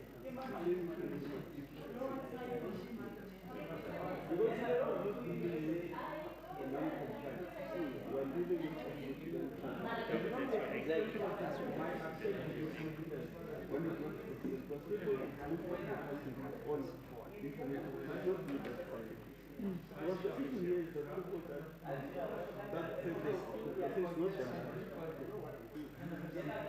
So your part, if all information is when there's one A signature, we had a similar case.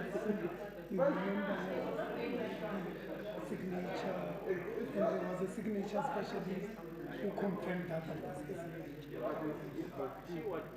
No, that's what I'm saying. I understand, but I'm saying there's work that can be done that can take us to the answer.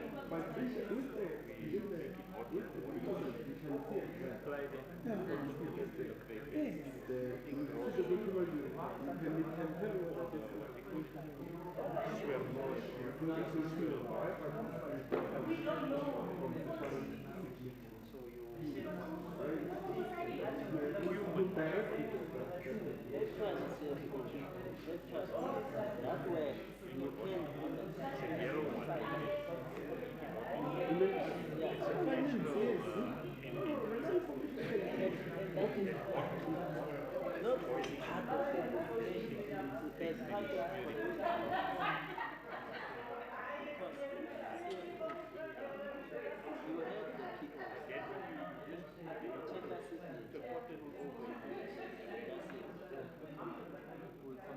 you will see the difference yourself.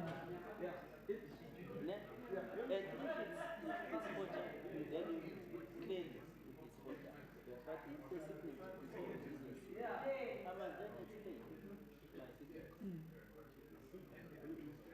Because when a signature in physical, you don't just say electronic.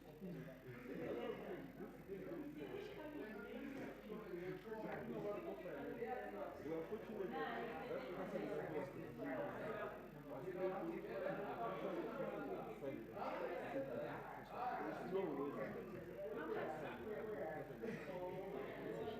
no, the person that authorized the requisition. If that individual didn't know this person, To void. It is not sitting in the recording.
Chair, it's quarter past.